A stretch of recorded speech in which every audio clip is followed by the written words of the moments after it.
Hi, welcome back guys. This is your friend, Cabbage Head Fanfics. Back with amazing fanfiction. This is the series of What If Deku Fought Beside a Spirit?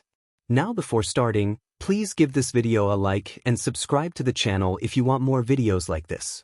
Now let's get into the fanfic. Over time, the world had become a superhuman society. Over 80% of the entire population held some type of superpower known as a quirk. With quirks manifesting and making their way into day-to-day life, new professions ours. The most popular profession, one young children had all dreamed of at one point, hero. Along with heroes, there were villains, those who used their powers selfishly. The heroes always swooped in and saved the day, protecting the public from harm. Typically, most quirks manifest at the age of 4. Sometimes, there can be cases of late bloomers, such as a quirk manifesting a few months late. On the other hand, there are times when a quirk ends up never manifesting. In that case, it usually was a generation thing. Other times, it had to do with unrelated quirks so different they cancelled out. Unfortunately, being quirkless was something poor Midoriya Izuku was accused of. At the end of kindergarten, his quirk had yet to show. Left without a quirk, Izuku was at the menacing hands of his peers. "You'll never do anything without a quirk. You're quirkless." A famous quote from the childhood antagonist Bakugo Katsuki. Of course, there was many things Izuku could do without a quirk. Humans lived for centuries without a quirk, invented many things with just their wits. Yet, in the superhuman-like society Izuku lived in, being perceived as quirkless was basically at the bottom of the social pyramid. Izuku didn't have that much of a problem with his assumed quirklessness. There was just one thing that bothered him. It obstructed his path of becoming a hero. Ever since he was little, Izuku longed to become a big and strong hero like All Might. All Might, the #1 hero, the symbol of peace, was Izuku's greatest inspiration. He watched the heroes debut more times than he could count. Yet for someone like Izuku, the bottom of the bottom, there really was no way he could pursue that path. His father, Hisashi, told him it was a dumb dream, much to Izuku's dismay. Yet, Izuku was only perceived as quirkless. How you view something is different from how it really turns out to be. Izuku's quirk didn't manifest until he realized everything was wrong. "Hey, Deku!" As soon as Izuku swiveled his head around, Shoyo shoved him to the ground. Izuku fell on his back, spittle flying out of his mouth as the wind knocked out of him. Shoyo and Taka's mouths were pulled back into a vicious grin. Aside from Katsuki, they were the worst to Izuku. When the teachers weren't around, they'd take advantage of Izuku's daintiness and push him around. "Man, it's not fun playing around with Deku anymore," Shoyo laughed, slapping a hand on Taka's back. "He doesn't even fight back." Taka swatted away Shoyo's hand. "I know, right?" He kicked his foot, catching Izuku in the side. Izuku never fought back. He couldn't. He was always smaller than everyone else, too frail for a 7-year-old. Even though, he'd always stick up for others, even if Izuku was the one to inevitably get beaten on in the end. Hey! Izuku choked, a pudgy hand clasping over his side. "That's mean." Taka and Shoyo shared a glance before bursting into a bubbling fit of laughter. "Mean?" Shoyo snorted. The raven cracked his knuckles. "We'll show you what mean is." Another foot slammed into Izuku's side. The green-haired boy gasped, curling his body up to protect his head. A shoe stomped on his shin. Agitated, Izuku blindly swung a fist back, aiming for either of his attackers. "Dude, what the heck?" Taka held a hand over Shoyo's chest. "Why the heck is he glowing? I thought he was quirkless." Curious and perplexed, Izuku lifted his head from his curled-up position. Izuku was glowing hazily. Izuku glanced at his arm. Blue. Baby blue. It wasn't the most prominent of glows, but it was noteworthy. Izuku's nose started to bleed. Drip. Drip. Drip. Blood rolled down the side of his face, down his cheek, and onto the dirt below him. A quirk? At the age of 7, Midoriya Izuku's quirk manifested. Usually, they presented at age 4, but it seemed to be a case of a late bloomer. His quirk had bloomed in the time of need, and has never failed him since. And since that day, Izuku's life has only gotten much more complicated. Even through his new discovery of a quirk, his peers hadn't discontinued the torment. While aggravating, Izuku could deal with it for now. He was better off knowing he was protected nowadays. Izuku found out, over time, that his quirk was much more complicated than glowing in a dire time. In fact, as he was much older, he realized it was an extremely complicated and yearned after quirk to begin with. Izuku, without a quirk for a bit while he was younger, was bullied endlessly by his peers. His best and only friend, Bakugo Katsuki, turned on him when informed of Izuku's alleged quirklessness. Izuku, gentle, timid Izuku, had never shown his quirk growing up. In fact, it was because he couldn't control it. He had no idea how to master his own quirk. His mother, Inko, didn't have the same type of quirk as he did, and couldn't teach him. No one he knew shared any similarities with his quirk, and Izuku struggled to gain a hold on it even with Tsukiyo's help. Her name was Tsukiyo. His quirk, a manifestation of a spirit, as she referred to herself. The first time they met was the only time she was able to be seen in her physical form. Izuku could see her, but no one else could. That sudden burst of fear, it was like hysteric strength, was the only way she appeared. Without the ability to control his quirk or present her physical form, everyone believed he was quirkless. Regardless, Tsukiyo was his quirk. And well, she was an interesting person. Dark blue hair cut into a bob, framing her jaw neatly. Just like her hair, her skin was blue, except not as deep of a shade. The sclera of her eyes were black instead of white, and the irises were the same shade of blue as her hair. She wore a sleeveless jacket over something akin to a romper and black knee-high boots. Izuku had never really described girls as pretty, but she definitely fit under that category. Despite all of her interesting qualities, she was annoying. Sure, she claimed to have saved his life, but she talked a lot. She stuck by him all throughout elementary and middle school and believed in him, encouraged him, but she enjoyed teasing him to no end. "Look how cute you are," she would say, twirling a strand of his hair on her fingers. "You're shorter than me when I was your age." And worst of all, she loved to tease him about his height. Really, was it his own fault he barely came up to her shoulders? Yet despite how irritating she was, she believed in him. She saw past his weakness and his fragility and encouraged him to become the person he wanted to be. Her and Inko's support lead him on his path, along with his coincidental meeting with All Might. His coincidental meeting with All Might, the greatest hero in the world, and Izuku's idol, in which All Might told Izuku how promising of a boy he was, and the origin of his own quirk, One for All. All Might had entrusted his story and past to him, and agreed to help him train for Yui High School, the school where every promising hero attended. In return, Izuku would be handed All Might's quirk. After that day, Izuku began his training with All Might to become a proper vessel for the hero's powers. The 10 months he spent training were arguably the worst and best months of his life. By training his body, his original quirk became stronger. All Might had never met such a quirk before, but his assistance led to Izuku being able to finally manifest Tsukiyo's physical form. Just like any other quirk, it would take time and labor to do so.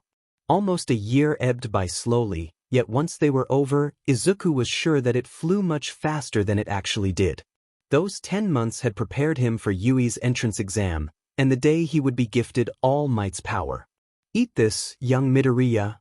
A single strand of hair held the most powerful man's quirk. And being the obedient boy Izuku was, he ate All Might's hair and took off for his entrance exam. The first part of the exam wasn't so bad. All throughout his educational career, he did well on written exams and usually scored top marks. That wasn't what concerned him. The practical exams, however, did. Having to fight against giant robots was not a situation he had ever envisioned. In order to score points, a robot had to be destroyed or disabled. His cowardice set in, and paired with other students desperately fighting for points, Izuku had only a few of his own. Izuku did not regret saving the kind girl at all from a giant robot worth no points. Even if it gained him nothing, it was worth breaking an arm and a leg in order to take care of someone else. However, he did regret having to visit the school nurse, recovery girl, who thoroughly scolded him and ending up only having a total of 25 points. 2 weeks Izuku spent waiting for his letter from Yui was the second most nerve-wracking thing Izuku had forced himself through. Not even All Might was available during that PRD, and his nerves were constantly alit whenever he would check the mail. Inko jumped up with joy, moving the letter into her son's hands when he came in to see the commotion. Izuku, honey, your letter is here. Hurry, open it. Inside was a letter and a CD. Tsukio peered over his shoulder as Izuku examined the CD for a moment, opening the tray on his computer and inserting the CD into it, ignoring the letter completely. I am here. All Might's voice boomed from his computer. Izuku winced and turned down the volume as he listened. Tsukio frowned from behind his chair. So loud. I apologize for not contacting you for a while, young Midoriya, but I have good news. I am a teacher at Yui as of right now. Izuku squinted at the display on his screen. He spent those few weeks trying to become a teacher? How nice, Tsukio said. The least he could have done to congratulate you, huh? Here are your results, my boy. You did very well on the written portion, good job. All Might laughed and then shook his head. But on the practical exam, you scored a mere 25 points. Unfortunately, that results in a fail. Here comes the disappointment. But that would only be if points were scored just on villain points.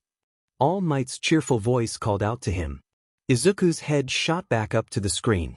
Watch this, Midoriya my boy. On screen, a video inside of the video began to play. Tsukio turned back to watch. The kind girl with brown hair appeared on screen. Hello? Do you know the boy with green hair? It's curly, he has freckles and big eyes. The one that broke his arms and legs. The girl pointed to her head and waved her finger. I was wondering, could I share some of my points with him? I heard him saying he needed a couple more points after he saved me and, well, he saved me. I think he really deserves some of mine. Present Mike, another well-known hero who specialized in immobilizing his opponents, who Izuku had not noticed before, waved his hands as she spoke. There's no need to share points with anybody, young listener. I assure you he did just fine on the exam. Present Mike patted kind girl's head. Her expression soured as he did so. The video ended, and All Might appeared back on the screen. Did you hear that, young Midoriya? With 25 villain points and 65 hero points, a whopping total of 90 points total, you've passed the exam. All Might clapped his hands cheerfully. And you've come in first. From above him, Tsukio hooped and hollered, exuberant with the news. Congratulations, young Midoriya. Welcome to Yui High School, with me as your teacher. That day, despite being horrifying in the beginning, had turned out to hold one of Izuku's favorite memories. He made it into Yui with the highest score among all of the participants. His mother and Tsukio celebrated with him happily like it was Christmas. Tomorrow he would open the door to another life. A new beginning was ready for him to jump into, and Izuku couldn't wait. Arriving at his homeroom on the first day of school was another problem. At the entrance exam, he was given specific directions on where to go. But now he had no idea where Class 1A was, and the help of others was next to nothing. It took Izuku a good 10 minutes to figure out where his class was, and he was lucky he arrived early. It seemed that his classmates all had the same idea, as most of the class was already seated. Upon Izuku's arrival, the door was huge. 17 pairs of eyes came to rest on Izuku's form. The missing pairs belonged to none other than Kaken, of all people, and the no-nonsense boy from the exam.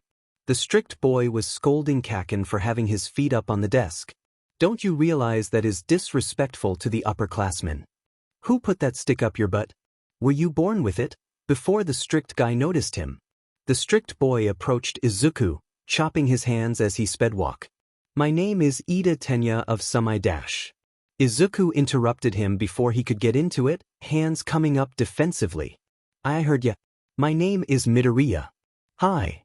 Behind Ida, Kaken caught his eye. Deku, the spiky boy growled. What the hell is a quirkless piece of sheet like you doing here? Tsukio, who had been standing idly behind Izuku, shot Kaken a glare.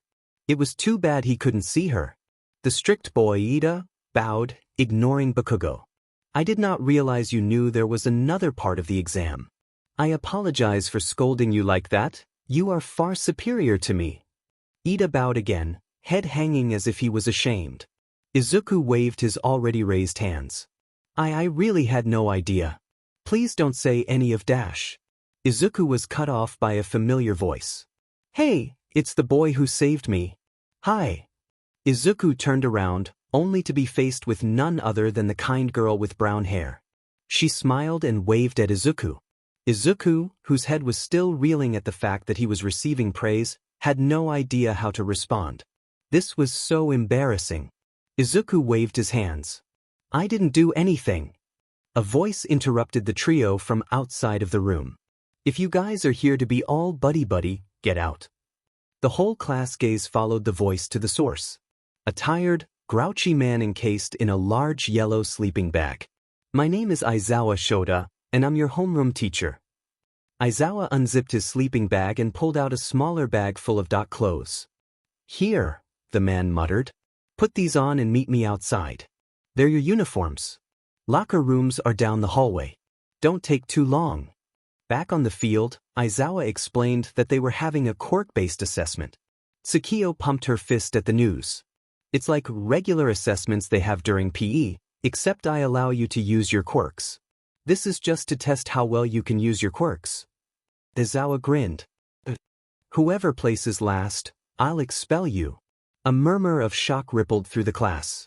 A girl with a high ponytail raised her hand. Sensei, isn't that a bit extreme? Aizawa shot down her question.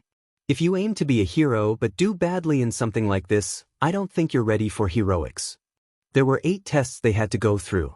And to be honest, Izuku was not doing too well. Izuku refused to get help from Tsukio, since I don't want to rely on my quirk. This is a quirk-based assignment, idiot. He wasn't doing as bad as some, but he was pretty average so far.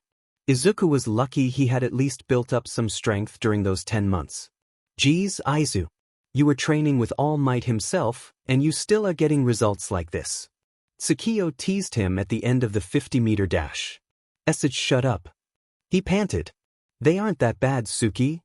Tsukio shot him a playful grin, as if to say sure, whatever you say. The person next to him, a boy with golden hair and a black streak, glanced at him, confused. It was just Izuku's luck that Kaken was avoiding him. Ever since the spiky boy's small burst of outrage at seeing Izuku enter the classroom, Izuku had been left alone. The last test is a ball toss. You stand in that circle. Aizawa picked up a ball and threw it to Kaken. And throw that ball as far as you can. I don't care what you do or how you do it. Just don't leave the circle and you're fine. Kaken grunted, trudging over to the large white circle. This is easy. The spiky boy pet his arm, ready to throw. Die. Kaken bellowed, activating his explosions at the last second.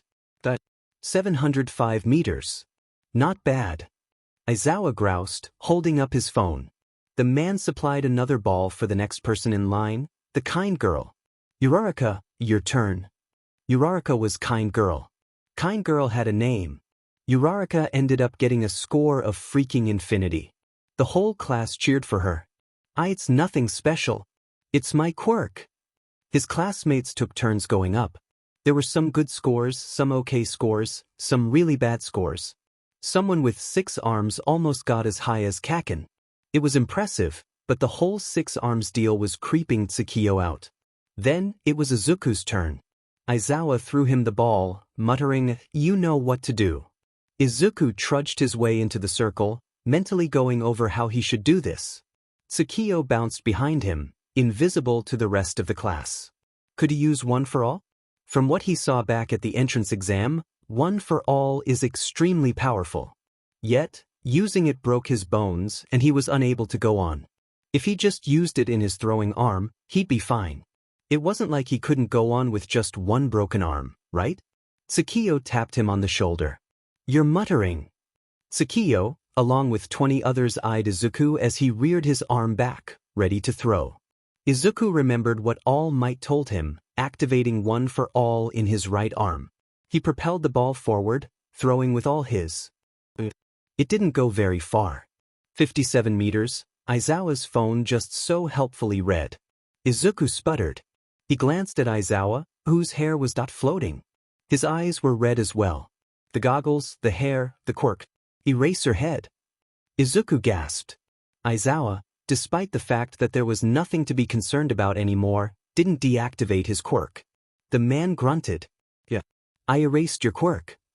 I saw what happened at the entrance exam. Aizawa's hair fell back down. Do you expect to be revived every time you use your quirk? Izuku struggled to form words, his mouth going dry. It wasn't my intention. Even if you're powerful, if you end up immobilizing yourself every time you use your quirk, I believe you have zero potential. Izuku nodded, embarrassed. His face felt warm. Tsukiyo glared at Aizawa, ready to fight even though she's unable to touch him in her current form. Aizawa pulled another ball from his pocket. Here, Midoriya. I'm giving you another shot. But if you can't move your arms after you do whatever you do, I'll expel you no matter your results. Aizawa tossed the ball to Izuku. Izuku gripped it tightly, staring at the ground. If he can't use one for all, what can he? Of course. Izuku's an idiot. He shot a glance to Tsukiyo, who was gazing at him expectantly. She pet an eyebrow. Are we on? She asked teasingly. Aizawa stared at his student. Midoriya was looking to his right, away from the ground but not at him. He didn't judge Midoriya to be as powerful as someone like Bakugo or Todoroki, but if he still got into Yui with a quirk like his. If this kid breaks his body when he utilizes his quirk, he has zero potential. How he got accepted by being so reckless was beyond Aizawa.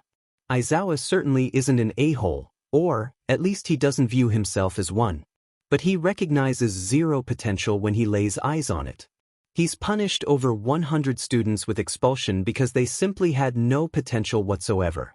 Aizawa is sure that there's no way this kid can do anything to make that ball go more than 50 meters without hurting himself. As much as he doesn't want to call it pathetic, it's pathetic.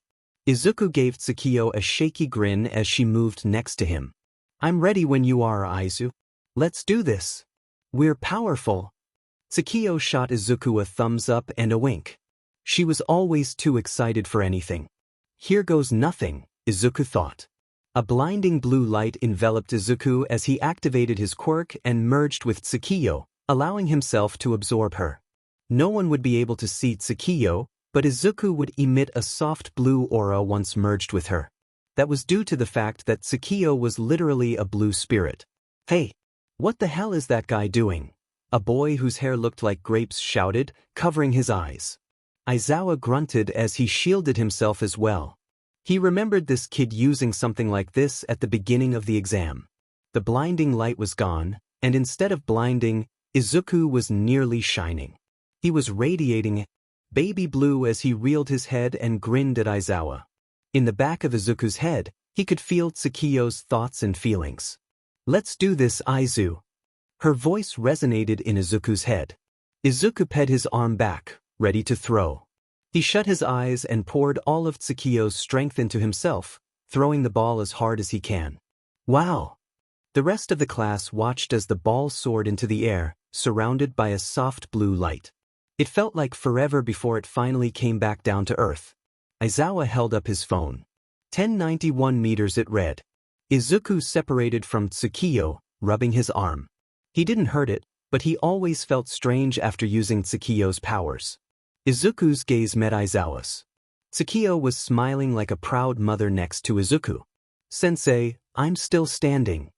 Izuku made a fist, cracking a wobbly smile at his teacher. Aizawa gave the slightest hint of surprise. He wasn't even injured. This kid does have potential. Wow. Over 1,000 meters?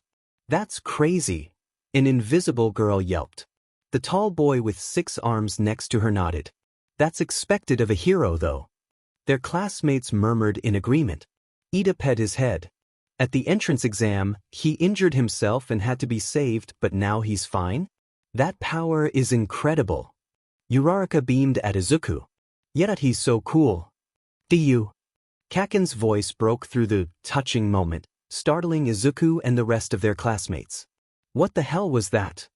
Kaken raced forwards, explosions crackling in his hands. Deku, You quirkless sheet. Izuku choked over his words, arms coming up to protect his face. But there was no need to, as Aizawa stopped Kaken. What that scarf is strong. Aizawa used his incredibly strong scarf to hold Kaken back, erasing his quirk in the process. The man sighed tiredly. A capture weapon? Izuku wondered. Bakugo, if you're going to use your quirk to harm another student, I'm going to expel you instead. Don't make me keep using my quirk, I get dry eye, you know. Aizawa let Kaken go and pulled out eye drops from his pocket. Let's look at the results if we're done here. Izuku dropped his arms from his face, embarrassed. Tsukiyo sighed. I hate Katsuki, she muttered. A boy with spiky red hair jogged up to him. Hey, I have no freaking idea what you just did, but that was amazing. What's your quirk? The boy smiled a toothy grin, showing off his razor-sharp teeth. Another person, a girl with pink skin, bounced up next to him. Yeah, that was really cool. It was like you were an angel or something. You've got to show us how you do that sometime. She threw an arm around Izuku's shoulder, startling him. Tsukiyo winked. So not helping. Kirishima, Ashido, leave him alone. Learn some personal space, you two. Aizawa called from the front. The two people, who now had names, muttered an apology and moved to catch up with the rest of the class. Tsukiyo joined Izuku once again. Once the whole class was gathered where Aizawa was standing, he announced. The scores. It'd be too time-consuming to individually show your scores, so look up here for your name. Next to Aizawa, a hologram-like screen appeared, showcasing each and every one of their scores. Izuku searched for his name and score, but Tsukiyo beat him to it. We got 11th place. Tsukiyo pointed up at Izuku's name.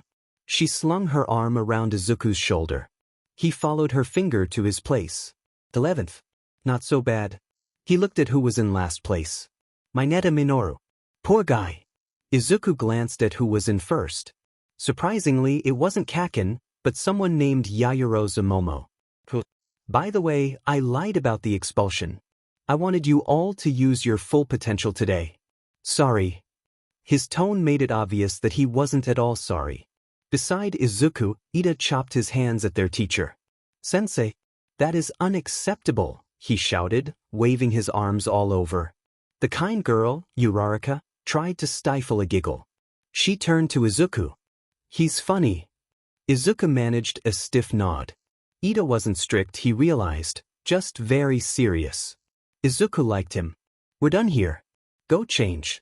Your schedules are back in the classroom, I'd advise you to go get them. Tomorrow will be much worse than this. Be prepared. Class dismissed.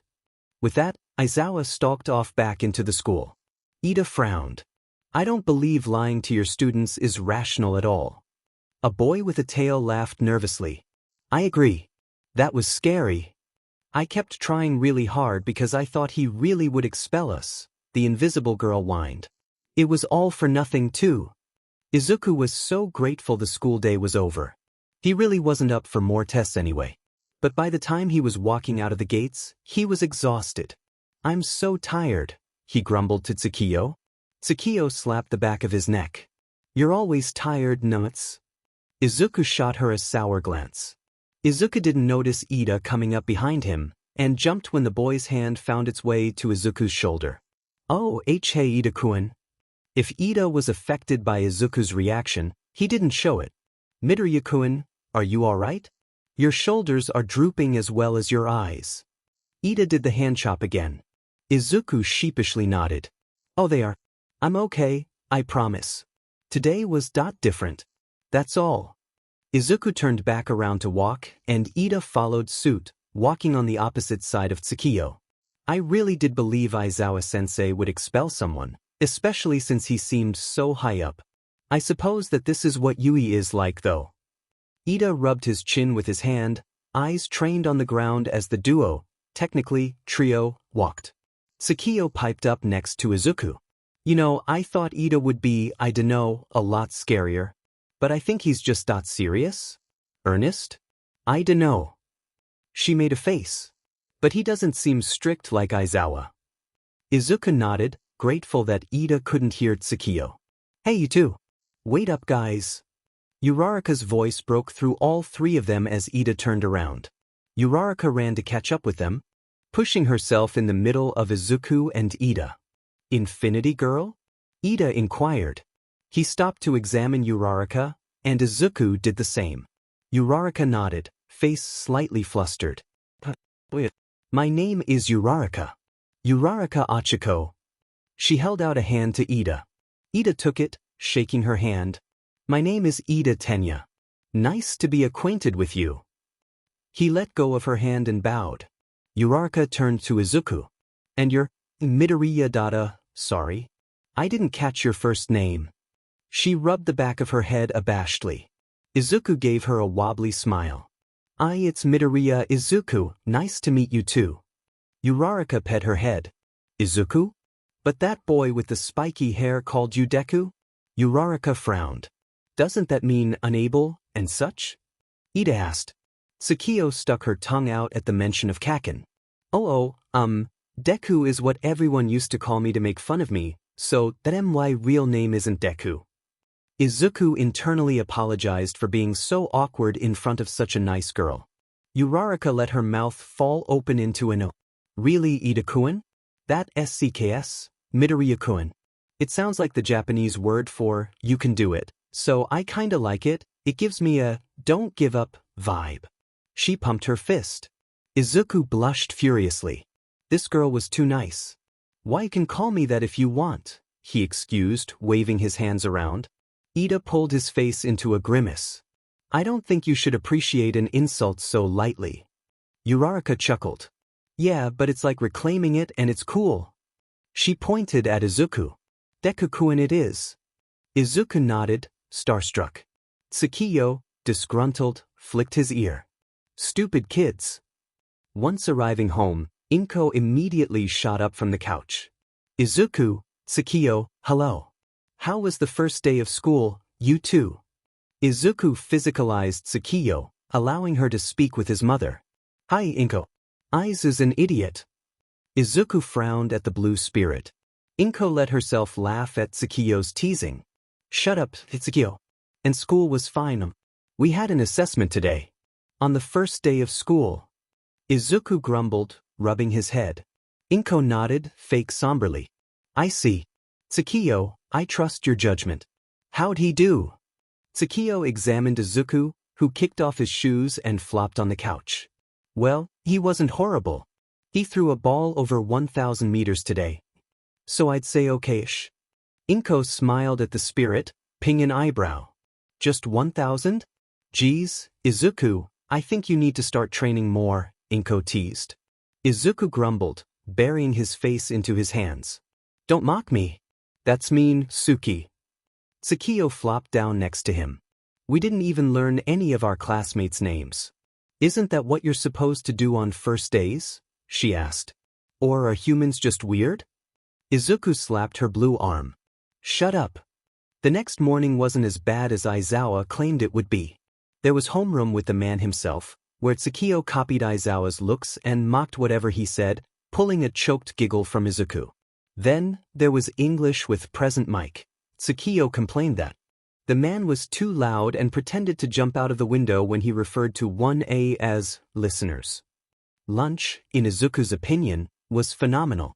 Izuku sat with Ida and Uraraka, his newfound friends. Tsukio told him she was happy he had friends for once, and Izuku flicked her. The food was delicious, and served by none other than the cooking hero, Lunch Rush. His new cookbook is out, by the way. Afternoon classes, to say the least, were different. I am here. All Might's exuberant voice echoed through the hall. The hero himself entered the room, marching to stand in front of the class. Wow. A boy who talked to Izuku yesterday called. I didn't think All Might really was a teacher. A frog girl next to him nodded. Karo. Tsukio beamed at the man her holder worked with for nearly a year. Izuku himself was internally fanboying, hands cupping his face. I am your heroics teacher. All Might's voice bounced through the class. I will teach you all what it means to be a hero. We will be doing hero training in this class. And today dash. All Might pulled a card from seemingly thin air. The card read, Battle, in all caps. We are doing combat training. Izuku's smile fell. Combat training? He doesn't like to fight. In front of him, how conveniently placed, Kaken was grinning deviously from ear to ear. Hell yeah, the boy bellowed. And not just that. Izuku's attention turned back to his idol. You'll be wearing your costumes. All Might pointed to a wall, and shelves shifted out from it. Your costumes are in your seat numbers. They are the ones you specifically designed, too. Izuku's costume was the one his mother made. He hadn't gotten to see it yet, but from the look Tsukiyo had, he hoped it wasn't embarrassing. Izuku shook that thought away. His mother wouldn't do that. Tsukiyo hopped up from off Izuku's desk. Go change, young students. Meet me in ground beta when you're finished. Be quick. All Might left the classroom, following a chorus of, yes, sir, from the rest of the class. Tsukiyo grinned down at Izuku, a mischievous glint in her eyes. Ground beta was large, Izuku observed. Tsukiyo stood next to him, in her own costume that she transformed into. It was a skin-tight jumpsuit with accommodations to help with her powers. Even if it had any color, Izuku wouldn't be able to see it. Tsukiyo was blue all the way around to everyone except herself. Standing next to the rest of the class, Izuku felt as if his own costume was bland. It was a green jumpsuit, with black knee and elbow pads. It was streamlined as well, and had similar accommodations compared to Tsukiyo. The spirit must have mentioned that to his mother, God bless her. Izuku was wearing his normal red sneakers, with a matching red utility belt around his waist. Izuku's hands were covered by white gloves to protect, well, his hands. His mask hid his face and held a mouthguard-like feature to protect his face. On top was green bunny-like ears, which were supposed to resemble All Might's hair. Tsukiyo poked at them idly while they listened to their teacher. Deku-kun. Nice costume, but why are your bunny ears moving? Uraraka pointed to Izuku's head, where the ears were swaying while Tsukiyo played with them. Ears. Izuku's hands shot up to steady them, shooting a glare at Tsukiyo to tell her to knock it off. She pouted at him. Oh, must be the wind. Oh, and I like your costume too. Uraraka shifted her weight from foot to foot. Yet this kind of wasn't what I was asking for, though. I should have made it more specific what I wanted so I didn't have to end up with this. She sighed, scratching her head. Ida's costume is really cool. Doesn't he look like a knight? Uraraka pointed to the boy in question animatedly. Tsukiyo scoffed lightheartedly. So stuck up, she teased. Izuku tore his glance from Uraraka to Ida. Yeah, he croaked. Listen up, you zygotes. All Might called, ripping the class attention back to him. It's time for combat training. Beside Tsukiyo, Ida's hand shot up. Sensei, will this be like the entrance exam? All Might's cheerful tone didn't falter. No, young man. We will be holding hero versus villain battles inside of a building made for these kind of things. I will put you in groups of 2, where 2 groups face off at once. The rest of the class will watch and prepare for their battles. The frog girl put her hand up. Sensei, we haven't had any training yet. All Might shot down her point. Yes, exactly why we're doing this exercise. This is just to see what you know already. The girl with the high ponytail raised her hand. How will you determine which team wins? Is it a point-based system? The boy with the tail called out as well. What's the objective? The sparkly boy next to Izuku flaunted his cape. Don't I look great? Tsukiyo pulled a face at that, inching away from him. All Might clenched his fists. Students, I'll answer your questions. Be quiet, please. There is no point-based system to win, but I will be grading you. The villains will be defending a fake bomb in one of the rooms. The heroes will either have to retrieve the bomb or capture the villain team with specific restraints. If time runs out and the heroes have not retrieved the bomb, the villain team wins. All Might tapped his head. The villain team can also capture the heroes. The hero pulled out a large yellow box. Whichever 2 I pull out at once are teams. Team A, Midoriya and Uraraka. Team B, Shoji and Todoroki. Team C, Mineta and Yaoyorozu. Team D, Kirishima and Bakugo. Team E, Ashido and Oyama. Team F, Sato and Koda. Team G, Jiro and Kaminari. Team H, Azui and Tokoyami. Team I, Hagakure and Ojiro. Team J, Siro and Ida. Uraraka grabbed Izuku's shoulders. Look, Deku-kun. We're a team. Izuku's eyes widened as he nodded. Tsukiyo face-bombed next to him. Technically, the spirit spoke, we're a trio. She doesn't know that though. And by default we're kinda overpowered. We're so gonna win. Yeah, we're a team. Izuku's hands rested upon Uraraka's, lifting them off. Uraraka was easy to communicate with from what he's seen, and Tsukiyo was there too. There was technically 3 people on their team. If they cooperated well enough, their battle would hopefully go fine. Unless All Might pulled out another 2 boxes, labeled Hero and Villain. The first teams are Team A and Team D.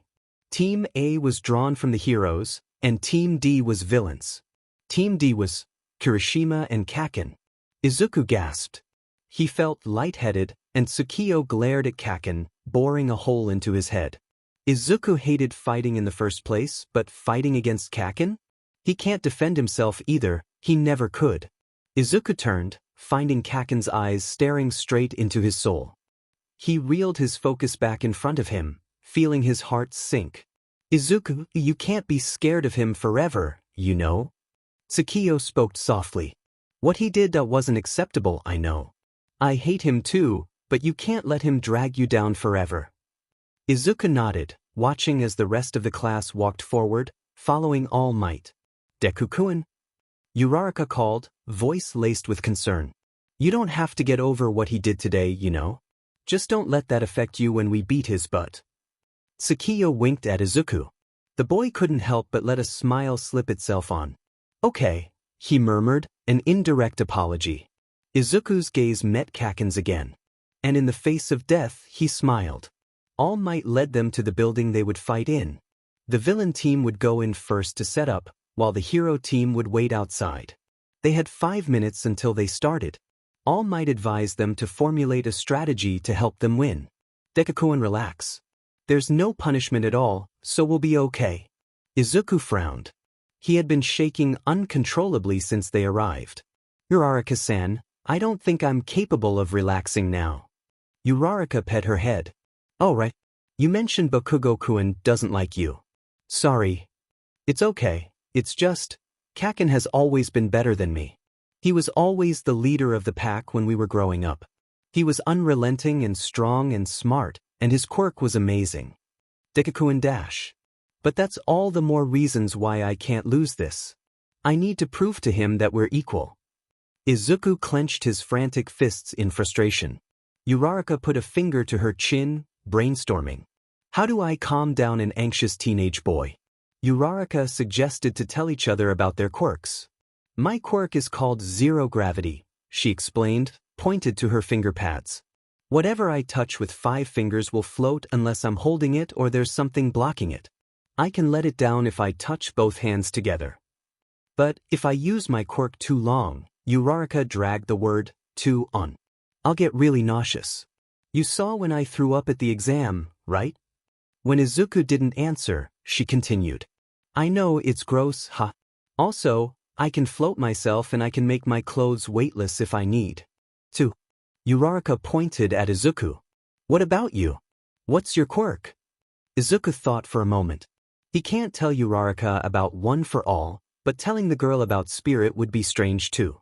Back home, everyone besides his mother thought he was crazy when he told him he had a spirit with him. But Uraraka and Yui weren't the kids back home. Tsukiyo nudged him, not meeting his eyes. Yua, my quirk doesn't really have a name. Izuku wiped at his forehead. Basically, I have a spirit living inside of me and I can summon her, and I can, merge with her? And she has, powers like flying and super strength and stuff and when we merge, I can absorb her powers. Izuku paused, awkwardly scratching the back of his head. I can also physically manifest her without merging with her, but I can't do it for more than an hour, or else I'll pass out. Uraraka gaped at him. That's so cool, Deku-kun. Can it hurt you or something? Izuku nodded swiftly. Well, she can hurt me, but I'm pretty much resistant to her attacks. If she gets injured too much, then I can't use her anymore. She's around all the time though, but only I can see her when she's in spirit form. Izuku pointed to his left, where Tsukiyo stood. Uraraka squealed. Wow. Can you show me her? She sounds amazing. The girl's eyes gleamed with excitement.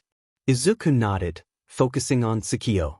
Not merging with Tsukiyo when she was in physical form wasn't as difficult as summoning her while merging, which made it faster when Tsukiyo appeared.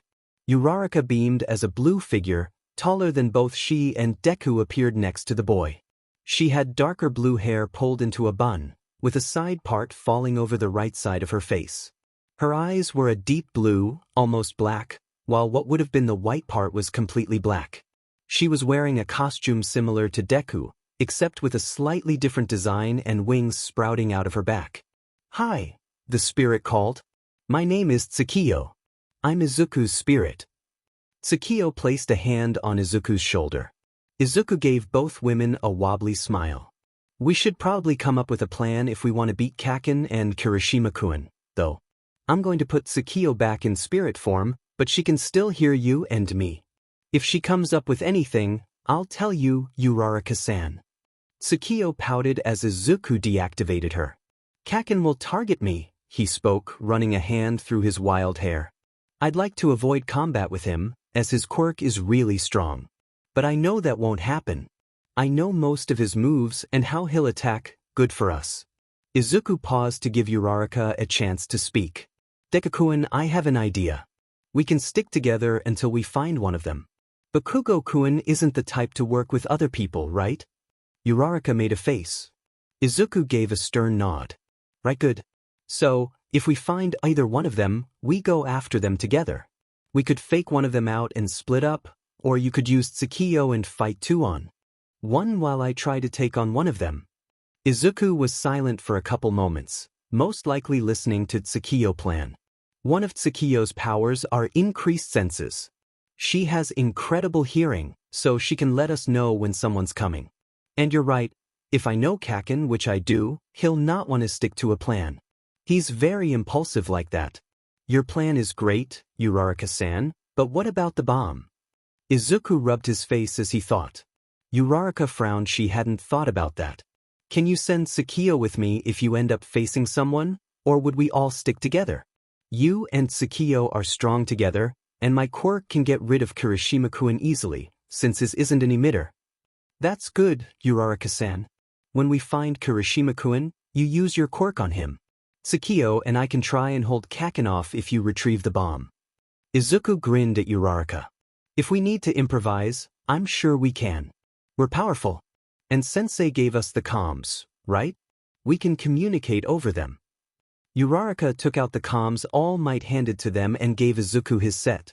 What about Tsukiyo? She asked, hesitating. Izuku shrugged. She can't be more than 200 feet away from me at any time. She'll be fine. All Might's voice echoed over both of their comms. Time's up. Start. Izuku brought Tsukiyo back, explaining to Uraraka that he would merge with her until the time came.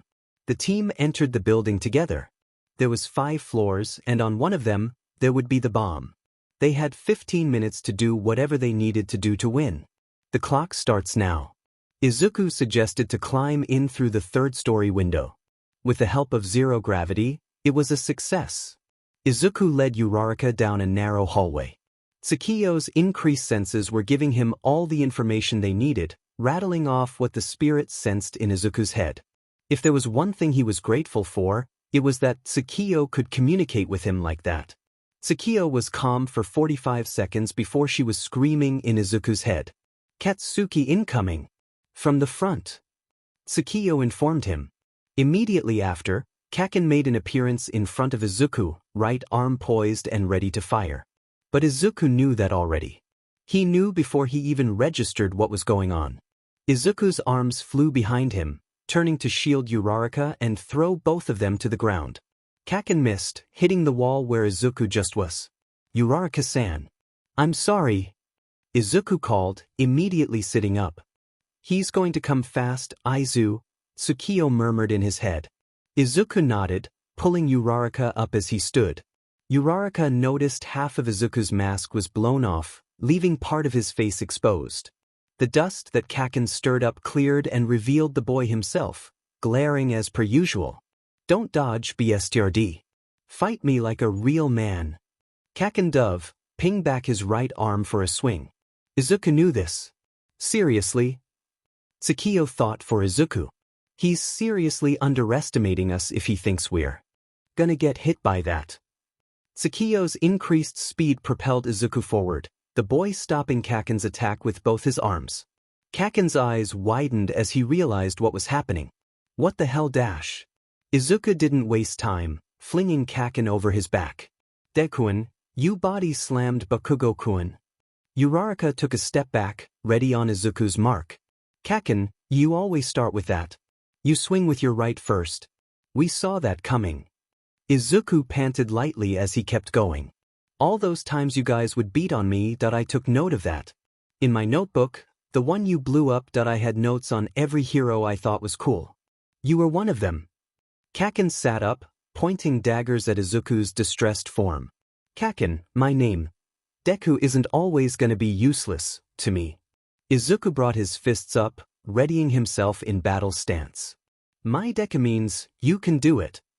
Uraraka's everlasting smile returned as she realized what he meant. It sounds like the Japanese word for, you can do it, so I kinda like it. It gives me a, don't give up, vibe.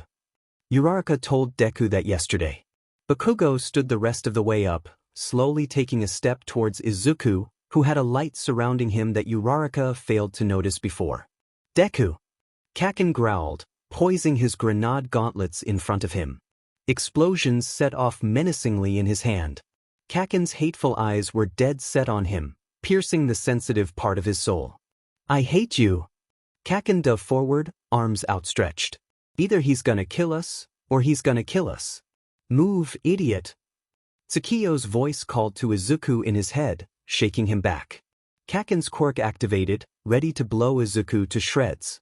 Izuku tried to move out of the way, arms coming to defend himself from the oncoming onslaught, but Kaken was too powerful for that. He knocked Izuku down, towering over the boy. Izuku scrambled away, Tsukiyo's powers helping him get away. From behind Kaken, Uraraka was creeping up, most likely trying to use her quirk on Kaken. Izuku's eyes met her, telling her to run away, don't get involved. She seemed to get the memo, turning on her heel and retreating back down the hallway. Kaken loomed towards Izuku, who backed himself into a wall. Izuku's legs seemed to remember their function, and he shot up uncharacteristically fast. Kaken dove at him again, but Izuku knew when to move. At the last second, Izuku threw himself out of the way, taking off into the hallway on his right. He could hear Kaken's frustrated shouts as he sped off, Tsukiyo's powers allowing him to move faster. Izuku, you dummy, Tsukiyo muttered. Just because we're strong like this doesn't mean we're invisible. You get hurt, I get hurt. I can't help you like that. You know this, his spirit scolded him mentally. With his incredible hearing, thanks to Tsukiyo, he could still hear Kaken's footsteps. Izuku remembered the comms. Uraraka-san, are you alright? Izuku whispered, hoping for a quick reply. Uraraka answered immediately. I'm okay. You and Tsukiyo? We're fine. It's too much of a risk to meet back up again, my bad. Izuku glanced up and down the hallway he was in and slipped into an unlit room. We should be fine in here. Tsukiyo, tell me when we should separate. Tsukiyo's hum of agreement let him relax. Izuku thought for a moment. He could lead Uraraka to the bomb if they can hear Kirishima. They just have to get close enough. Izuku and Tsukiyo against Kirishima wouldn't be as hard as Izuku and Tsukiyo against Kaken. He's 10 meters away, and I'm sure you can hear how loud he's being. Katsuki's breaking down every door he sees. We should run. Tsukiyo's voice, helpful as always, enlightened him. We'd have to be fast, Suki.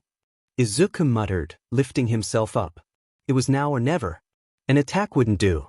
On Tsukiyo's mark, Izuku dove out of the room and down the hallway. Even without Tsukiyo, he could hear Kaken's battle cry as the spiky boy realized it was Izuku running away. The building's hallways were purposefully designed to mix up the path one would go in. It was easy to get lost in a place like this. Izuku's ears picked up on something moving, and he threw himself into an empty hallway to listen. It was low muttering and someone cursing coming from the floor above. It couldn't be Kaken or Uraraka, meaning one thing. Izuku found Kirishima. Kirishima, if Izuku predicted correctly, would have stayed with the bomb to make sure the heroes didn't win. Izuku was quick to inform Uraraka of this. "Uraraka-san, are you still on the 3rd floor? I found the bomb," he whispered into his calm. Uraraka's voice crackled back over. "I'm by the stairs," she responded, a little out of breath. "I ran the whole way here. Do you need help?" Izuku looked around the hallway, sliding off his feet and onto the ground. "No, we're okay. Listen, I have an idea. Get onto the 4th floor and walk in about." Izuku waited for Kirishima to make another noise, and then relayed the info back to his teammate. "Walk I'm about 25 feet. There's gonna be something big. You'll get the bomb and I'll hold Kirishima off if Kaken doesn't come." Uraraka hummed in agreement. "I'm counting on you, Deku-kun," she murmured. Izuku stood back up. His heart was still racing from running away, and he could no longer hear Kaken. Either he stopped moving, or he figured that Izuku can hear him approaching. "We should find exactly where the bomb is. It's a lot easier on all of us like that." Tsukiyo's voice echoed in his head. Izuku glanced around the hall, listening for Kirishima's voice. He heard footsteps somewhere above them, too heavy to belong to Uraraka. Izuku listened closely for a few more moments before Tsukiyo's panicked voice infiltrated his thoughts. "Katsuki coming hot and ready."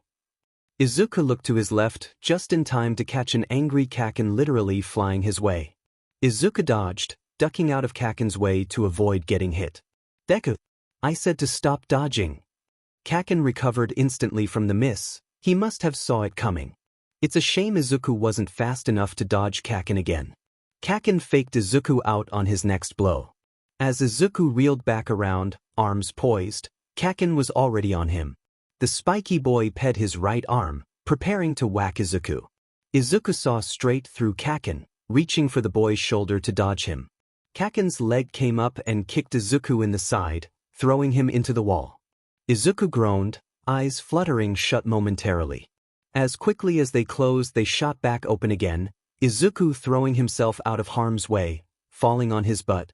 He glanced back at his surroundings, a clearing leading into an open room. Izuku could either run into there, or keep going into the hall on the right of him. "Deku!" Kaken growled, stopping his assault for the time being. He lifted his arm, showing off his gauntlet. "I specifically designed these to trap my sweat in them. Since you're such a nerd, you already know what my quirk has to do with my threat." "This looks bad." Tsukiyo grumbled. "You see this pin, Deku? When I pull this pin, all hell breaks loose." Bakugo grinned evilly. His left arm snaked itself to rest on the pin, not pulling but still making a threat. "You haven't even used your quirk yet, Deku. You're an arrogant BC, you know that?" Bakugo's grin fell, and instead replaced itself with his usual scowl. "Fight me with your quirk, a-hole." Izuku shakily stood, the soft blue light emitting from him flickering. "He's toying with you." Izuku could almost feel Tsukiyo's hateful glare. "Sensei, this looks bad." Yaoyorozu stood beside All Might, carefully analyzing the scene. From what the class saw and heard, Bakugo was ready to go full out on the poor kid, Midoriya. All Might hummed, studying the situation. He explained thoroughly to everyone that he would stop the fight if it became life-threatening. It seems as though young Bakugo hadn't listened. Midori-kun's quirk is really cool, though he hasn't shown it. Ashido pouted, poking her own cheek. "But he has great reflexes. Couldn't he dodge that?" Siro shook his head. "I don't think anyone would be able to dodge what Bakugo is talking about." "Sensei, I think Yaoyorozu-san is right. This situation looks bad." Ida frowned, gazing up at the screen. Uraraka and Kirishima were separated from their respective teammates, and those teammates were busy trying to resolve an apparent grudge with violence. "Sensei, I'm afraid Bakugo-kun wouldn't care if he seriously hurt Midoriya-kun," Ida pointed out. All Might watched as Bakugo yelled something, and then his hand jerked. He pulled the pin. The screen Bakugo and Midoriya occupied exploded in literal explosions and then a strong, blue light shining through. All Might was furious. Young Bakugo, I told you not to use your gauntlets. Why won't you just use your FNG quirk, Deku? Kaken spat, eyes boring a hole into Izuku's soul. I could kill you now and you're not even trying. Kaken's finger itched to pull the pin and get rid of the quirkless scum in front of him. Shut up, Kaken. Izuku spoke, throat scratchy. Shut up. His fists came up, ready to protect himself. He should have told Uraraka Kaken found him. I hate you. Kaken pulled the pin of explosions coming Izuku's way. Izuku felt Tsukiyo's presence leave him, the feeling he experienced when he separated them. She's protecting me? Izuku shielded his face from the blast, flying back with the force of Kaken's explosions. His body slammed against the wall, but nothing hit him directly. A blinding blue light that could only belong to Tsukiyo built a force field around Izuku, saving him the damage and taking it herself. Young Bakugo, if you hurt young Midoriya, I'm pulling you out of the fight. All Might's voice could be heard even over the loud explosion. Izuku covered his face, waiting for the ash to clear. Deku-kun? Are you okay?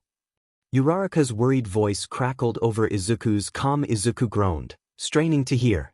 I'm fine. Stay where you are, he shouted back. Izuku leaned against the wall he had been blown back against. The bomb was 15 feet away to his right. If he could run there and carry out the plan before the ash cleared up. Izuku's original plan was to use Tsukiyo's strength to blow a hole in the ceiling and distract Kirishima, allowing Uraraka to lead them to victory. But Izuku could no longer feel Tsukiyo, meaning she was out of the question and in spirit form somewhere else.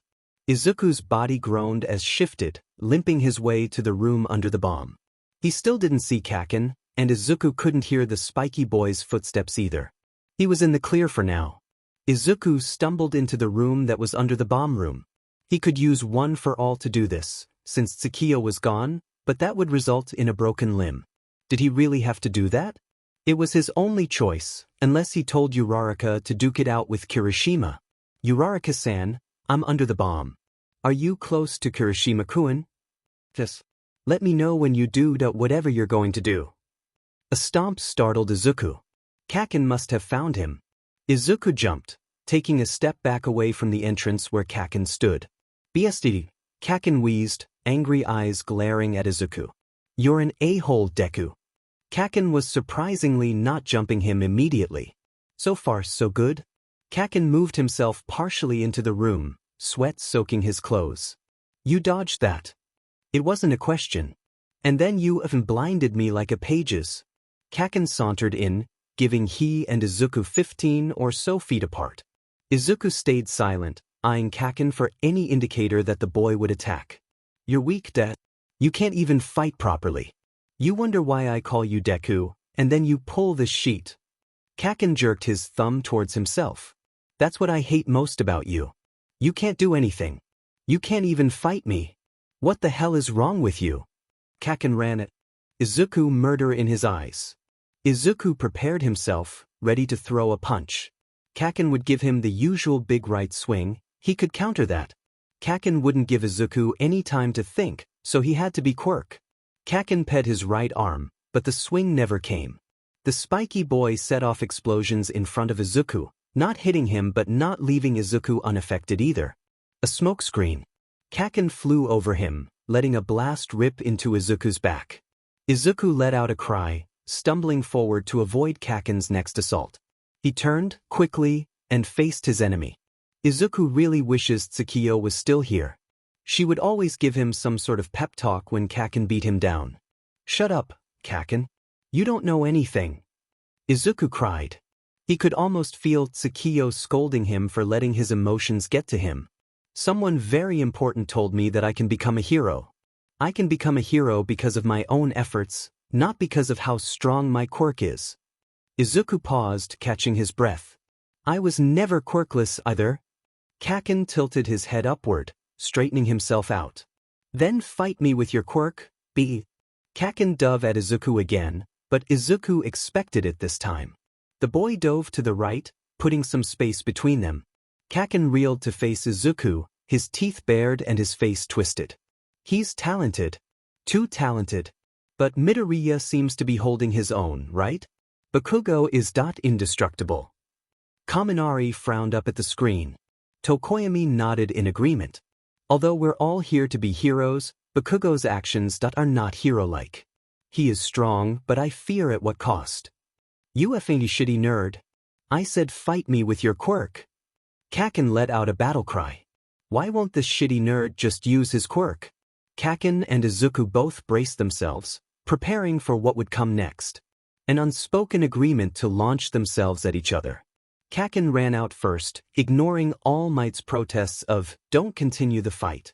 Izuku followed suit, running across the room without the help of One for All. It was all or nothing. Both boys practically soared across the room, flying at each other to see who could land the punch first. Kaken ped his right arm, setting off explosions in both his hands. Izuku readied himself as well. The plan was dangerous, and they'd lose points, but little did Kaken know.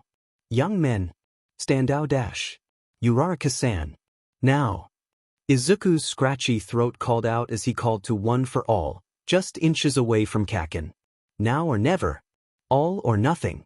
The rest of the class could only watch in shock and a little bit of horror while Midoriya, instead of harming Bakugo, directed the force of his attack upwards.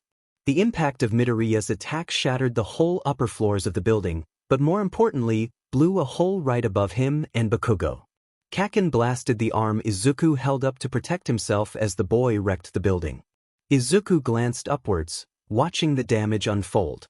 He couldn't see Uraraka, but he got a glance of Kirishima. Their plan must have worked.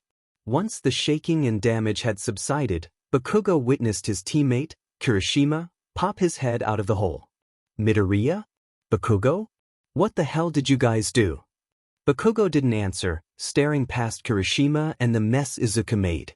What the dash? Debris flew upward, shaking the whole building. This is what Deku-kun was talking about, Uraraka thought. She moved, finally landing her eyes on Kirishima, who left the bomb unattended. She raced forward, heels clacking against the ground, but the noise still fell on deaf ears. Uraraka jumped, arms brushing the bomb before she wrapped her legs around the item, successfully retrieving it. Retrieved, she called gleefully. Kirishima turned back around to face Uraraka, disappointment and surprise clear in his eyes. Damn it, Bakugo, he cursed, shooting up to his feet. Class 1A stood starstruck at the scene they witnessed. Midoriya blew a hole in the ceiling and wrecked the whole building, and then Uraraka took advantage of the chaos and led them to victory. A very, very chaotic plan. Wow. Even All Might was at a loss for words temporarily, alarmed at the severity of the damage. Midoriya had most likely broken his arm from the impact. There was no way he didn't. No one moved a muscle. It was so silent you could hear a pin drop. Everyone was speechless. There were too many things to say, and not enough words to describe what just happened. Hero team wins. All Might's voice sounded throughout everyone's comms. It fell on deaf ears with Izuku, who swayed and collapsed. He fell unconscious in front of Kaken. Bakugo stared at the impact the body in front of him created, eyes wide. The whole building had been rattled and destroyed from a single punch, and there were holes upon holes blown in the floors above. All the windows in the room Bakugo stood in were blown out and destroyed. He wasn't angry or mad, just surprised. His whole life he spent believing Deku, the pebble on the side of the road, was quirkless, only for the same pebble to be accepted into FINGUI? And in the midst of it, Deku suddenly had a powerful quirk. Uraraka and Kirishima leaned over the hole, calling out to Bakugo. But what happened? Kirishima called, leaning so far in he would have fell if it weren't for Uraraka's hand pulling him back. Is he dash? He isn't dead, BSRD. Bakugo took a step backwards, another step, retreating. He turned on his heel and marched out of the room and down the hall. Kirishima groaned, swinging his legs over and jumping down to the floor below. I wasn't gonna ask if he was dead, he muttered. Uraraka did the same, landing perfectly up straight. Uraraka leaned over Midoriya. Deku-kun? Are you awake? Uraraka nudged Midoriya's side, to no avail. She reached a hand in front of his face, just making sure he was breathing. He's okay, she muttered to Kirishima. But his arm is broken. And his other one looks like Bakugo's. Doing. It's just like the entrance exam. Uraraka stood back up next to Kirishima, frowning. You're saying Bakugo didn't do that to him? Kirishima genuinely sounded surprised. From how Bakugo was acting, it sounded like he and Midoriya have some problem. Uraraka shrugged. At the entrance exam, when he saved me, he broke his arm and legs for me. I think his quirk is too powerful for him. He blew a hole in the ceiling. Uraraka threw her hands up. Should we help him up? I can carry him. Kirishima leaned down, but their teacher's voice interrupted them. We have medical assistants waiting outside for you all. Kirishima and Uraraka met each other's gaze. I'll use my quirk on Deku-kun and you hold him. He won't be too heavy that way. Kirishima nodded, turning Midoriya on his back. He snaked an arm under his knees, and another one to support his head. Uraraka touched her hand to Midoriya's middle, and he was floating up. Kirishima held onto him tight, just so Midoriya wouldn't accidentally float up into the ceiling. Uraraka and Kirishima navigated down the rest of the building in silence, as there was not much to say. Bakugo already stormed off to God knows where, and Midoriya was, well, unconscious. Once outside, Uraraka turned off her quirk. Her and Kirishima handed Midoriya over to the nurses and retreated back into the building the rest of their class occupied. Uraraka-chan, that jump was amazing, Karo. Azui greeted her immediately from next to Tokoyami. The boy in question turned around at the mention of Uraraka, nodding in agreement with Azui. The blast Midoriya shot off was extremely powerful. You both did great. Tokoyami was such a somber person. Izuku woke up a little while later in a somehow familiar room. He shot up, eyes darting around the room. His eyes landed on Recovery Girl, and the rest of the day came flooding back. Uraraka and Bakugo. Destroying a building. Broken arms. Good times. Izuku's eyes fell on the clock. Late afternoon? He murmured, shifting in his bed. Where was Tsukio? Recovery Girl leaned over Izuku in her wheel-wide chair. Oh, you're awake. Izuku blinked up at the elderly woman. He nodded, barely trying to sit up. Recovery Girl sighed, moving away. I can't heal your arm with my quirk. It's the second day of school and I've seen you twice already. You must be exhausted. She pulled her lips into a grimace. I put your arm into a cast. I'll let it heal naturally overnight. First thing tomorrow morning, come in and I'll heal it. You're free to go back to class now. Recovery Girl unhooked Izuku from the floor he hadn't noticed and pointed to the door. Izuku swung his legs over the side of the bed, hopping off. He swayed a bit, but steadied himself. Izuku glanced once, twice over the room, but Tsukio was nowhere to be found. She must be close. Izuku carefully trudged over to the door, being wary of his broken arm, and slid the door open. Izuku, hey! Tsukio scared the sheet out of him. Izuku jumped before realizing it was just his spirit. He frowned, pulling the door shut behind him. Hi, he muttered, starting down the hall back to his class. Tsukio followed after him, walking side by side with Izuku. When Izuku didn't say anything, she took matters into her own hands. Are you mad at me? She asked, clasping her hands together behind her back. Not at you. Myself. Izuku's head hung low in what must have been shame. Tsukio scowled. Before she could ask anything else, Izuku beat her to it. What happened back there? When you know? Izuku slowed down for a bit, but continued walking. When Katsuki tried to kill us? Tsukio asked teasingly. Izuku nodded wordlessly. You were in danger. I helped you. Tsukio crossed her arms over her chest.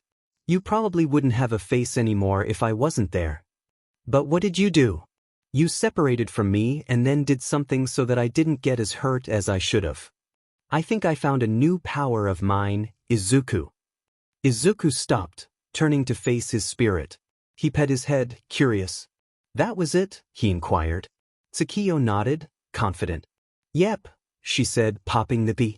It's like I'm creating a force field around you to protect you. Except it hurts me and then I can't fight anymore. She shrugged. That's what happened back there. Izuku nodded, hesitant. He murmured an okay, and continued on the way back to class. Tsukio followed him, thankfully silent. They rounded the corner, the sign for Class 1A in sight. Izuku jogged forward, sliding the door open. He hung his head low, afraid Kaken might be in there. But Midoriya's back. Hey! Kirishima hopped off the desk he sat on to greet Midoriya. A few other classmates followed suit, crowding Midoriya at the door. You were so cool back there, a boy with spiky brown hair called, giving Midoriya a thumbs up. The girl with pink skin and hair nodded in agreement. Yeah, Midori-kun, your quirk is so cool, she gushed. Izuku took a step back, a little shaken. Even Tsukio was confused. A boy with black hair called out too. You kind of inspired us to do really well too. You were so cool. Kirishima nodded. Even though we were facing each other, I have to admit that you were pretty manly. The sparkly boy with the blonde hair piped up from his seat. You fought very unstylishly dash. The pink girl bounced in front of Midoriya. My name is Ashido Mina, she chirped. The tall boy with brown hair jerked a thumb in his own direction. Sato Rikido. The sparkly boy tried introducing himself. I am Aoyama Udash. I'm Mineta, the boy with grapes for hair shouted, jumping in front of everyone else. Kirishima held out a hand to Midoriya. Kirishima Ijiro. The boy with black hair laughed. I'm Siro Hanta. The boy with the gold and black hair popped his head up. Kaminari Denki. Yo. Izuku took Kirishima's hand awkwardly and shook it. He wasn't used to friendliness, and he certainly wasn't used to people wanting to be his friend. Midoriya. Izuku.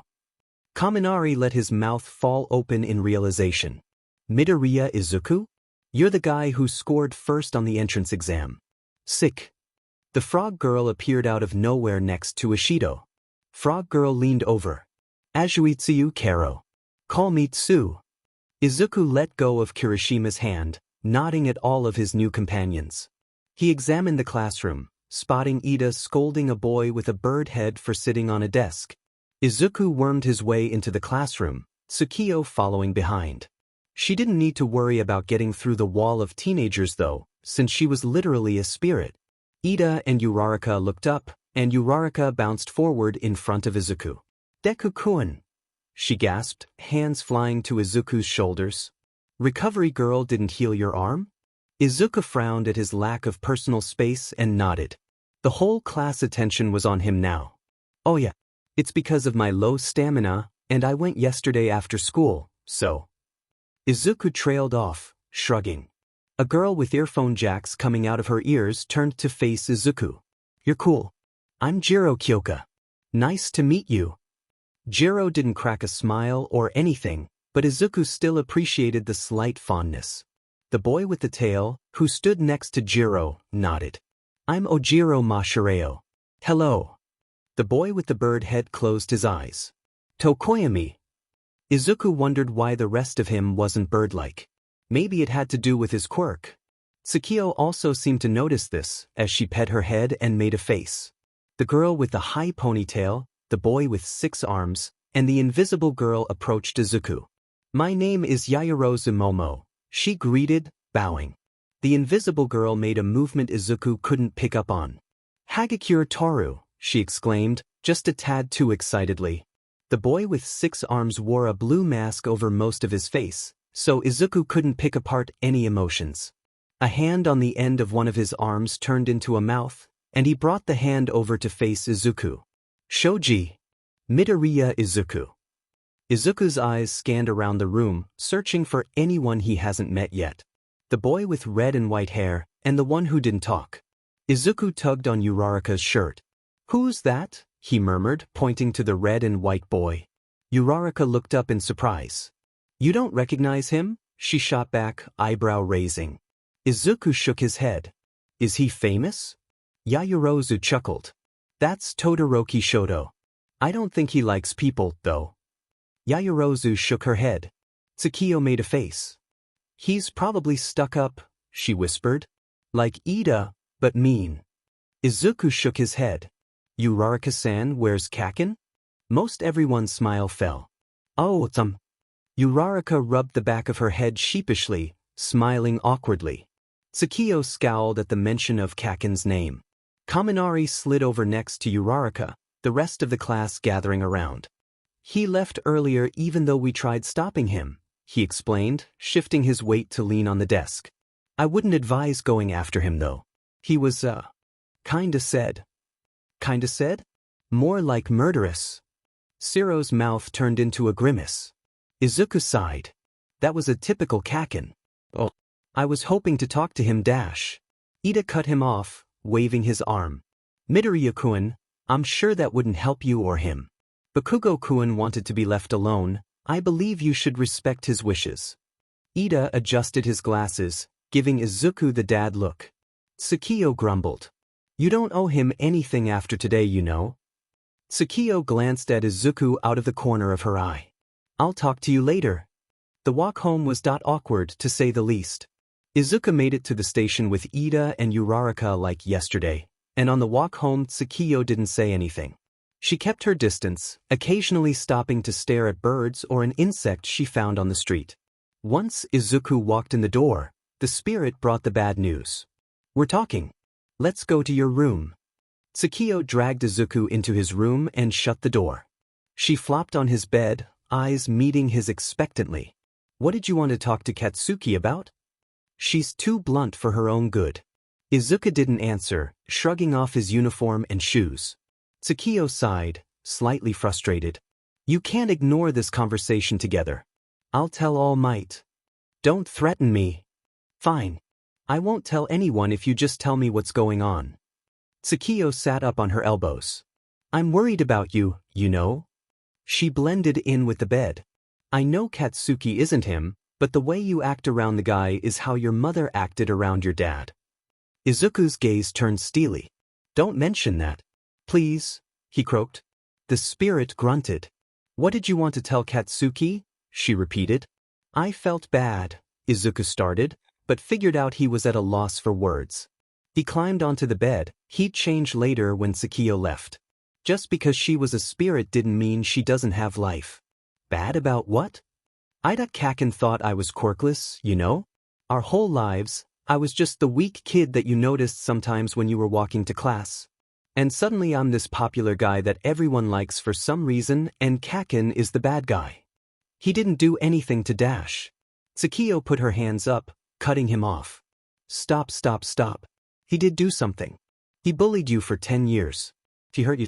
Do you really think that's excusable behavior, Aizu? She sounded like she was getting impatient. Sorry. It's just it's weird. I guess not. Izuku was reluctant to agree with her. He's never been treated like the good guy. Tsukiyo knew this. She's always been around. Tsukiyo reached for Izuku's hand, encasing it in her own. You don't owe him an apology. You don't have to explain that All Might gave you powers, and you don't have to explain that you didn't do anything wrong. Izuku glowered at her. Don't speak about One for All so loudly.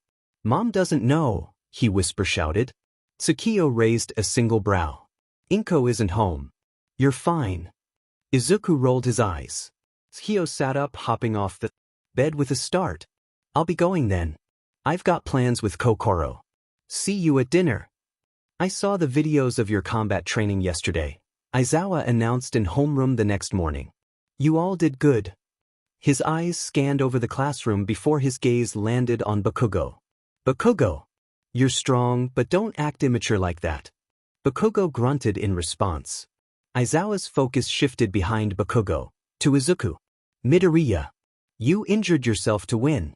You're strong too, but you'll get nowhere if you don't have control over your quirk. I'd like to see you improve on that. Tsukiyo snicked from on top of Izuku's desk. As once stated, Izuku was lucky she was invisible to everyone else besides him. Why yes, sensei? Anyway, Aizawa continued without further ado. Let's get down to business. Today, I'm letting you all decide on class representative.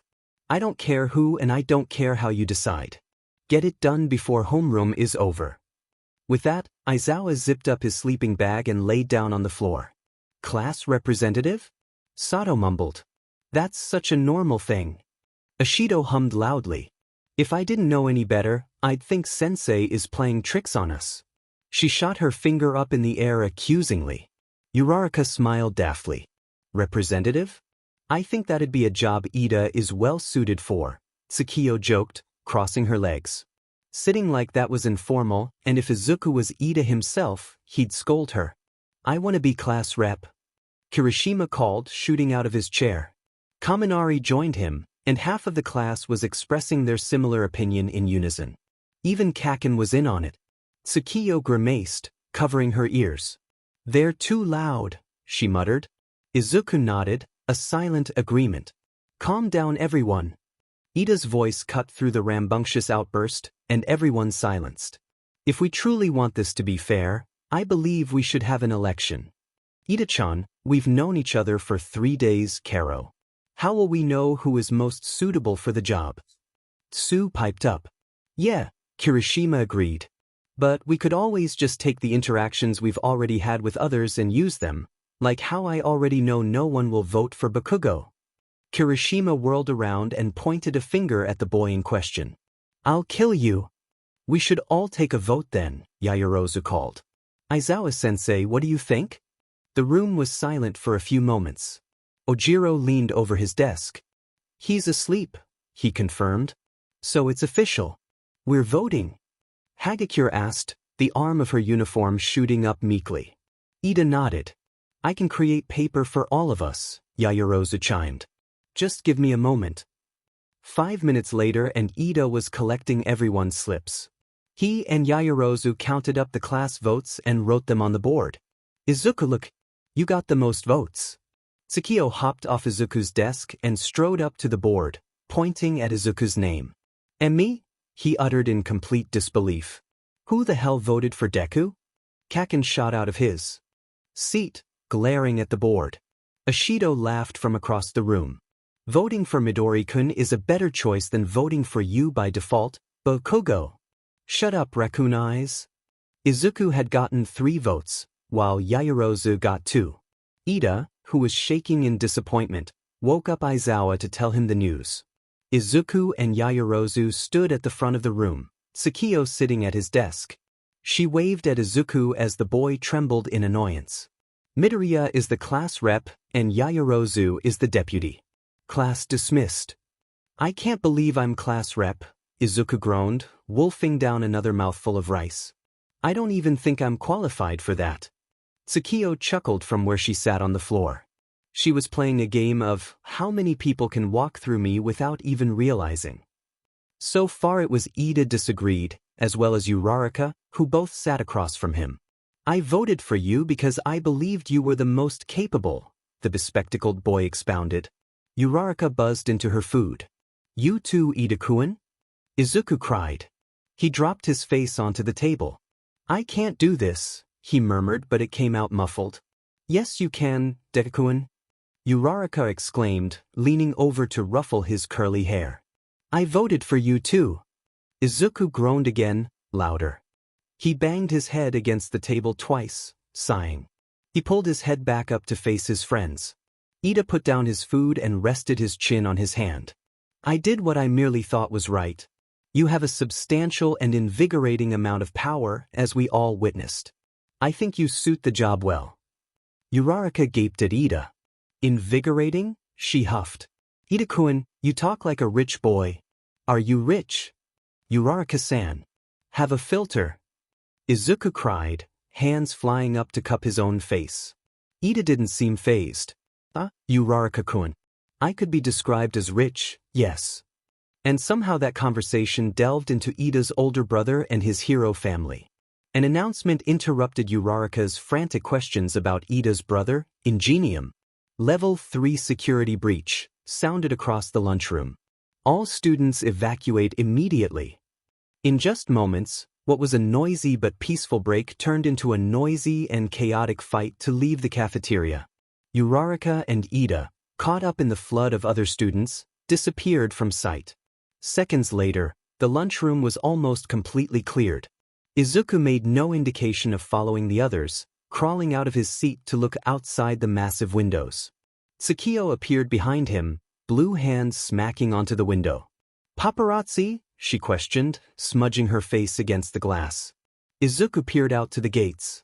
There had to be about 100 or 2 people swarmed out there. Aren't the Yui gates supposed to be unbreakable? Tsukiyo carped quietly. It looks like someone crumbled them. That's crazy.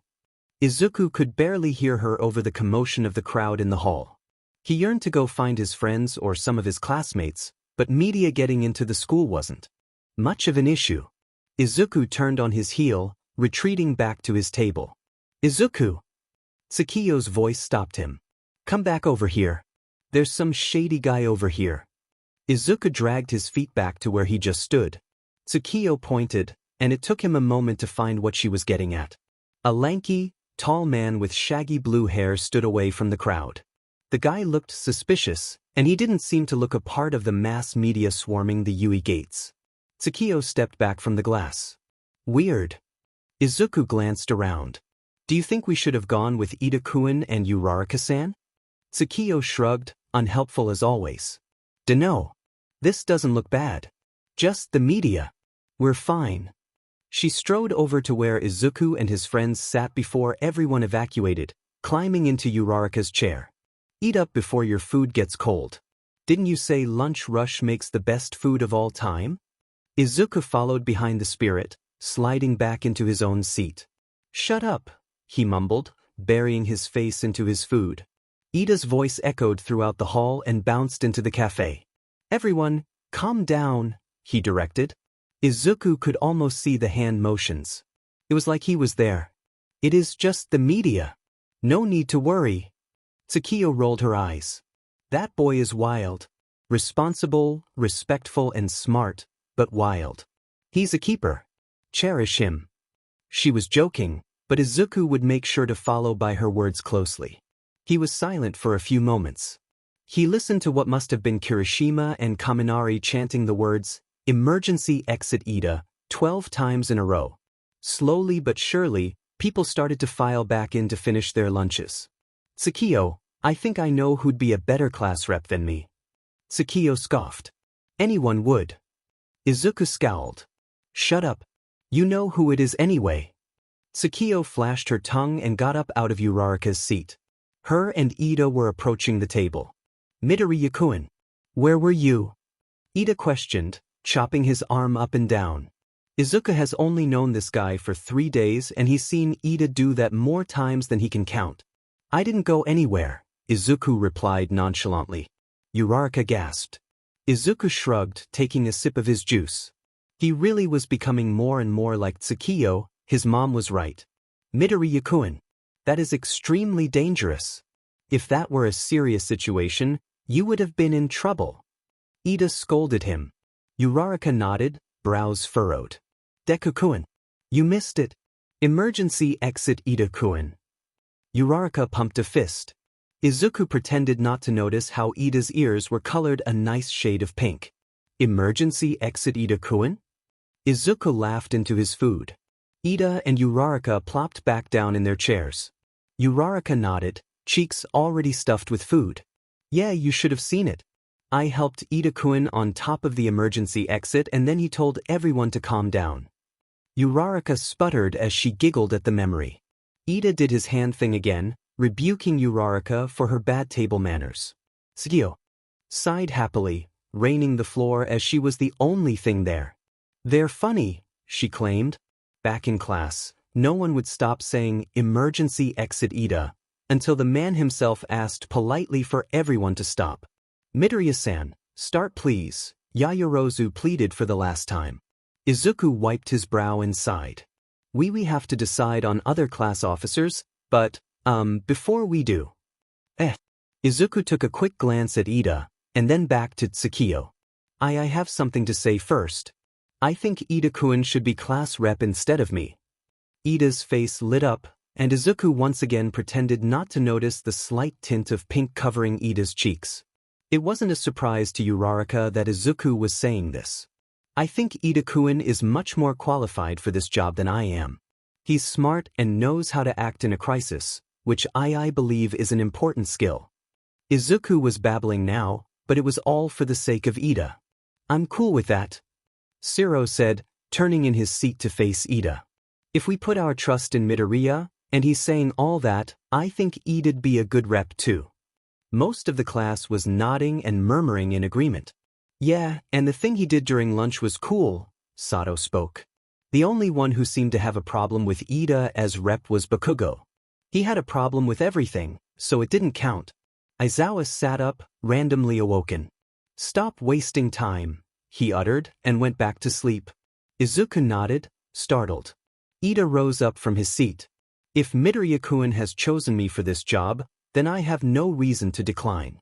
So from today on, I, Ida Tenya, will do my best to serve as class rep. Tended all he bowed. So formal. Tsukiya whispered. Yaoyorozu sighed, exasperated. Nothing for me. Izuku shot her a glance. Sorry, Yaoyorozu-san. Aizawa settled them into their seats once they were done. Instead of what we were originally going to do, we're doing training with me, All Might, and one other teacher. Sensei, what kind of training? Siro's hand shot up. Rescue. Stuff like disasters and shipwrecks. We'll be taking a field trip to the USJ. Rescue training sounds difficult, Kaminari frowned. Kirishima patted him on the back. This kind of stuff is what heroes do. It can't be that hard. Aizawa scowled. I wasn't done talking, you two. Today, you don't have to wear your costumes if you don't want to. I'd recommend it, but I could care less if you follow my advice. Aizawa opened the shelves where costumes were held. We're leaving in 20 minutes, taking a bus there. Get ready and meet me out front. Aizawa left the classroom, leaving the teens to do as they needed. I assume you're going to wear your PE uniform. Tsukiyo commented, following Izuku to the shelves. He nodded silently, pulling out his pair of clothes. I'll meet you outside of the boys' locker room. I'll change too. In less than 15 minutes, the whole class was gathered out front. Deku-kun, where's your costume? Uraraka came out of nowhere. Tsukiyo was sitting on the ground, pretending to stretch. Oh, mine kinda got ruined during training. Izuku laughed sheepishly. So I'm wearing my PE clothes for now. Until the support department can make me a copy of my costume, this is kinda my only choice. Ida blew a whistle, interrupting their conversation. Where he got the whistle, not even God himself knew. Class 1A, gather around. Line up in correct order of our seating chart. Ida directed, surprisingly not waving his arms around. Despite a couple bouts of protests and annoyance, everyone got in line. If Kaken was in front of him, does he have to sit next to him? Tsukiyo gave herself and Bakugo as much distance as possible, making a grossed-out face. The class climbed onto the bus noisily. When everyone was seated, Ida frowned, mostly to himself. I didn't realize the seating would be like this. Kaminari bounced off his seat. Guys, someone play some music. Jiro threw a pretzel at him. Aoyama, who had never sat down in the first place, was busying pretending to be a model next to Todoroki. Don't I look fabulous? He asked the aloof boy. Todoroki gave him a once-over and shrugged. No. Ida was scolding Jiro for throwing food on the bus. Jiro threw a pretzel at him in retaliation. Ida sat back down, defeated. Midoriya-chan, your quirk is very strong, Sue commented. She had a habit of resting her index finger on her chin. It reminds me of All Might. Yeah? My quirk isn't like All Might's. Izuku waved his arms around frantically. Had she noticed the connection between he and All Might? My quirk is a lot different from his. Tsukiyo snorted from the bus floor. Oh. Sue blinked blankly. I do think both of you are very strong, Karo. Sato, on the right of Izuku, nodded in an unspoken agreement. Izuku sighed in relief. Yeah, Midoriya is strong. It's good he's not like Bakugo, though. Kirishima, from across Izuku, grimaced. I don't want to think about Midoriya being like Bakugo. Kaminari leaned over his seat to join in. Bakugo has a sheet personality. It's like sewage-dipped steaming hot dog poop. Sue let out a ribbit in agreement. I'll kill you, Pikachu. Just shut your mouth. Bakugo's hand reached at Kaminari, but the guy scooted away before Bakugo could get near. Speaking of strong quirks, Kirishima continued, mine Esikes. It's strong, but it isn't flashy like Bakugo's or Todoroki's. Aoyama called out from next to the red and white boy. I have the flashiest quirk. Kirishima rolled his eyes. Kirishima-kun, your quirk is cool. It's excellent in defense and you're able to be a strong weapon, right? There were times when Izuku let himself fanboy freely without care. Right now was one of those times. Tsukio snickered and muttered, fanboy. You think so, Midoriya? Thanks. Kirishima gave Izuku a toothy grin. Does anyone have a snack? I'm hungry. Ashido pulled out some Pocky from her pocket and tossed it to Kirishima. The rest of the bus ride was spent, with Jiro and Kaminari arguing over God knows what. Ida and Yaoyorozu tried stopping them, but Jiro threatened to throw more pretzels if they interfered. Todoroki fell asleep and Ashido almost drew on his face if it wasn't for Aizawa's glare. Hagakure played embarrassing music on her phone. Tokoyami slept too. He wasn't happy when Aoyama accidentally woke him up. We're here, Aizawa announced, standing up. Izuku ducked, glancing out the window. The USJ was huge. Ida ordered everyone to line up single file and exit the bus neatly and without issue. He sure is a good class rep, don't you think? Uraraka mumbled. Tsu nodded blankly. Karo. With the help of Ida's constant correction, Class A made it into the USJ safely and without mess. Most of the girls were pointing around the dome. It's huge. Hagakure shrieked. Wanna know what else is who dash? Ojiro whacked Mineta before he could finish his sentence. Everyone, quiet down and listen to 13, Aizawa enjoined, swiping a hand across his face. He pointed to 13, who they would be working with today. 13 sensei? I love them. I want to be a hero like them when I graduate, Uraraka babbled, excitedly gushing. Tsukio stretched, yawning. She leaned on Izuku's shoulder, chin digging in. Hello and welcome to the USJ, students. 13 chirped. Some of the class murmured a quiet hello. Izuku shifted his weight. Before we start, I have a couple things to say, so listen up. 13 clapped their hands together cheerfully. Aizawa checked his phone. Isn't All Might supposed to be here? Tsukio whispered. Izuku shrugged. First things first, I created the USJ for rescue training purposes. I'm sure Aizawa-senpai has told you what we'll be doing today, so there's no need for me to explain. 13 pointed to their hands. My quirk is called Black Hole, they explained. Anything I stick in with my fingers will be turned to dust. It's a wonderful quirk for rescue, not to boast, but it is also a quirk that can easily kill. To put it simple, every single one of your quirks have the capability to kill a person. It's a wonderful thing that we use ours for good and not for bad. Tsukio lifted her head off Izuku's shoulder, stepping around him. She peered past 13 and down into the area with the water fountain. She squinted, a frown visible on her features. Izuku, there's something down there. People. I think that they're waiting for us, she mumbled, voice dripping low. Her eyes widened in realization. Tell Aizawa-sensei. They're villains. Hurry, she cried. Izuku turned to his teacher. Aizawa-sensei, he interrupted.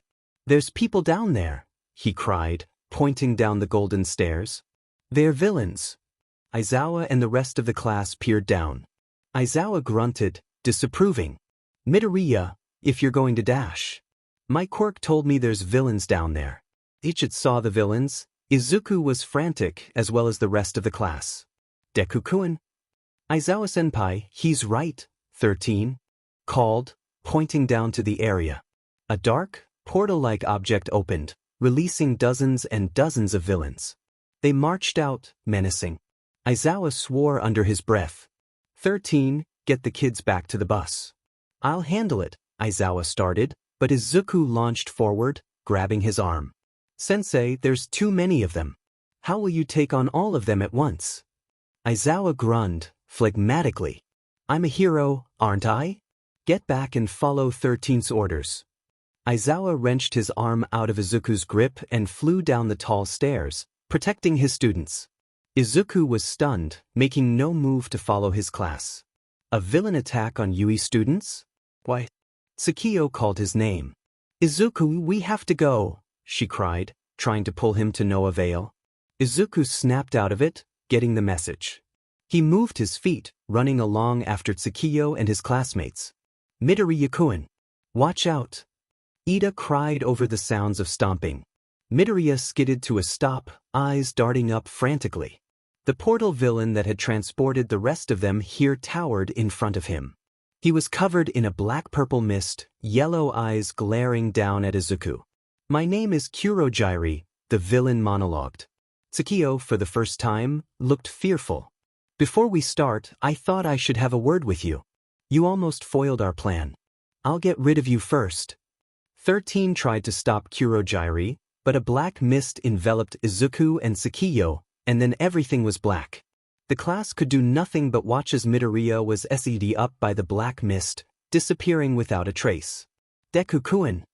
Uraraka cried, knees weak. Ida held onto her elbow firmly, holding her up. Get rid of him? Todoroki muttered. You were willing to kill a child? Kurogyri's eyes turned to face the class. I wouldn't have killed him so early on. We did want to have a little fun while we were here. 13 ushered as much as the class away from the villain as possible. The hero looked ready to defend the students with their life. You see, we were here for All Might, but it looks like he isn't here. The next best option would be to torture and kill his students, right? Kurogyri let out what must have been a dark chuckle. Black hole! 13 cried, activating their quirk. At the exact same time, Kirishima and Bakugo leapt up to Kurogyri, both boys attempting to injure the villain. 13, taken aback, quickly disabled their own quirk in fear of harming the students. Boys, don't dash.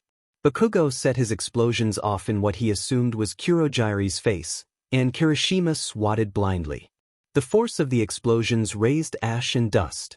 Kurogyri dodged Bakugo and Kirishima's assault narrowly. That was close, the villain uttered. Kids, get back. 13 called, but before anyone could do anything, the same black mist that took Midoriya enveloped around the rest of the class. It forced through them, separating the teens from each other. Shoji, using his extra arms, latched onto a few others, pulling them out of harm's way. Ida had done the same with Uraraka and Ishido. The mist cleared, and the only people left were 13, Uraraka, Shiro, Shoji, Sato, Ishido, and Ida. Ida's eyes darted around, searching for anyone else. They were gone. Everyone, the bespectacled boy cried. They all could only hope everyone was okay. Right now, they had one common worry, stopping Kurogyri. Izuku was standing in front of that villain one moment. The next, he was being thrown into the shipwreck zone with Tsukiyo latched onto his foot. He face-planted into the water, some splashing with the force of his intrusion. Izuku opened his eyes underwater, searching for any way to get on land. He spotted the ship, but it was too far away to swim normally, but his arm reached for Tsukiyo, calling to her. A blinding light surrounded them, and Izuku could feel everything Tsukiyo held. She seemed to know what was going on, as she surged all her power into Izuku. Izuku felt the burst of strength. His legs kicked in the water, propelling himself towards the ship. He can't climb the ship, but he had to get close enough if he even considered that. Behind him, he heard a garbled, hey. It was a shark villain, swimming at him at a faster pace than Izuku. The shark man grinned, showing off his sharp teeth as he chased after the boy. In an attempt to get away, Izuku swung his limbs wildly. Izuku heard a "Karo" and turned his head. Instead of another villain, it was Tsu, thank God. She kicked the shark man in the head, knocking him far off. Tsu's tongue wrapped around Izuku's middle, flinging him up and out of the water. Gently, he landed on the deck of the ship. Tsu was amazing. Izuku allowed Tsukiyo to detach herself from him, saving their strength. Mineta followed after Izuku, landing on the ship as well. Izuku hadn't even noticed Mineta was with Tsu. Izuku shakily stood and peered over the edge of the ship, examining the water for Tsu. Tsu, instead of in the water, was latched onto the side of the ship, climbing up. Izuku leaned over and reached a hand out to her when she was close enough, pulling her up. Thanks, Karo, she chimed. Tsu glanced at the two boys. Tsukiyo sat on the floor, rubbing her wet shoulders. Despite her lack of physical properties most of the time, She was able to interact with solids and liquids besides people. Water, being a liquid, was something Tsukiyo had just swam in. Are you both all right? Izuku asked, panting. Mineta nodded meekly, and Tsu gave Izuku a rib bit in the form of a response. What about you, Midoriya-chan? Izuku waved her off. Don't worry, he trailed off, glancing at the water. We should figure out how to get out of this. Mineta grimaced. How would we? There's no way we can get out of here. We'll die, the boy wailed. Tsukiyo looked ready to smack him. From what we know, Karo. Tsu began, peering at the water as well. There is probably more villains out there. We'd have to be wary of that. There's only 3 of us. But don't think they know our quirks, Mineta grumbled. He got to his feet, staring up at Izuku and Tsu. Izuku nodded, realization clear on his features. Right, Mineta-kun? If they knew Tsu was a frog, she wouldn't be here. Tsu nodded, rib-biting. Midoriya-chan, how would we get out of here? Do you have a plan? She ribbited, deep in thought. I don't know if 3 teenagers against a bunch of villains is an equal match, Karo. Didn't they say they were after All Might? Mineta asked. He scratched his head idly.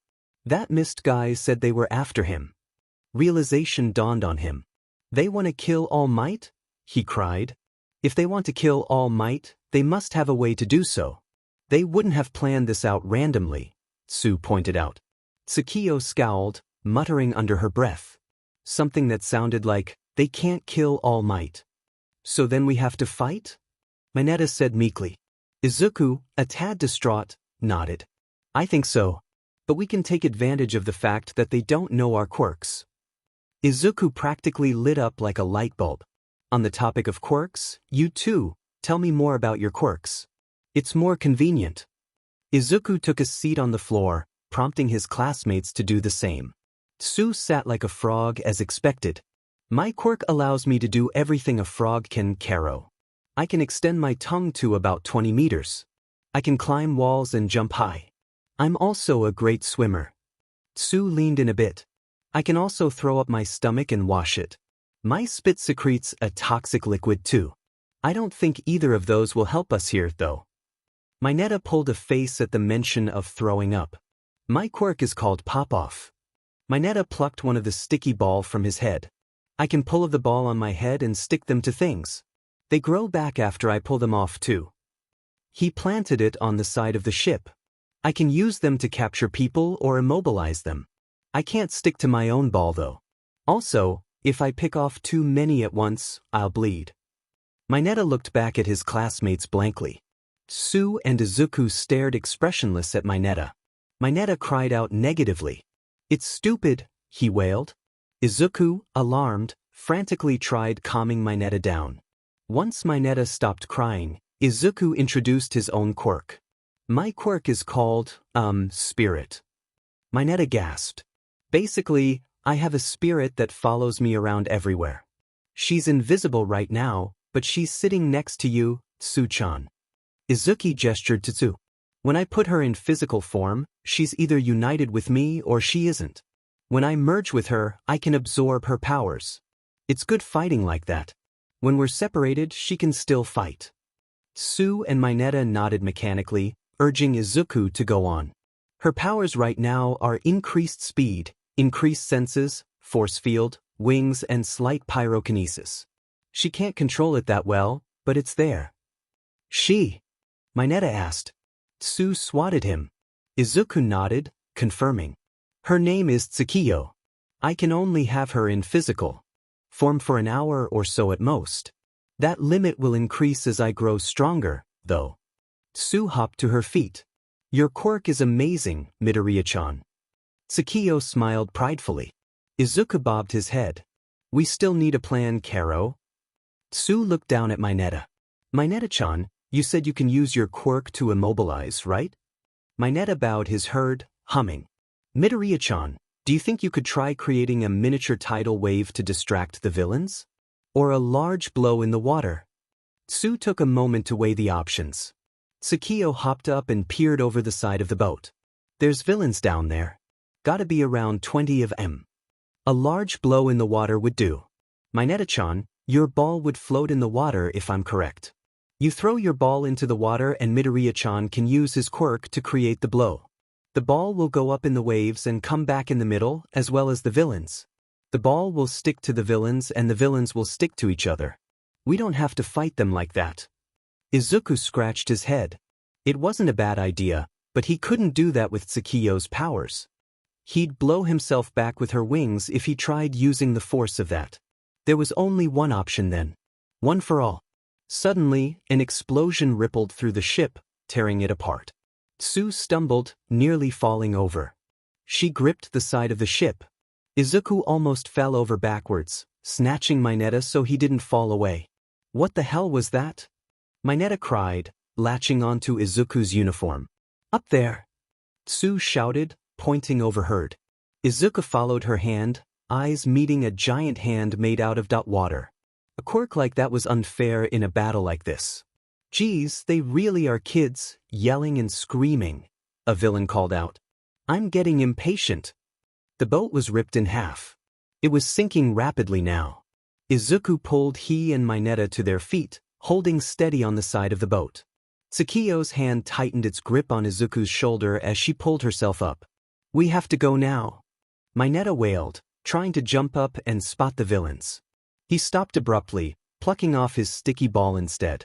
He flung them into the water in frustration, purple ball after purple ball. Izuku was tempted to stop him, but this technically was a part of their plan, so. The villains seemed to be wary of the ball, meaning their plan was at least working. Some of them were trying to push the purple spheres away, confused or distraught. Tsu-chan, on my mark, will go okay? Tsu nodded, but Mineta's feelings weren't mutual. Hurry up, Midoriya. I don't want to die. Mineta whined. The ship was close to sinking now, the half they stood on just barely enveloped in the water. Tsu-chan, grab Mineta. I have to do something before we go. Then. Izuku glanced at Tsukiyo. She seemed to have the same idea. Tsu complied, standing over the small teen. Either in fear or forgetfulness, Mineta surprisingly wasn't being a pervert. Close your eyes. Izuku allowed himself to once again connect with Tsukiyo. The soft light enveloped him again, and when they were joined, he glowed.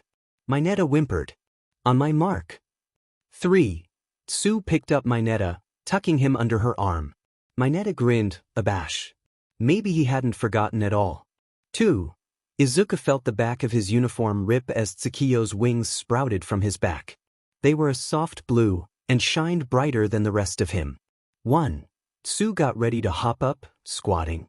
Izuku lifted a foot onto the barrier of the ship, prepared to fly. Mineta's hands rested on his sticky ball. Let's go! Izuku cried, propelling himself upward with Tsukiyo's wings. Tsu hopped up with Mineta, a safe distance between her and Izuku. Mineta started throwing more ball at the villains rapidly, bound to start bleeding soon. It's been a long time since we last flew, Tsukiyo commented. Izuku hummed softly.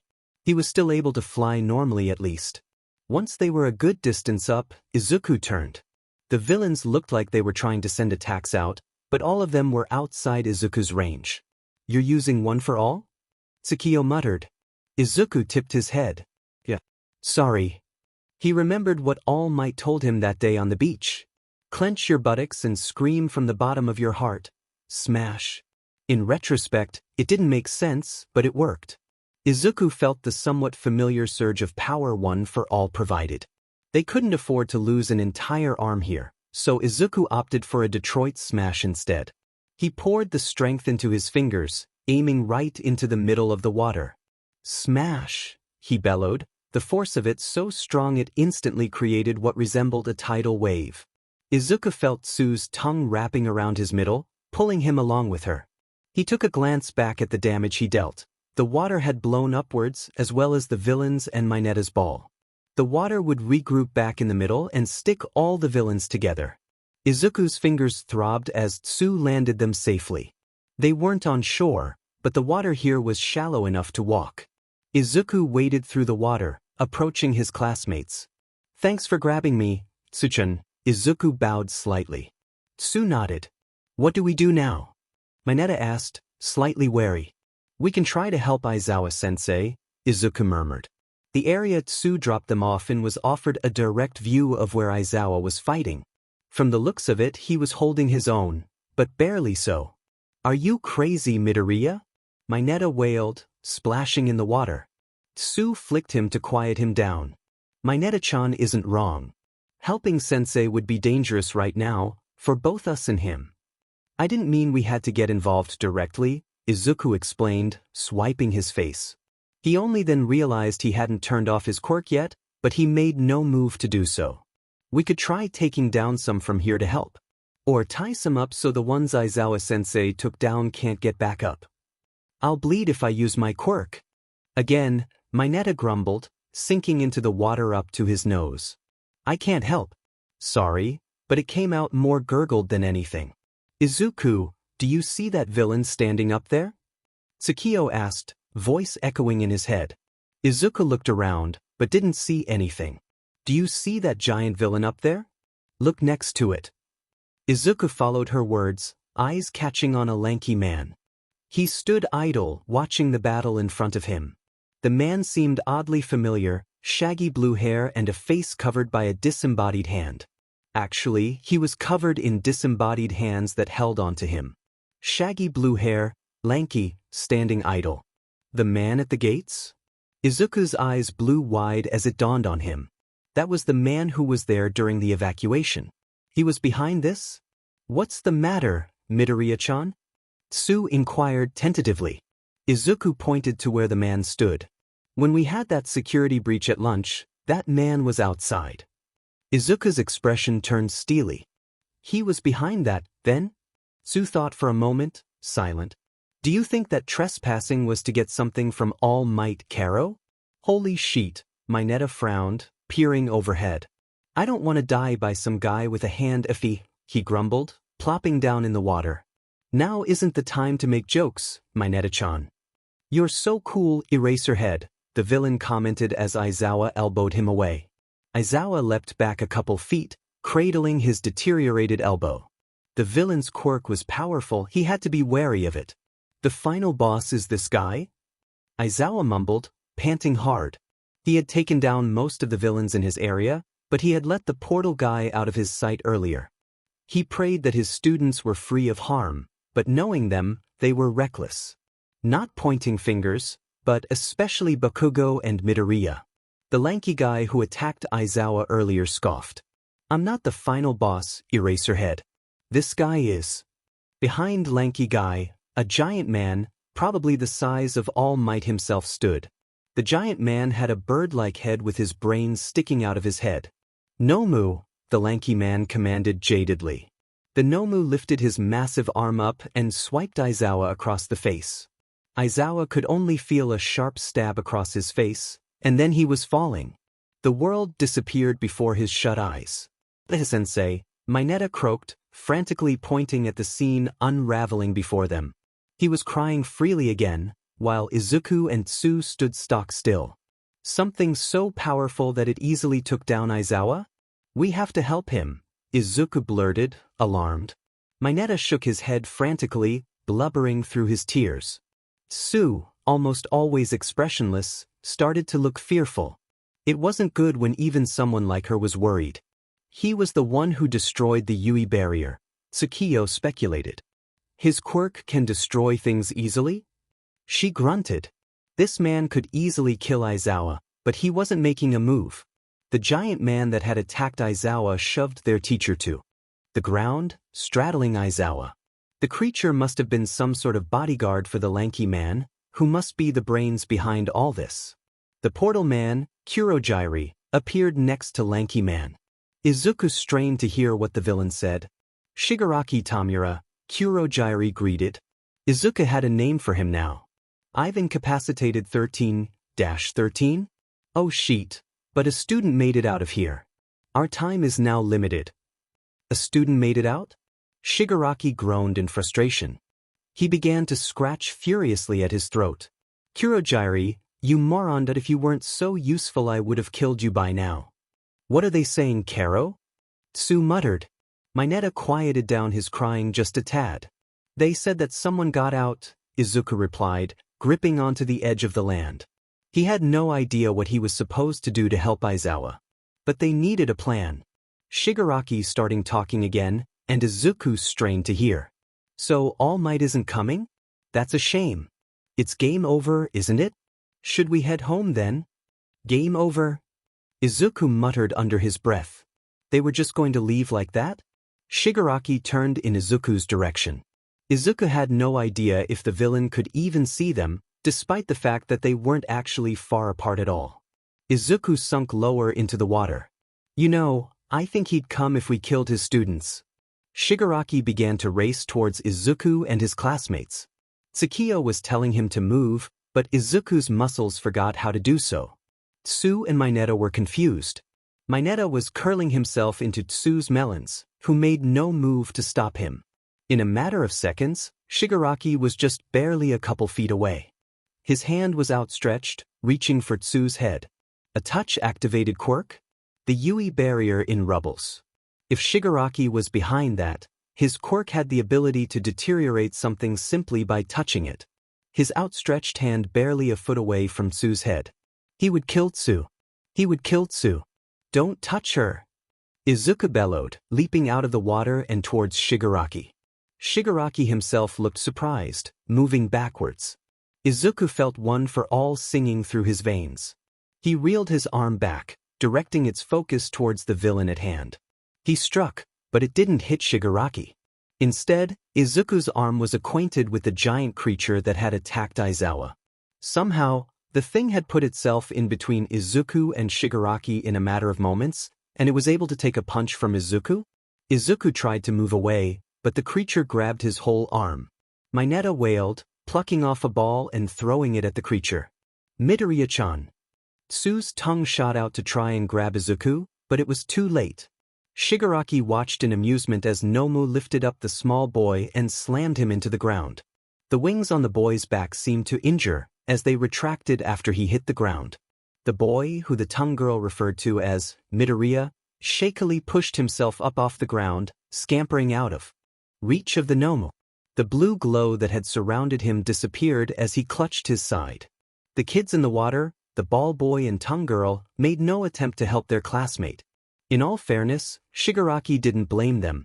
Nomu wasn't a force to be reckoned with. A purple ball flung by Shigaraki, thrown by the small boy, latched onto tongue girl. He grinned, despite his face being mostly masked. Shigaraki approached the two, who were backing down in the water. Tongue girl was holding onto ball boy, who was crying. He reached out a hand as he heard the boy, Midoriya, cry out, indicating that Nomu was doing his job. Shigaraki's hand enveloped tongue girl's face, but nothing happened. He stood up in frustration, whirling around. He hadn't noticed Eraserhead had regained consciousness yet. Oh, Eraserhead, you really are so cool. Shigaraki spoke. As described by Kurogiri, who was standing idle, watching, Shigaraki had the body of an adult and the brains of a child. Nomu, Shigaraki called. Nomu looked up, making an inhuman sound. Sensei should have looked into making them silent. They were too noisy. Take care of Eraserhead. I'll have the children. Izuku rolled out of the Nomu's range, jumping to a squat. Shigaraki ordered Nomu to take care of Aizawa. That didn't sound good. Izuku had deactivated Tsukio in fear of accidentally injuring her, but had injured himself more so than he would have with her. He clutched his side, which, mind you, had been smashed into the ground. His right arm, which had been used to lift Izuku's whole body up, had felt like it was pulled out of its socket from the strain. Izuku felt like something was broken. It was hard to breathe. Tsukio gripped his back, trying to hold him upright. It was to no avail, as she wasn't as strong in spirit form, but it was still worth a shot. Shigaraki turned his attention back to Izuku, who was panting awkwardly to avoid hurting himself more. I thought Yui students were supposed to be strong, Shigaraki commented. He didn't look like he was going anywhere, but Izuku was still being careful and alert. Tsukio sneered at the villain, yet it wouldn't have made it to Shigaraki even without the hand covering his face. But you really aren't. I was hoping for you all to at least put up some kind of fight. Shigaraki habitually clawed at his neck, tone dipping into annoyance. If you don't put up a fight, I'll just kill you and your friends. The Nomu, who Izuku had let leave his field of vision momentarily, straddled Aizawa once again. Aizawa tried to fight back and get up, but his attempts were feeble. Nomu had to be at least as strong as All Might himself. Nomu twisted Aizawa's arm, making a sickening crunch. Izuku winced, feeling a GG in the back of his throat. He was even more nauseous as Nomu thwacked Aizawa's head into the ground once more. Izuku felt his heart drop. What could they do if even Aizawa was helpless? Shigaraki made out what must have been a sinister grin. Under his mask, Izuku stood, but the ground seemed to sway beneath him. He took a deep breath, not taking his eyes off Shigaraki once. He was much faster than what his bony form portrayed. "Don't you want to be a hero, Midoriya?" Shigaraki asked mockingly. "If you want to save your friends, come and fight me." Shigaraki opened his stance a little wider, eyes raising up. It was as if he was telling Izuku he was up for grabs. Technically he was, but Izuku didn't dwell on that thought. "Izuku," Tsukio muttered into his ear. "We have to protect Tsu and Mineta, and also Aizawa. Can we fly out of here?" Izuku shook his head. Shigaraki and himself stared down one another, neither making a move. Shigaraki was waiting for him. If Izuku took too long, Shigaraki would get impatient. "No," he whispered calmly. "Nomu is too strong, we'd never get sensei from him. I can get Tsu-chan and Mineta-kun away from here, but I can't leave Shigaraki here. He'd kill Aizawa-sensei." Tsukio hummed, equally distraught. The only answer was to fight Shigaraki. "Okay," Izuku announced, straightening himself with a wince. He glanced over to Tsu and Mineta, meeting Tsu's eyes. He nodded. "I'll fight you, but don't hurt my friends." Shigaraki laughed, a horrid sound. "Oh, Midoriya. Such bravery. The question is, will you last?" Shigaraki was fast, which wasn't really expected of someone of his build. Shigaraki raced towards Izuku, but Izuku had already assumed the villain would do so. He dodged the man's attack, flinging himself to the right of Shigaraki. Shigaraki dove again, and Izuku kicked Shigaraki's leg. "Don't let him touch you," a simple reminder yet not so simple in actuality. Shigaraki reached for Izuku's leg, only for the hand to be kicked away.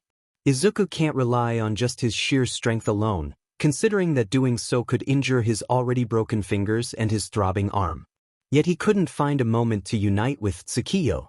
Every time Izuku thought he had a chance, Shigaraki rebounded from his retaliation and charged again. It was frustrating. Izuku kicked Shigaraki hard enough to send the man stumbling. This was his chance. "Now!" Izuku called to Tsukio. She latched onto him, focusing on just each other as they merged together. The familiar blinding light, and then the soft aura emitting from Izuku. Shigaraki took a step back, standing to his full height. He pet his head, examining Izuku. "Your quirk." Shigaraki mumbled, a hand reaching to itch at his throat. "Sensei's been looking for that quirk forever. You'd be very useful with us." Without warning, Shigaraki dove at Izuku. Izuku, unprepared, jumped back. He stumbled over his own feet, hitting the ground with a thud. Tsukio cursed. "Midoriya!" Mineta called, trying to jump out of the water. Izuku shot them both a look that told them to stay back.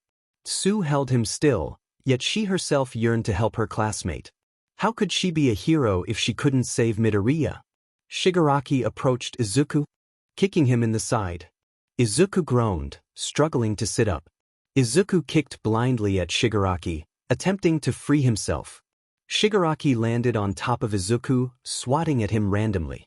Izuku mustered enough of Tsukio's strength to kick Shigaraki off of him. He hesitated, and then heaved himself to his knees. Shigaraki was too fast, grabbing Izuku's arm from behind. The next couple of seconds were pure pain for Izuku. Shigaraki latched his whole hand on Izuku's forearm, quirk activating. Izuku felt his arm deteriorating, crumbling right in front of him, and could do nothing. He screamed a moment later, his uniform and then the skin of his arm crackling off. Izuku's voice trembled as hot agony flashed through his whole arm. It took Izuku a moment to regain his posture, butting Shigaraki in the chin and knocking the villain off. Izuku was quick to recover, clutching his destroyed arm and hopping to his feet. Tsukiyo's tone was more than worried. "Are you okay?" "I'm okay." Izuku's arm looked like Aizawa's elbow, he noted. Izuku was bleeding, blood dripping down his arm and onto the ground. "Midoriya-chan." Tsu called. She and Mineta were out of the water now, but just on the edge of land. He would protect them. "I'm surprised, Midoriya," Shigaraki called. He stopped his attacks, hopefully to catch his breath. "I didn't think someone like you dash." A crash and a cloud of dust cut Shigaraki's monologuing off, catching them all by surprise. Back at the top of the stairs had the commotion occurring. Izuku spotted some of his classmates, but from afar he couldn't make out who it was. Behind his classmates, a rise of dust and what may be debris formed, shielding whatever was behind all the ruckus. The dust cleared up quickly, and it revealed their ticket out of there. It was All Might, gripping his golden suit jacket over his shoulder. His teeth were bared, yet not in a smile. All Might was frowning. "All Might!" Mineta cried, standing up against Tsu's word. He shot to his feet, rejoicing. Tsu stood calmly as well. Izuku limped over to his classmates, breathing heavily. Some of the villains that Aizawa took down earlier were stirring. Some started to rise at the sight of All Might, the #1 hero. Aizawa himself was still pinned by the Nomu, unfortunate for him. The state Izuku's teacher was in was less than fine. Shigaraki paid no mind to Midoriya anymore. All Might was here. They were getting a part 2 after all. "I came because I felt like something was wrong," All Might's voice boomed and bounced off the walls of the UV. Izuku gazed up in relief at his idol, Tsu grabbing onto his shoulder. "Oh, Might." Izuku croaked. Shigaraki seemed amused, for the most part. Izuku couldn't tell, despite the fact that Shigaraki was less than 10 feet away. Or maybe the villain was a little stunned himself. "I couldn't get a hold of 13-san or Aizawa-kun, so I came to check up on my juniors. On my way here, I encountered young Ida." "Ida-chan was the one. To make it out, Karo?" Tsu said blankly. Izuku nodded stiffly, arms still in a dull agony. He could deal with it later. "Young Ida told me about the villains attacking, and what they did to my students and 13-san.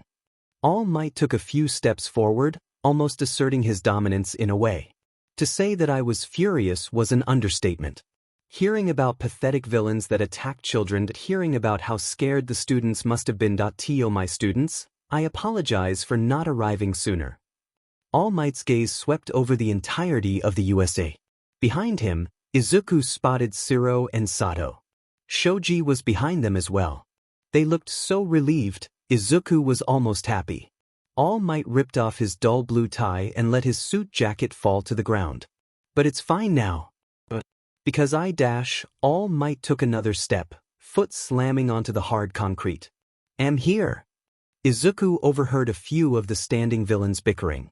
It was almost funny if taken out of context. "That's All Might?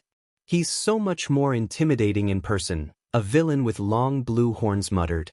"I know, right? He's so much bigger too." Another villain with a skull mask slapped blue horns angrily. "Idiot, don't gush over him.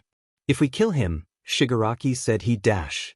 In one swift movement, and thanks to his incredible speed, All Might had flown down the giant stairs leading to the fountain area. The hero amazingly took down the standing villains as quickly as possible.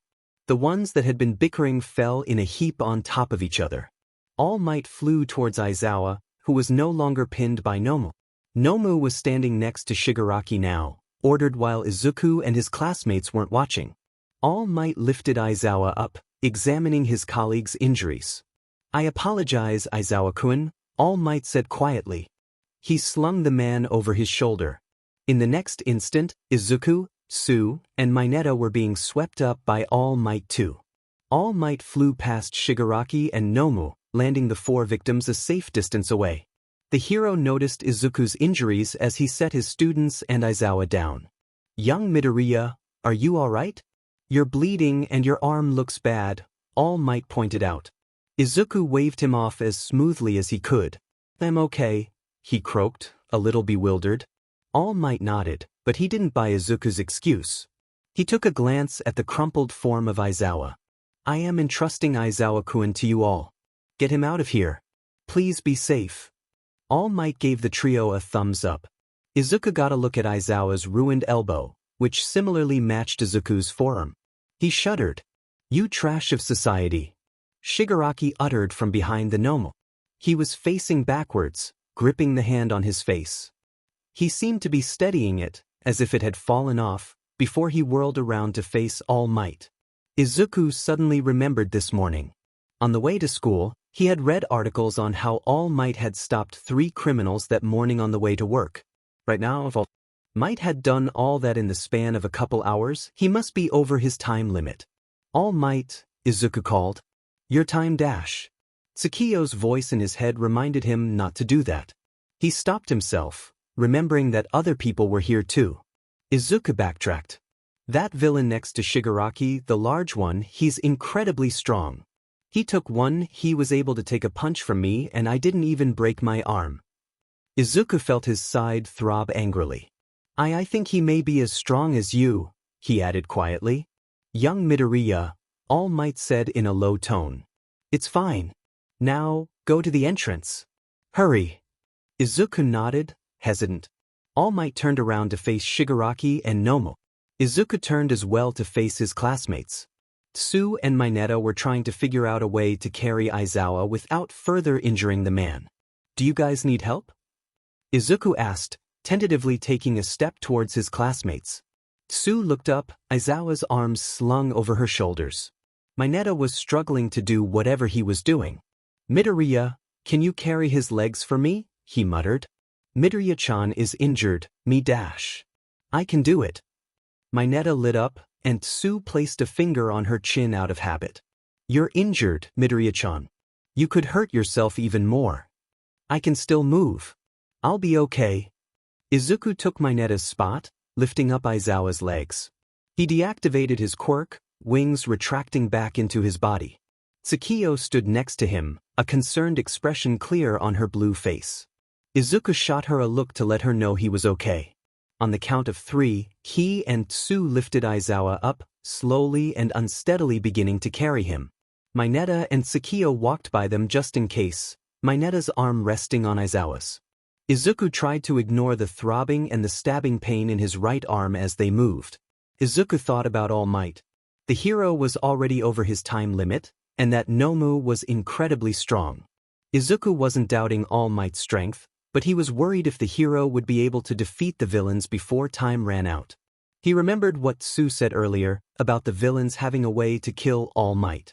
Izuku glanced back, tuning out Mineta and Tsu's chatter. An explosion had rang through, from what Mineta described as from suplex. Clouds of dust rose and drifted thickly, neither All Might nor the villains could be seen. He remembered earlier, before the villains came. 13th's secret signal to Aizawa, the 3 fingers, they had to mean All Might's powers. All Might was at his limit now, and there was nothing they could do. Yet, Izuku was the only one that knew. The dust cleared up, and Izuku nearly stumbled over. Tsu hesitated in her next step, and Mineta froze. All Might and the Nomu were in an awkward position, what must have been painful for All Might.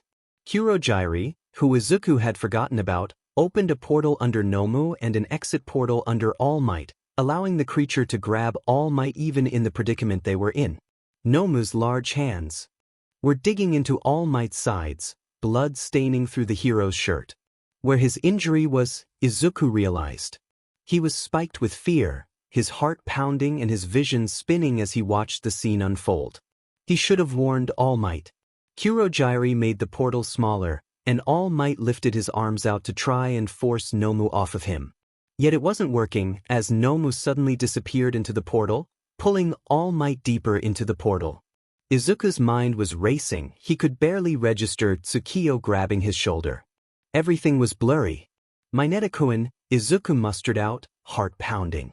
Mineta looked up at him, and Izuku met his eye. Take my spot. Mineta must have assumed his arms starting hurting, because he complied immediately. Izuku let go, handing Aizawa's legs to the smaller team. Izuku? What are you doing? Tsukiyo inquired, worry obvious in her tone. Izuku shook his head, taking a few small, nervous steps towards All Might. Come with me, Tsukiyo, he whispered. Izuku started to run as steadily as he could. He shouldn't be doing this, but All Might would be dead if he didn't. Tsukiyo, despite her surprise, latched onto his good arm, gripping it as they ran. Midoriya-chan. Tsu called distantly. It fell on deaf ears as Izuku raced towards his idol. I'm sorry, he repeated in his head. There's so much you haven't taught me, I can't let you down. Absent-mindedly, he had merged with Tsukiyo while he ran, blinding his opponents. He ignored the tears in his eyes as he ran forward foolishly. Tsukiyo was telling him to stop, her voice sounding through his head. He ignored it, focusing on his target. All Might! Izuku cried, and in reality, actually crying. All Might looked up as well as Shigaraki too. Izuku lost sight of Kurogyari. That wasn't good, he didn't even have a plan. Young Midoriya? Get back! All Might called, still attempting to wriggle free. Kurogyari was back in Izuku's sights now. He was right in front of Izuku, blocking the boy's path to All Might. The villain opened a portal right in front of him, leading to Izuku's demise. The momentum Izuku built up while running was too strong, and he couldn't find the power in him to skid to a stop. He was going to run straight into Kurogyari, and his feeble attempts at being a hero would be all for naught. Die! A familiar voice bellowed.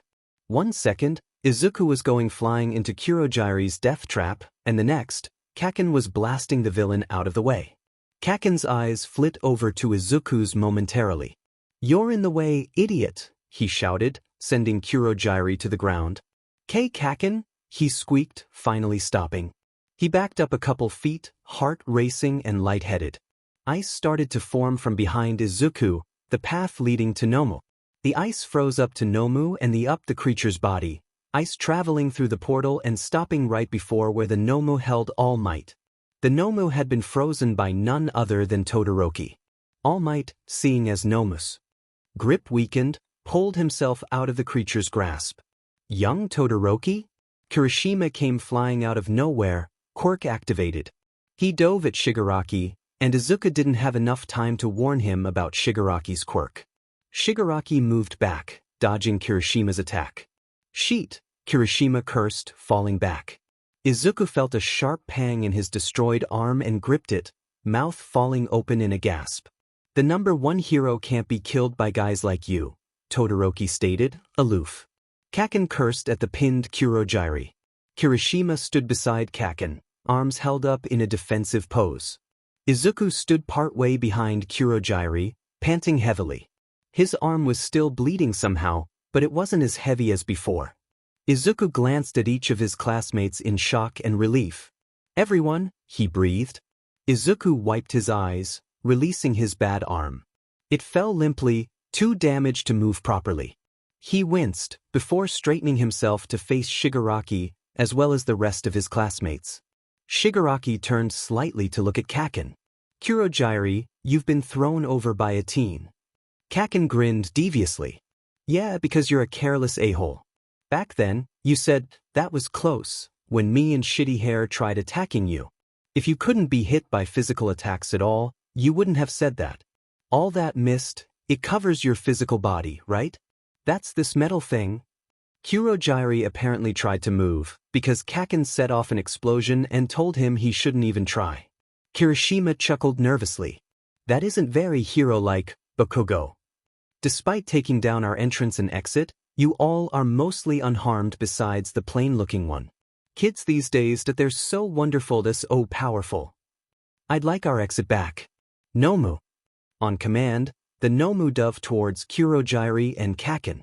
Kaken! Izuku cried, attempting to move. But the Nomu was fast, too fast for Izuku. The Nomu reached Kurogyari, and a small explosion formed from whatever happened. Kaken? Izuku whispered carefully.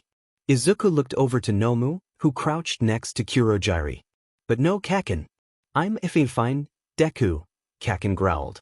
He was on the ground next to Kirishima. You dodged that? Kirishima asked, holding out a hand to Kaken. Kaken grunted, taking Kirishima's hand and pulling himself up. No. I didn't see Sheet. All Might? Izuku glanced to where the dust rose, instead seeing All Might's form. His arms were crossed, a position indicating he had taken that hit in replacement of Kaken. "You are going to hurt my student," All Might grunted. He adjusted himself, letting his arms fall. Shigaraki laughed. "So? Is violence only ever admirable when it's the heroes doing it?" The villain turned and pointed at Izuku. "That one. The one with the quirk Sensei wanted. He tried attacking me too. He was going to hit me with everything he had, you know?" All Might looked shaken at the word, Sensei. Whoever Sensei was, he had to be behind this. Sensei wanted Izuku's quirk. "Sensei?" Tsukio muttered. "All Might, now I'm angry, you know. All this hero sheet. It's stupid. Trash of society, running around and doing idiotic things without repercussions. They become violent, corrupt, but it's admirable, because they're heroes, they're the good guys.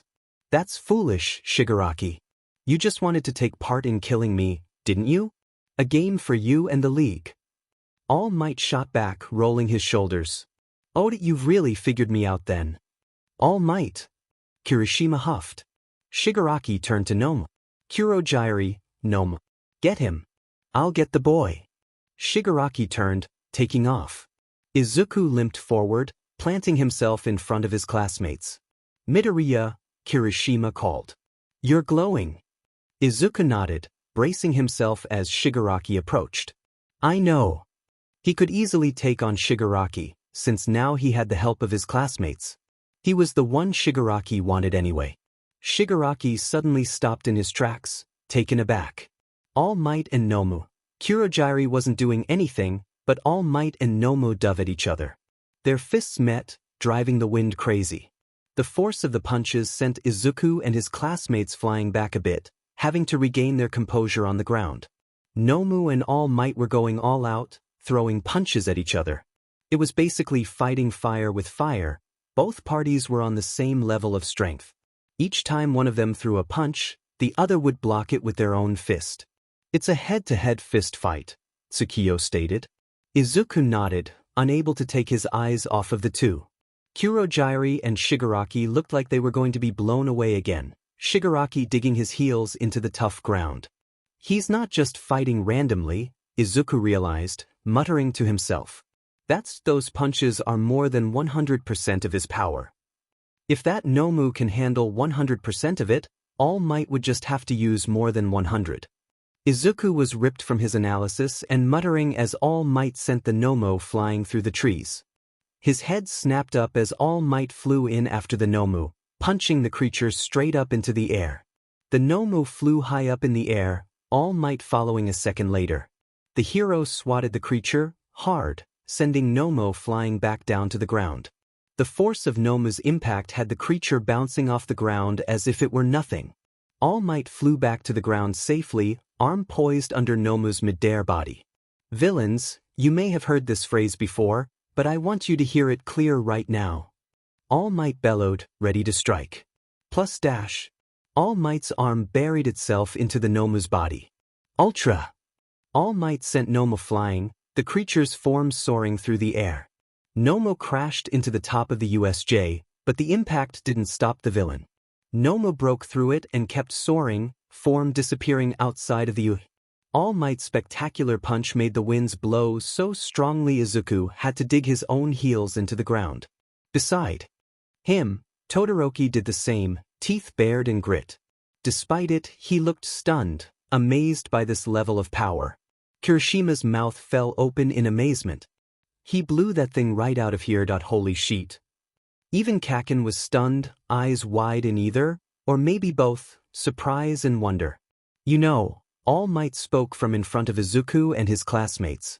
"If I were still in my prime, that fight would have been less than 50 punches. All Might scoffed, and Izuku noted that the hero was smiling again. All Might closed a fist over his chest. But man, that took over 300 hits. All Might turned away from his students. Izuku recognized the steam that was being emitted from the hero almost instantaneously. It appeared that day on the roof when Izuku was first told of All Might's secrets.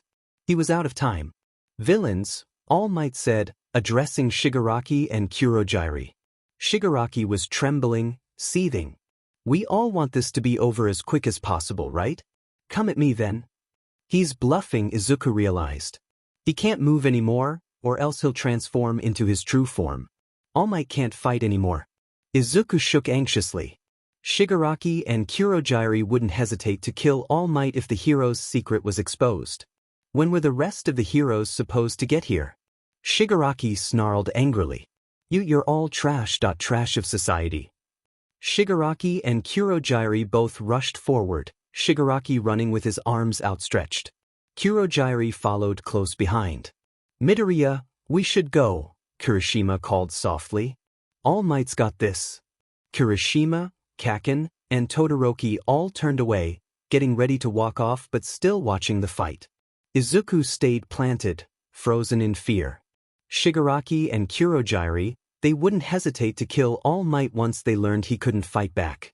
Kurogyari was in front of Shigaraki now, almost all the way to All Might.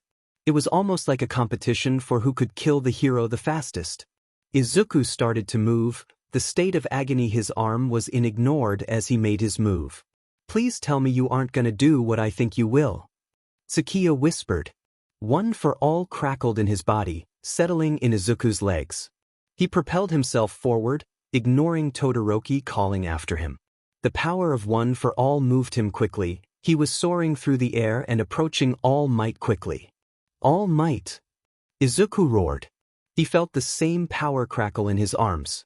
He just needed to get Kurogyari away, he would be fine. Kurogyari was still in front of Shigaraki, so he should be okay if anything happens. Young Midoriya, get back. There was no way Izuku could get back now. He spotted Kurogyari's metal brace, mentally pinpointing it. If he struck directly there, Kurogyari would go flying back. Izuku reeled back his arm, just barely a few feet away. He braced himself for the impact, heart racing and threatening to break out of his chest. Was this really all right? Izuku swung, his fist meeting Kurogyari's metal brace. The villain's eyes widened in surprise, before being thrown back. Shigaraki stopped his attempt, feet skidding a couple feet behind Izuku. Izuku fell to the ground face first, landing hard. His legs were definitely broken, he could barely feel them. His arm throbbed, but it didn't feel broken for some reason. In a moment like this, he'd finally regulated his powers. Izuku had forgotten about Shigaraki completely as he breathed heavily, panting into the dirt. Your quirk that you really are strong. Sensei would love you. Shigaraki mumbled. The man was tearing at his neck again, scratching hard enough to draw tiny dots of blood. Izuku felt lightheaded as Shigaraki approached, staggering steps as if he were drunk. Shigaraki dropped to his knees in front of Izuku's face, arms outstretched to the side. Shigaraki leaned down to meet Izuku's terrified gaze. So wonderful to so strong. Shigaraki placed a hand on Izuku's cheek, pinky finger lifted. Izuku's breathing sped up, trying to inch away. Shigaraki leaned away from Izuku and stood back up. Izuku followed the villain with his eyes as the villain walked away. Kurogyari, the villain called jadedly. Kurogyari appeared behind Shigaraki, eyes indicating he was annoyed with Izuku's act of heroism. Shigaraki looked like he was about to say something, but something whizzed by and embedded itself into Shigaraki's hand. Blood sprayed, and Shigaraki growled. A bullet. The heroes were here. More bullets came whizzing by, shooting at Shigaraki and Kurogyari. Shigaraki collapsed on the ground as he was shot in the kneecaps. A bullet bounced off of Kurogyari's metal brace, but it looked like it must have hurt to an extent. Izuku's eyes traveled up the stairs. There were pro-heroes, nearly a dozen or two. They were all lined up at the top of the stairs, and next to them stood Ida. The pro-hero Snipe was there, holding a gun. He was the one to get Shigaraki. Several villains started to rise, rushing up the stairs to attack. Present Mike stopped them, voice booming down the stairs as a reminder to stay down. The heroes separated, all going off to do their job. Tsukiyo, distantly, chuckled. Izuku let out a breath he didn't know he was holding. They were safe. Shigaraki cursed from the ground. Kurogyari, he shouted angrily, trying to scamper away. Kurogyari, on command, activated his quirk, trying to create a portal to bring them back. 13, who Izuku noticed was severely injured, activated their quirk as well. 13 stood, trying to SCK up Kurogyri and his portal. Kurogyri didn't budge much, but it looked like the villain was struggling. "Kurogyri the boy," Shigaraki called, currently being SCK'd into one of Kurogyri's portals. Kurogyri looked like he hesitated for a moment, before a portal opened right in front of Izuku. Izuku's eyes widened. He tried to move his only working arm, the one that was severely injured. Izuku tried pushing himself away from the death trap, panting hard and panicking. The portal was starting to SCK him in. He could hear his classmates and All Might from behind him, calling his name. Izuku couldn't move, he could barely do anything except panic full on. A bout of ice shot up in between Izuku and Kurogyri's portal, blocking him. Izuku heard Kurogyri curse, several more gunshots go off. The portal closed, leaving Izuku behind. He huffed, letting his head fall back onto the ground. The ice meant Todoroki had saved him. Izuku made sure to thank him later. Izuku closed his eyes, brows furrowed. "I wasn't even able to do anything," he whimpered. A single tear made its way down the side of his face. "But you saved me," All Might's voice came. "If it weren't for you, I would have been toast." "Thank you, young Midoriya." All Might was silent for a moment, before adding, "But please, don't scare us like that again." Izuku huffed out a tiny bit of laughter. He was relieved. Izuku let Tsukiyo separate from him, deactivating her. They had fought for too long to stay connected. Izuku heard footsteps approaching, as if someone were running. "Midoriya," came Kirishima's voice. "Are you all right? I'm coming to help you up." Izuku's eyes shot open. He craned his head back to see the redhead steadily approaching, and quick too. "Kirishima-kun?" Izuku suddenly remembered All Might. The boy whipped his head around to face the hero, who looked distressed as well. Half of him, the half facing Izuku's classmates, was still in muscle form, while the other half was in his true form. "Oh, Kirishima-kun, I'm okay," Izuku called drowsily. Kirishima's brows furrowed as he kept running. A large wall coming from the ground built up, blocking Kirishima's path. Pro-hero Cementos stood next to his creation. "The heroes will take care of the injured," he explained nonchalantly. "You and your classmates should get to the entrance." Kirishima stood dumbfounded for a moment, staring at the hero. "Oh, sorry." The boy turned on his heel and ran back to Todoroki and Bakugo. "But Cementon said we should get back to the entrance." Izuku sighed in relief, allowing his eyes to droop, and then shut. He heard a thud near him, assuming it was All Might. He felt a hand run through his hair, one that could only belong to Tsukiyo. "You went all out, All Might?" Cementos asked good-naturedly. All Might replied, but Izuku didn't pick up on it. He was exhausted anyway.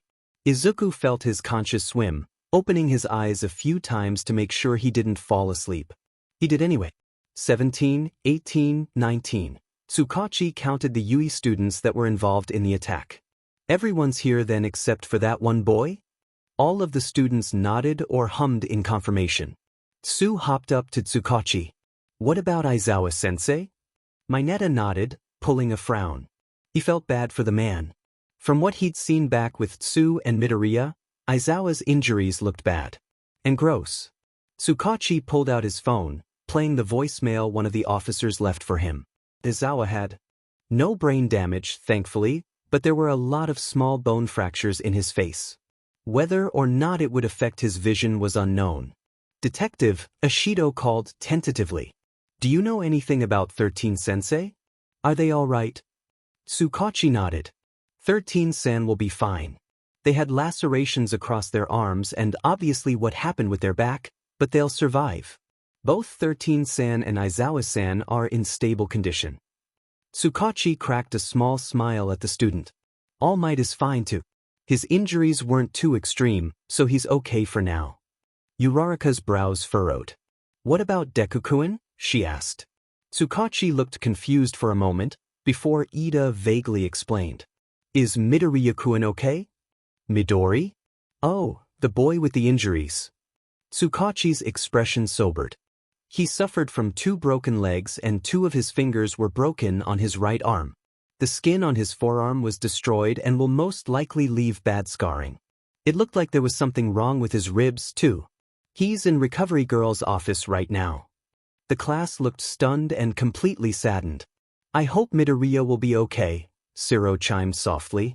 Kirishima and Kaminari nodded, both of them unusually quiet. Uraraka let out an exasperated sigh. She just really hoped he would be fine. Izuku's eyes cracked open just a bit, slowly shifting around the room he was in. He was in Recovery Girl's office again, the day flooding back to him. Izuku shifted in his bed, inhaling sharply when he felt a sharp pain shoot through his arm. He groaned quietly. Young Midoriya? All Might's voice came from somewhere in the room. He heard the sound of shuffling and a chair wheeling. A moment later, and both Recovery Girl herself and All Might, in his true form, were standing next to his bed. You're awake. Good morning, Recovery Girl teased. Izuku nodded stiffly, blinking a couple times. All Might stared down at him, gaze filled with concern. Are you all right? The man asked, uncharacteristically nervous. Izuku nodded again, yawning. All Might and Recovery Girl shared a glance. Is everyone else okay? Izuku croaked, still groggy. All Might chuckled sheepishly. You were the only one with serious injuries, my boy. You took quite a beating there, young man. Recovery Girl grimaced, bringing up her cane and whacking All Might in the back of the head. All Might apologized, but she whacked him again. She looked back down at Izuku. I healed your legs and your fingers, but I'm leaving your arm to heal properly for a few days. She gestured to his bandaged arm. Her expression softened for a moment. You really should be more careful. You're sweet, but I don't like seeing you in here so often. She sighed. The same thing goes for you, All Might. Recovery Girl glowered at the man. All Might rubbed the back of his head. Where's Tsukiyo? Izuku mumbled, confused. She wasn't in the room, but Izuku could still feel her presence, like she was close. Bye. All Might seemed confused himself, but then realized Izuku was talking about his quirk. Isn't she invisible to us, my boy? All Might inquired. Izuku lolled his head to the side. He forgot about that. Yes, he said quietly. What time is it? 8:15. Recovery Girl replied from her desk. When you're ready, we'll get someone to drive you home. I'm ready. I want to go home. Recovery Girl shook her head and chuckled. She hopped off her chair, and All Might straightened himself out. Let me unhook you, and we'll be out of here then. 10 minutes later, and Izuku was all prepared. Recovery Girl had him change into something that wasn't his PE uniform. She handed him a spare set of clothes she kept in a closet and left him to it. She told Izuku she would wait outside of the office with All Might while he changed. Izuku slid open the infirmary door, peering out. He was almost face to face with none other than Tsukiyo. Suki, he murmured, taking a step back. She looked up at him, and then smiled softly. Tsukiyo pulled him into a hug, which must have looked weird to Recovery Girl and All Might, but it didn't matter. I didn't want to come in and see you all beat up, she explained, whispering into Izuku's ear. I hate seeing you like that. It's horrible. Tsukiyo pulled away. I'm mad at you, she says firmly, but she's still smiling. I'll talk to you when we get home. Izuku nodded, still a bit disoriented from everything. Midoriya, my boy. All Might calls from the end of the hall. We've got the car waiting for you. Recovery Girl, and I will walk you down. Izuku nods, catching up with the two heroes. True to their word, Recovery Girl and All Might walked him out to the front gate. They said their goodbyes, wished Izuku well, and left him to go home. Izuku crawled into the car, shutting the door after Tsukiyo wormed in too. The driver was already given directions to Izuku's house, so there was no need for any discussion. Izuku and Tsukiyo stayed silent, not an awkward silence, but not exactly comfortable either. Tsukiyo leaned on his shoulder, staring out Izuku's window. The driver dropped Izuku off at his house, wishing him a good night. Izuku bowed and waited for the man to drive away, waving the whole time. Tsukiyo stood next to him, idle. Izuku turned and faced his home. He took a deep breath and closed his eyes before taking a couple hesitant steps. His feet lead him to the door, which he stared at for a moment. Come on, short stack, Tsukiyo said from behind him. Izuku rolled his eyes and opened the door, closing it when he and Tsukio were both inside. "Mom," he called, eyes darting around the room. "Izuku." Inko came rushing down the hall, almost falling into her son. She leaned up and wrapped her arms around Izuku's neck, pulling him into a hug.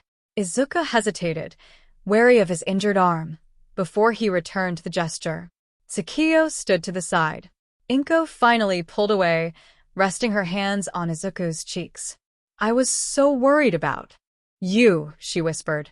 Her voice was hoarse, as if she had been crying before. "When I heard what happened, oh Izuku, I was so scared for you. I can't imagine the things you had to go through today." Inko's voice is shaky, and she was on the verge of tears. "Oh, Izuku." Inko pulled her son into another tight hug, holding him close as if he'd fly away if she let go.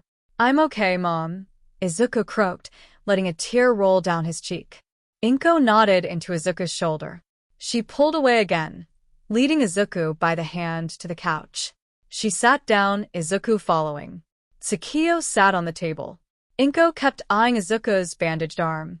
"Is Tsukio alright?" Inko asked, just as concerned.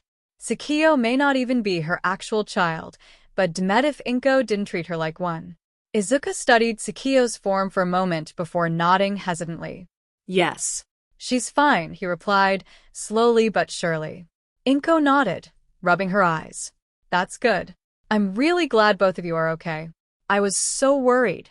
Izuku hummed, guilty. He felt horrible for making his mother worry like this. "I'm sorry," Izuku mumbled, shoulders drooping.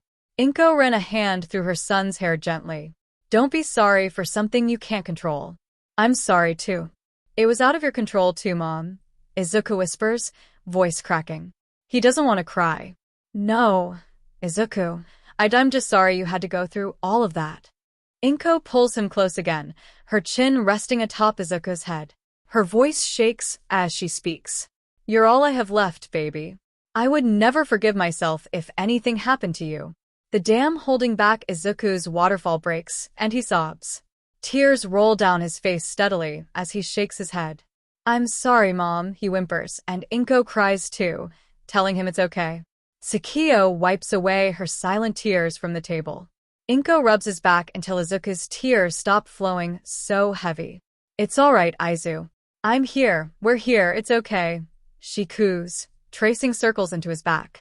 Izuku sniffles and rubs his leaky nose. "Thank you." Class A had the next day off to recover from the attack.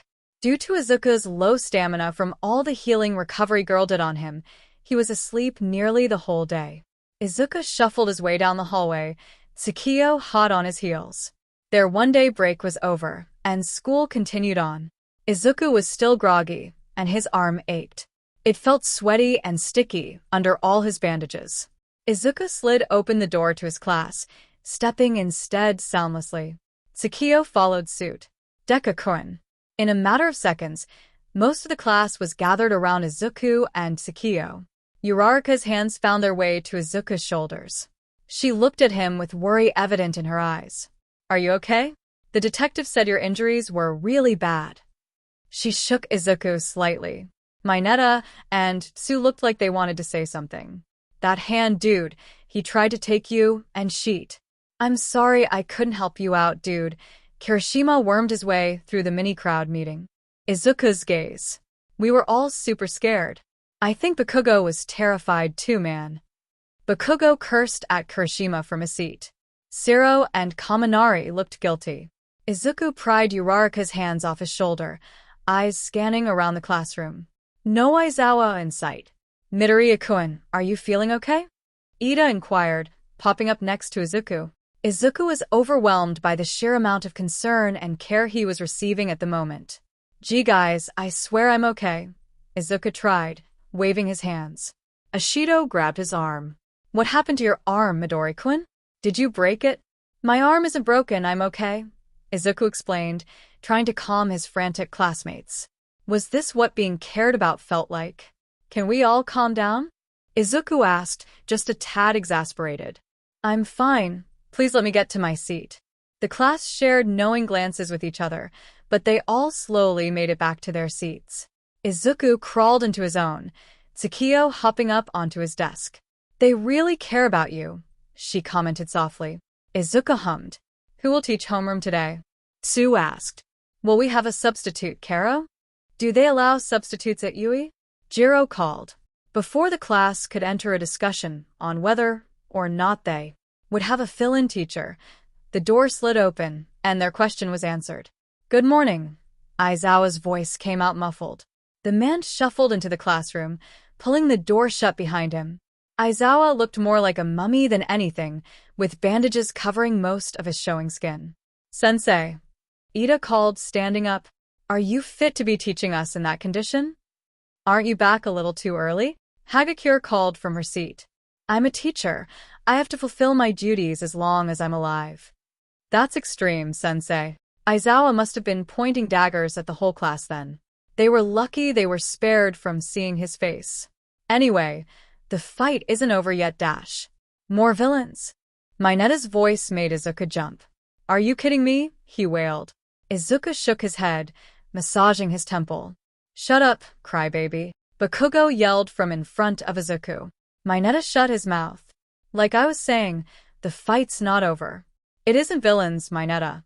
It's the sports festival. That's even worse than villains. Shut up. Bakugo shot back. Minetta shut up again. Aizawa droned on, nonchalant and unbothered. The sports festival is approaching. The event is held in 2 weeks' time. I'm sure you all know what it is, hopefully. Jiro's hand shot up. Sensei, don't you think it's a little dangerous to hold the festival after a villain attack? A couple people winced. I agree, Yaoyorozu added from the back of the room. Especially so soon. No. Yui has upped their security and will continue to do so. Pro heroes will be patrolling the outside of the stadium to ensure everyone's safety. Aizawa sighed. I'm not letting any of you sit it out, by the way, so don't even think about it. This occurs once a year, 3 chances in your career at Yui for you to show off your quirk to heroes. The competition part of it is what usually has people wound up, but heroes use it as scouting purposes. Aizawa paused to yawn. If you do well, the more heroes will notice you, and the higher chance they'll send in something for your internships, which will be happening shortly after the festival. The whole class buzzed with excitement about the good news. Hagakure was telling Ojiro and Shoji about how she was excited to be noticed by pros all across the world. I think you would have to try extra hard to be noticed, Hagakure-san, Ojiro added quietly. Aizawa waited for everyone to quiet down.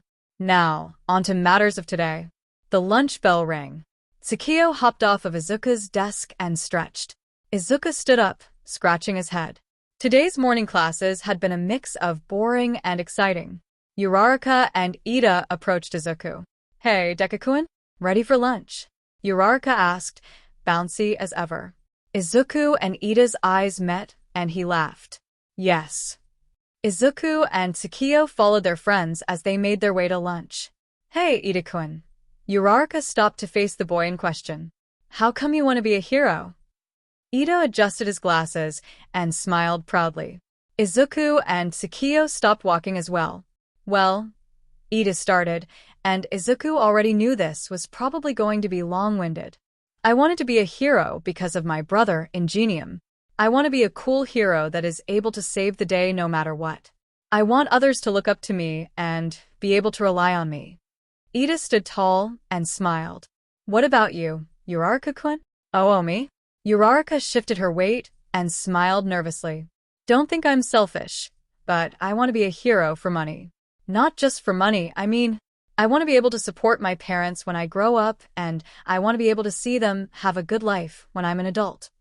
Uraraka scratched the back of her head. There's nothing selfish about that, Uraraka-san, Izuku added. Ida nodded in agreement. Right. Wanting to do something so generous is the opposite of selfish. Ida did his little hand gestures as he spoke. Uraraka smiled brightly at both of them. Thanks, guys. She pointed at Izuku. What about you, Deku-kun?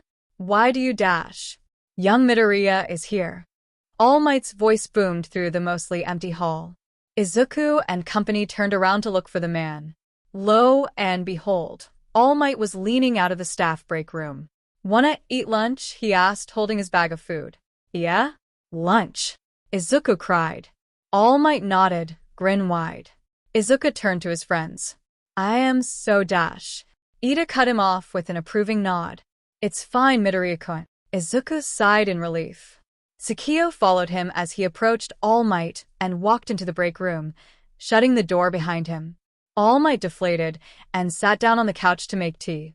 Did you want something? Izuku asked hesitantly, making his way to the chair across from All Might. He took a seat, and Tsukio sat down on the couch. Ah. You're observant, young Midoriya. All Might piped too cheerfully as he finished making tea. I don't see why you would interrupt a conversation to have lunch with me, Izuku grumbled sarcastically. He pulled out his own lunch and began on his rice. All Might wiped his nose. Sorry, my boy. I didn't realize. Izuku chuckled a bit. But you were right. I do have things we need to discuss. Izuku set down his chopsticks to listen. The sports festival is approaching. I assume Izawa-kun informed your class of this, correct? Izuku nodded for confirmation. All Might continued on. I see you still don't have one for all completely Ernst yet, and I don't blame you either. Yet you already have a powerful quirk, no? All Might sipped his tea. Tsukio smiled at Izuku. I guess. Didn't you say I'd be even more powerful once I had full control of One for All? I did. The thing is, even without One for All, I feel as though you would do amazing in the festival. All Might stood up, leaving his tea abandoned. To be frank, I don't exactly have a lot of time left as the symbol of peace. At the USJ, I pushed my limits again and my time decreased. I can only stay in muscle form for about an hour, give or take. An hour? Izuku questioned timidly. I'm afraid so. All Might faced the window. That's why at the festival, I want you to tell everyone I am here. Midoriya Izuku, you are my successor. You will pick up on where I left off. All Might turned to face him. I want you to show the world you're here.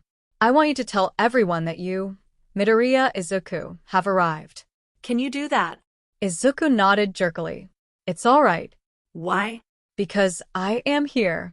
He could do that. And then the timer started.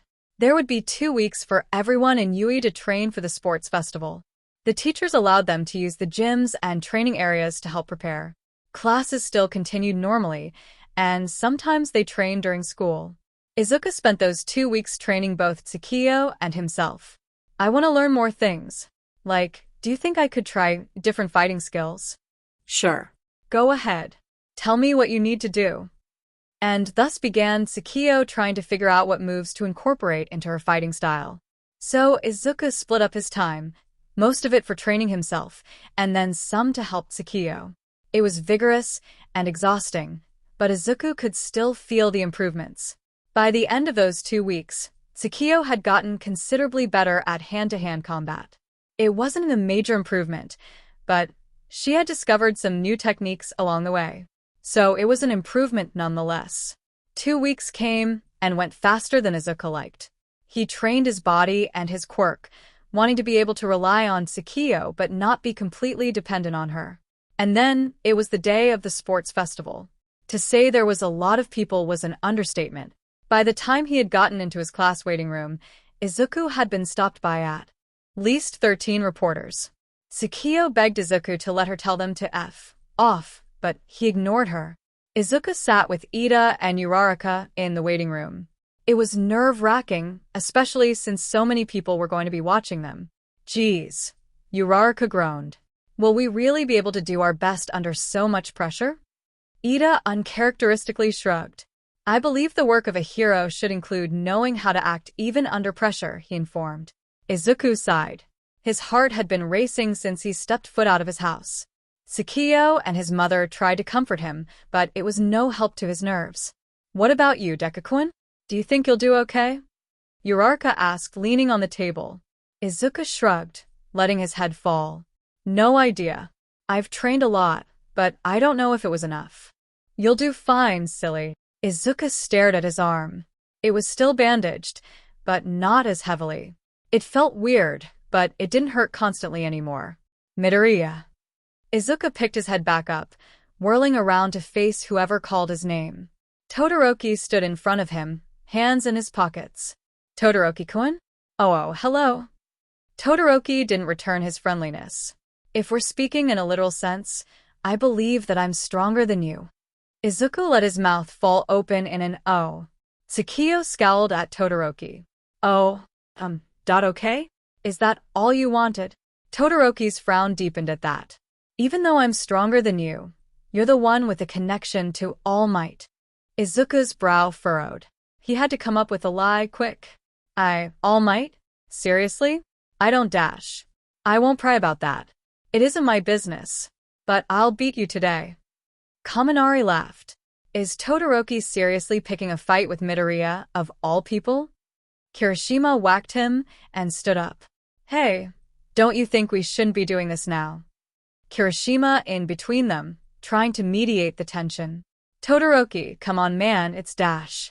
I'm not here to be any of your friends.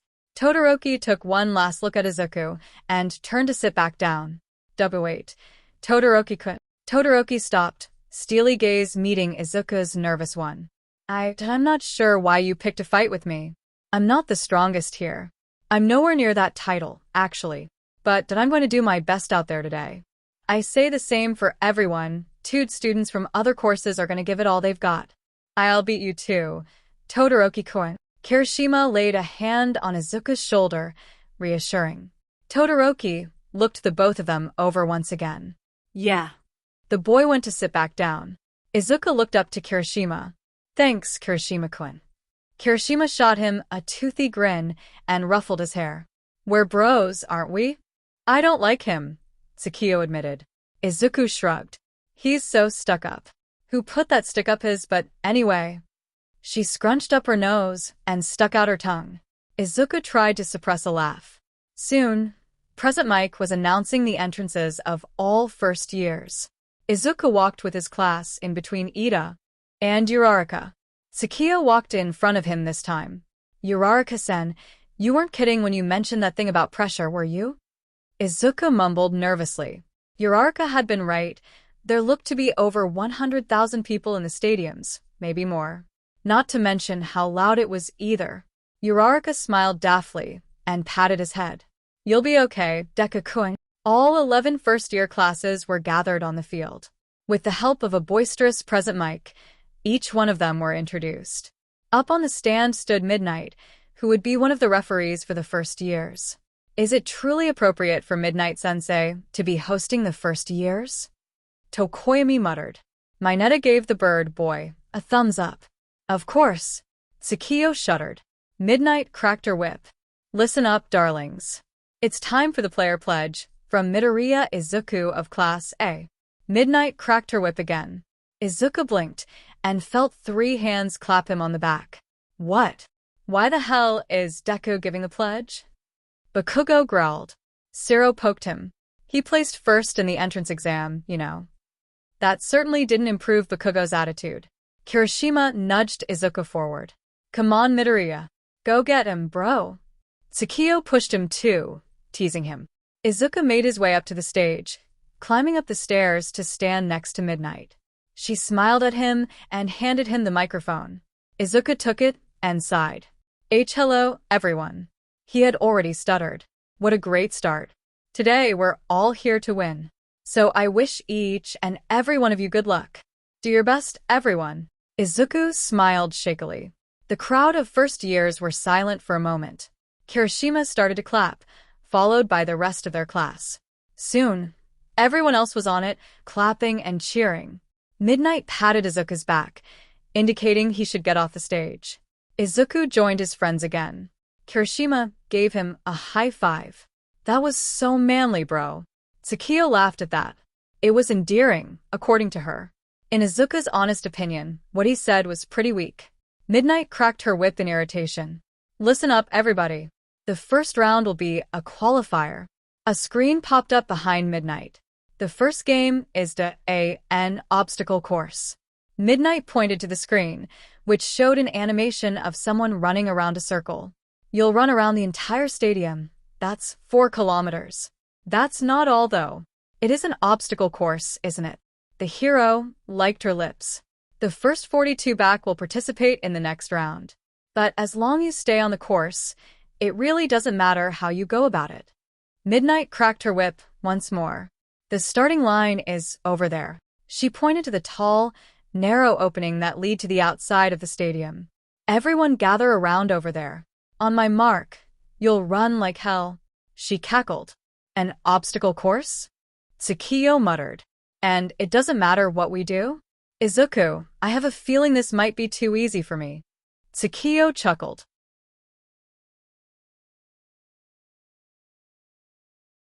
Todoroki had froze the robot in front of himself, ice forming and stopping the obstacle. The boy began to run through, making his way through the robo-infernos. We can get through between their legs. Izuku heard Sato yell. I don't think you'd want to. Todoroki called back. I froze them when they were unbalanced. True to Todoroki's words, the robot started to sway. The massive thing fell, dirt and debris rising thickly over the rest of them. Sheet, Tsukiyo cursed. Izuku, clear away the dust with your wings, so we can see. Izuku did as he was told, packing as much power as he could into his wings. The cloud around him cleared up, and he could finally see again. Let's race through. They're too large to be faster than us, Izuku suggested. He felt Tsukiyo's agreement rather than heard it. Look, someone's trapped in that ice, a student called, pointing to a robot Todoroki froze.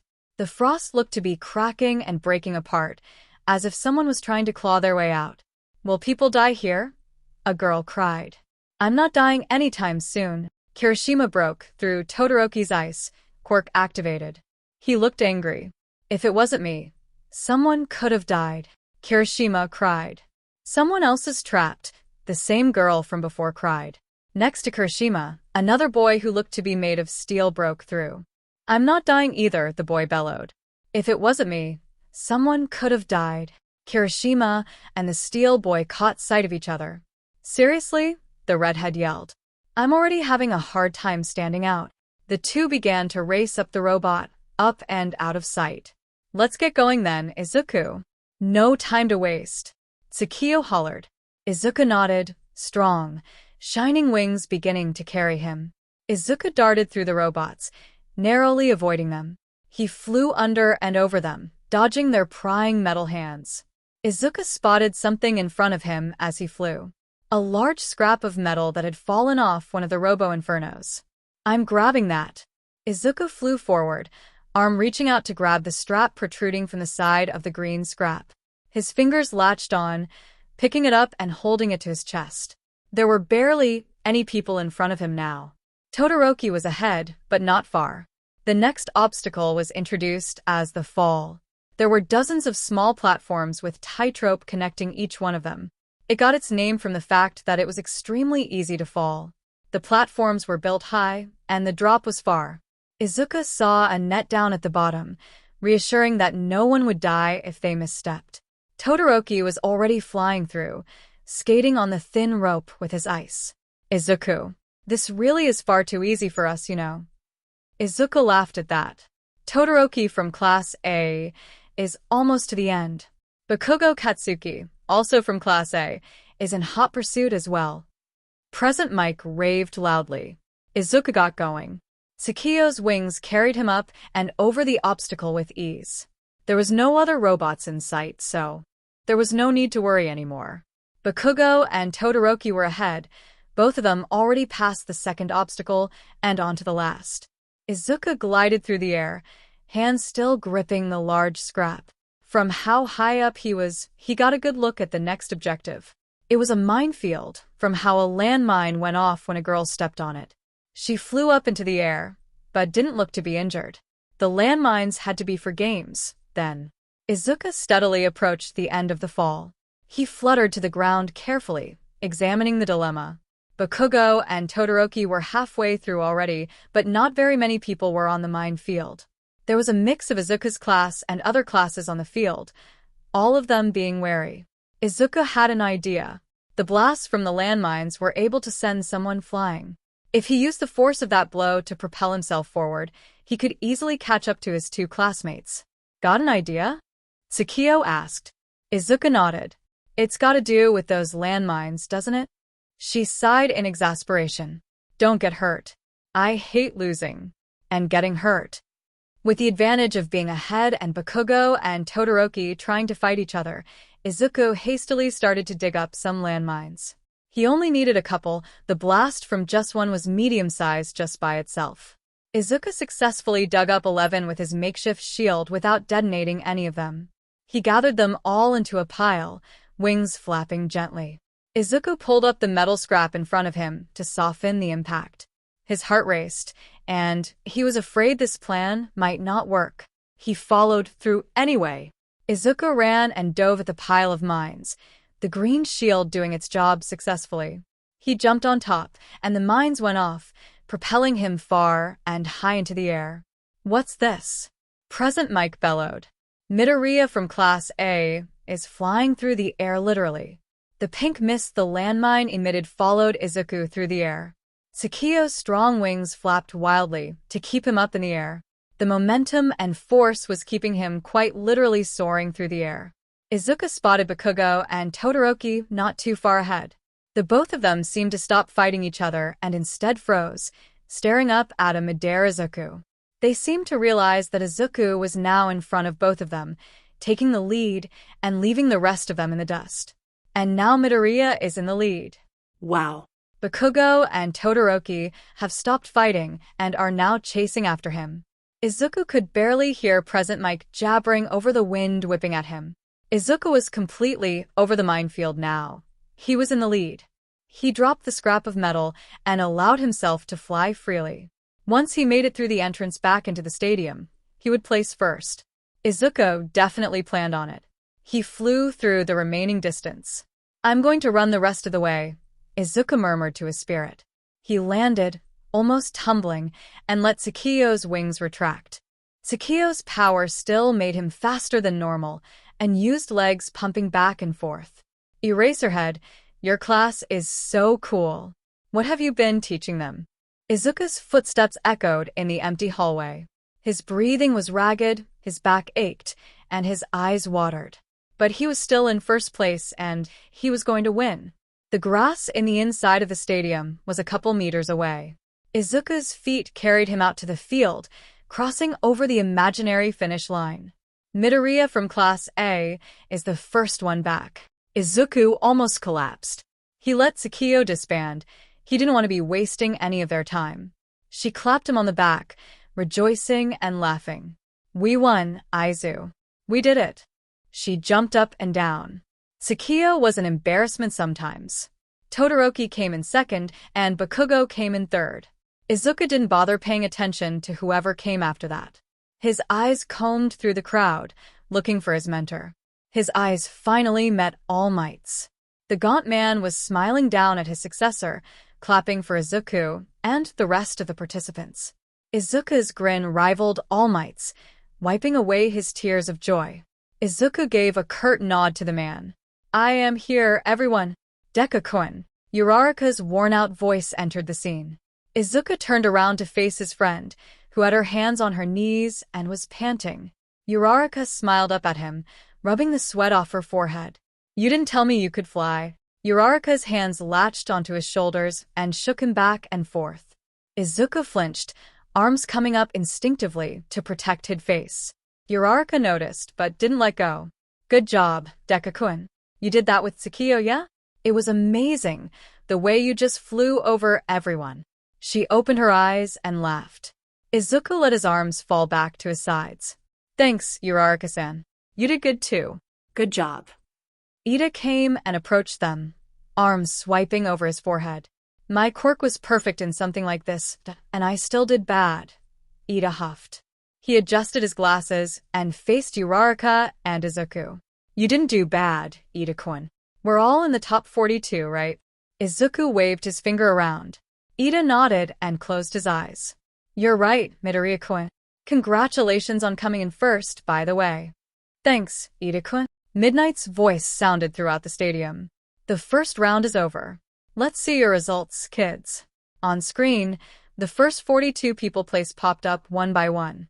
Everyone from Izuku's class qualified, with Aoyama coming in 42nd place. The The poor guy looked like he'd seen the devil himself. Now, on to the next round. This is where it's at, everyone. Give it your best. Midnight cracked her whip, standing in front of the screen. The second game. I already know what it is, by the way. What is it? What could it be?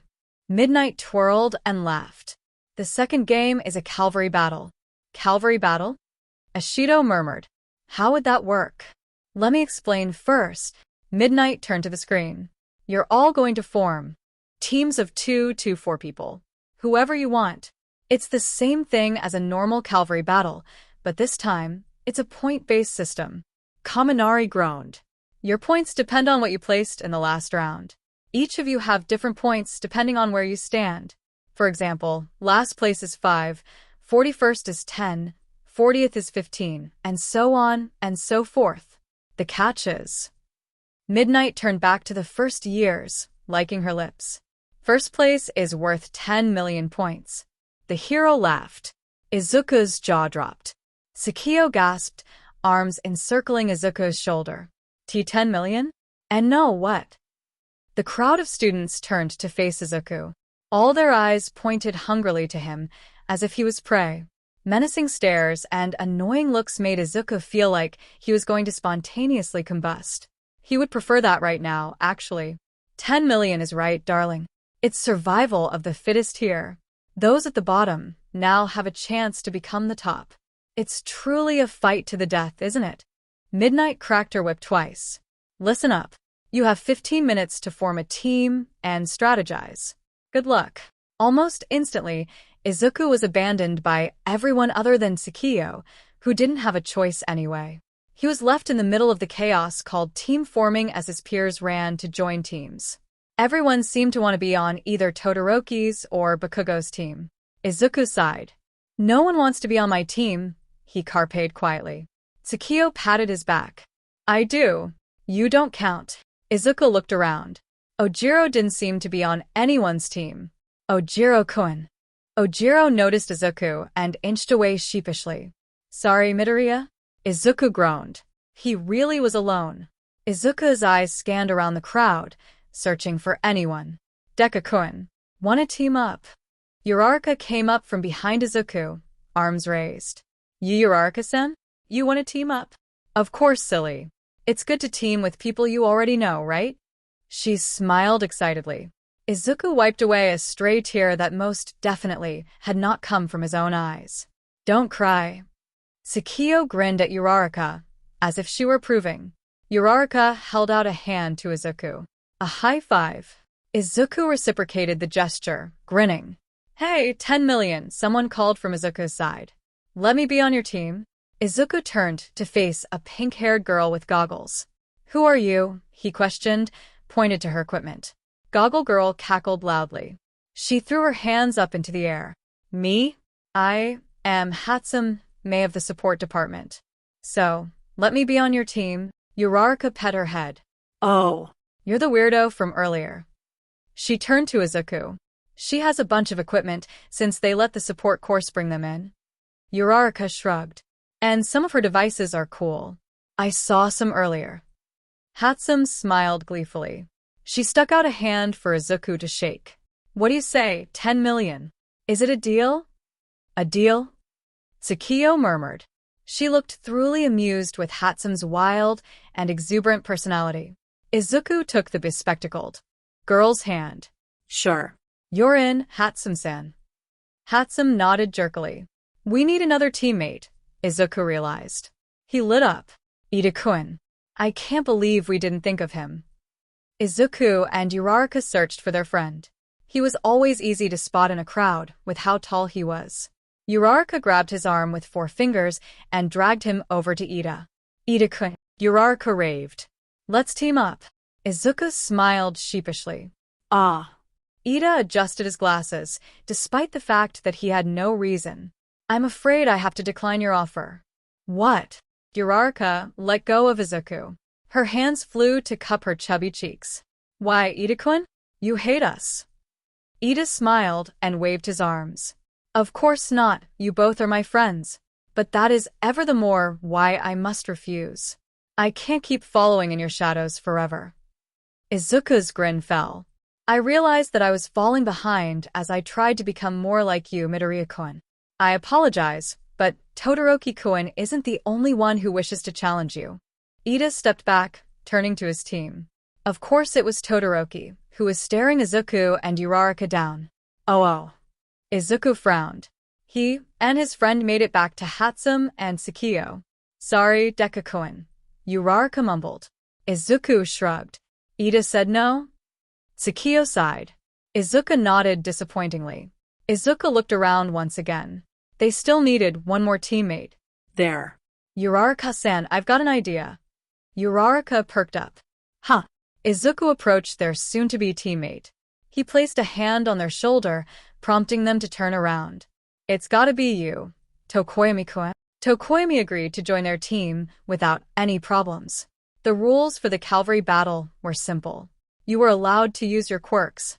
The rider would be helped up by their horses. The rider would also carry a headband with how many points their team had. To win, you had to have the most points.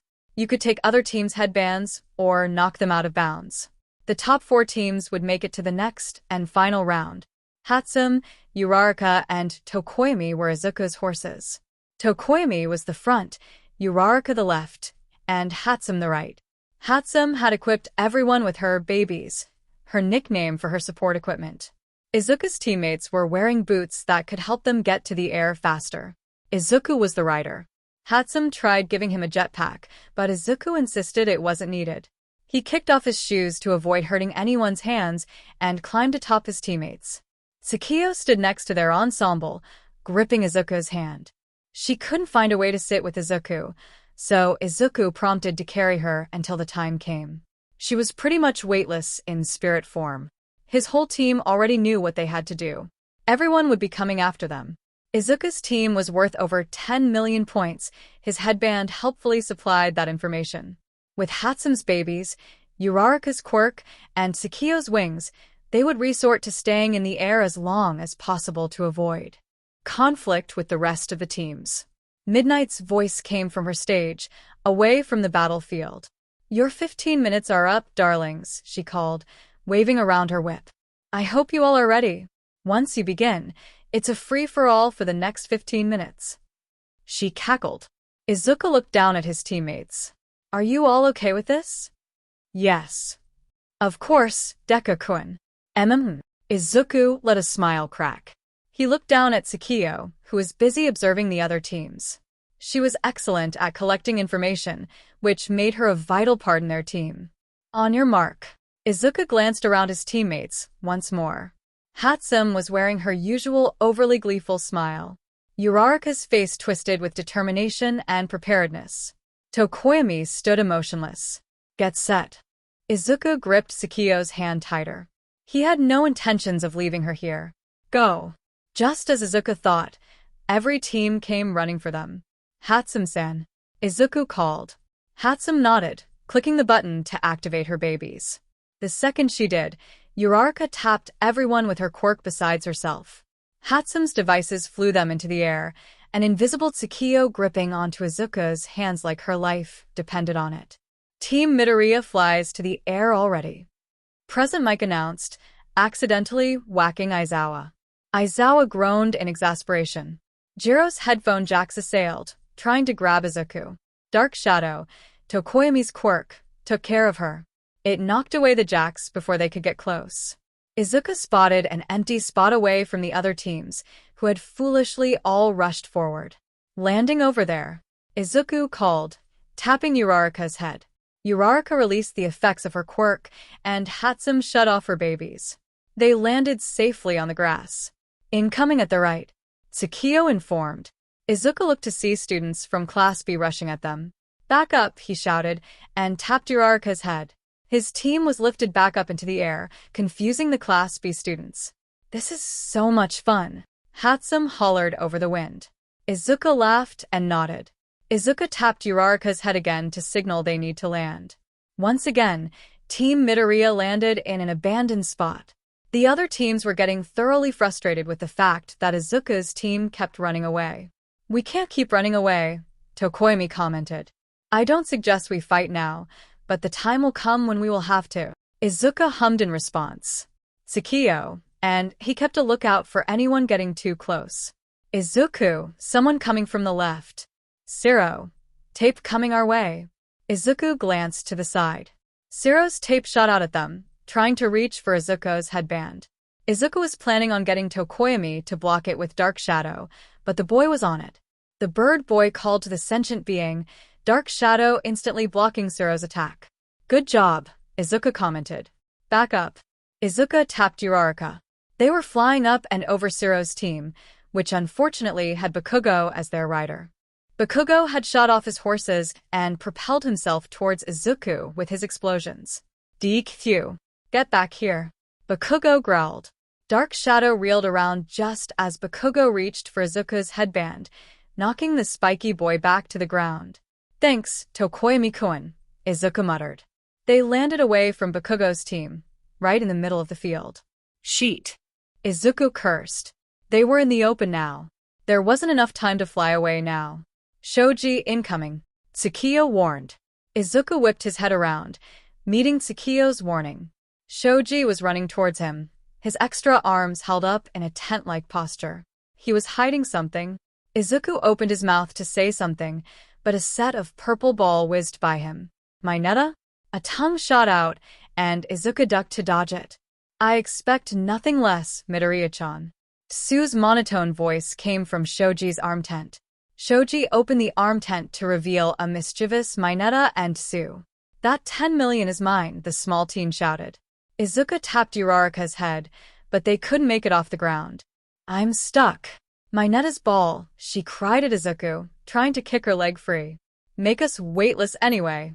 I have a plan, he shouted back, pulling Tsukio's hand. Izuku didn't want to use her so early on, but there was no choice. Keep pulling. Uraraka did as she was told, making everyone weightless. The team was held down by her weight. Dark Shadow was deflecting their attackers' hits. Tsukio gripped Izuku's hands, meeting his eyes. I'm ready. Close your eyes, Izuku ordered. The flash of blinding light came, blocking their opponent's view. Team Midoriya blinds their opponents? Clever. Present Mike raved, clapping his hands. Izuku felt Tsukio's wings sprout out from his back. Open your eyes. We're out of here, guys. His teammates held on to him, Hatsum activating her babies to support Izuku. Uraraka's support boot broke, the special soles breaking from Mineta's sticky ball. My baby, Hatsum cried. Izuku gripped onto Hatsum and Tokoyami's arms as he flew them upwards. Uraraka already used her quirk, so there was no problem in flying off. What's this? Midoriya from Class A is flying his team out of trouble? How powerful he must be. Izuku let Tsukio's strength glide them through the air and out of trouble. He flew them over the rest of the teams, strong wings carrying them out of trouble. It looks like they're fighting with each other now. Izuku shouted over the sound of wind blowing. Tsukio's helpful abilities spotted a good landing spot. I'm landing. Izuku tapped Uraraka's head, who released her quirk as Izuku flung them towards the ground. His team landed unsteadily. Uraraka wobbled a bit with just one boot intact. We can't keep running away now, Izuku commented. Tokoyami had been right earlier. I can use my quirk defensively and offensively, Izuku informed. Tokoyami nodded. Same here. We'll be fine. Tsukio was a good fighter, and Izuku would separate from her when needed.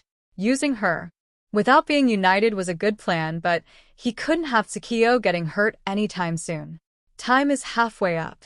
Present Mike announced excitedly. Who will win? Who will make it? Midoriya.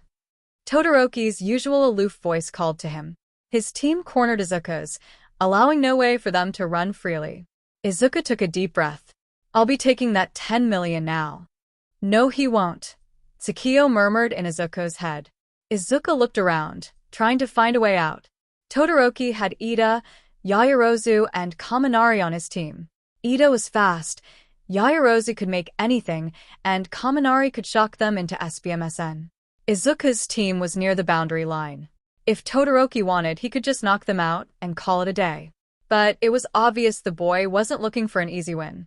The look in Todoroki's eyes told him so. Izuku remembered what Midnight said earlier when Bakugo jumped away from his team. As long as you hit the ground, you aren't out. If needed, Izuku could get away and have his team catch him with Dark Shadow. Izuku noticed the disturbing amount of frozen teams behind Todoroki.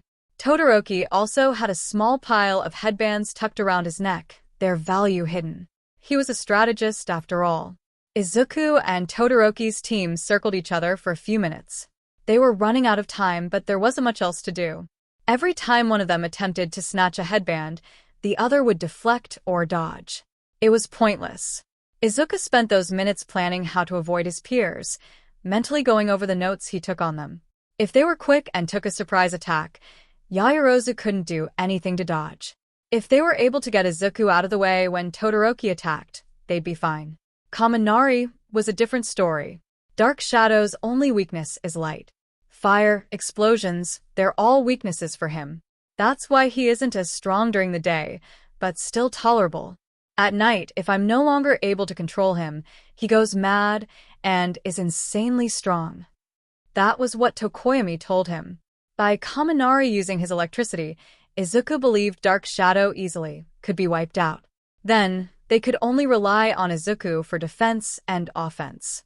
Deku-kun, Uraraka whispered shouted. What do we do? There's 2 minutes left. Izuku leaned down a bit, keeping one eye trained on Todoroki. Listen, everyone, he murmured softly. If they attack us and come for the 10 million, I'm going to try and get to the air by myself. If and when that happens, Tokoyami-kun, I need you to catch me. Okay. His teammates nodded at once. 1.5 minutes left. Present Mike shouted gleefully. Team Todoroki and Team Midoriya haven't had much action yet. Oh, I wonder. Todoroki's steely, determined gaze met Izuku's. They stared each other down for a few moments, so many emotions packed up on top of each other. Todoroki didn't break eye contact as he spoke. Kaminari. Tokoyami-kun. Izuku realized what Todoroki meant. Kaminari did too, as his eyes widened. In realization before setting on Izuku. All right, Yaoyorozu. Yaoyorozu nodded. Tsukiyo could see right through their plan. Izuku, Kaminari is going to shock us, she warned. Izuku relayed the information back to his team. Yaoyorozu was busy creating something. I can deflect it, Tokoyami muttered. If it were anything else, Dark Shadow would rip apart. Kaminari yelled. 1.3 million volts. He let out a battle cry. Yaoyorozu covered her team in the insulation blanket she created, protecting them. Kaminari activated his quirk, electricity dancing around and shocking everyone else. Dark Shadow saved Izuku and the rest of their team.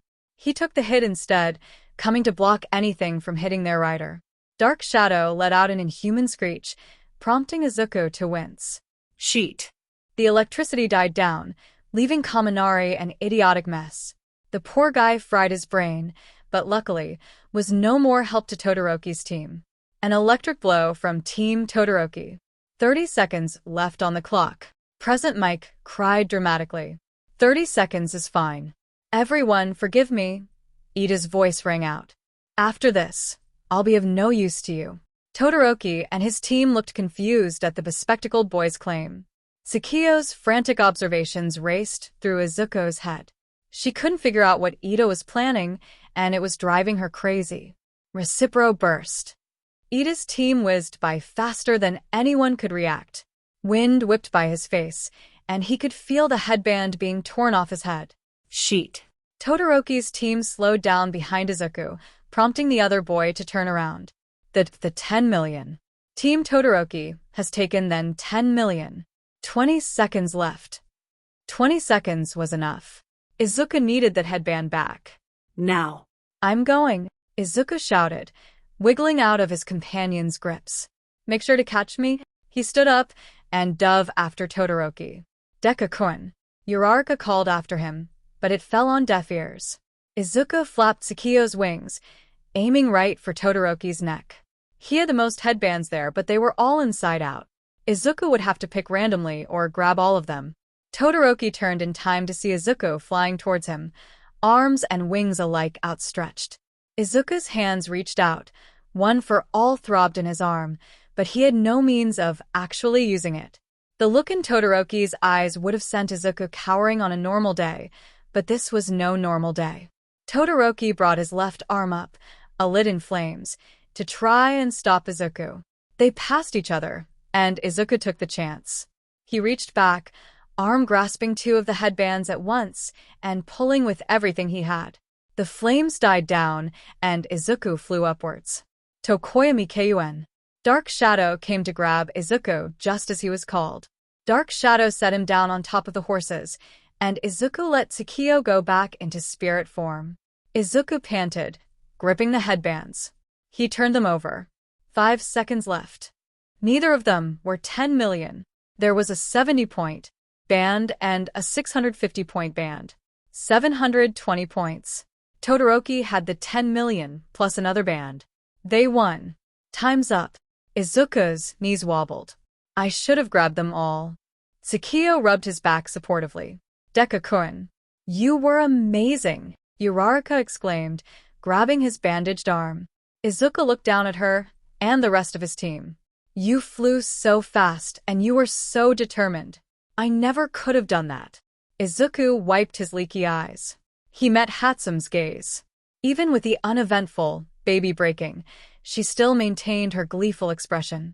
The ensemble disbanded, Izuku climbing off his friend's arms and hopping to the ground. Midoriya, Tokoyami said. Dark Shadow was leaning on the bird boy's shoulder, holding a band. I got this for us. When Todoroki's team was coming by, Dark Shadow snatched it. At the mention of his name, Dark Shadow winked and grinned. The band was 100 points. Tokoyami-kun, Izuku blubbered, wiping his tears away. You're all so amazing. Izuku smiled at his team. I could hug you right now. Tokoyami looked a little embarrassed at that. I never said you couldn't. Todoroki watched as Midoriya and his team all hugged and laughed. It struck something deep in him.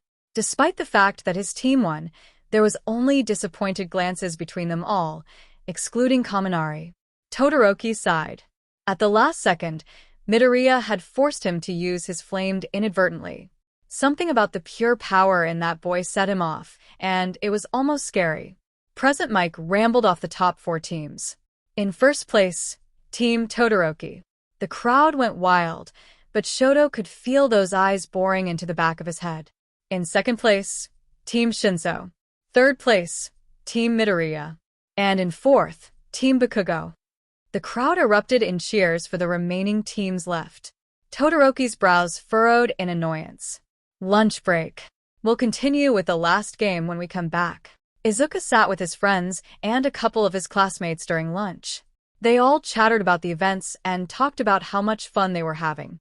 Or lack thereof, in Ishido's case. I can't believe we came in fourth, she carped angrily. Uraraka patted her hair and smiled daftly. Midoriya. Todoroki's cold voice broke through the happy chat. Izuku turned around to face the boy. You, to dash.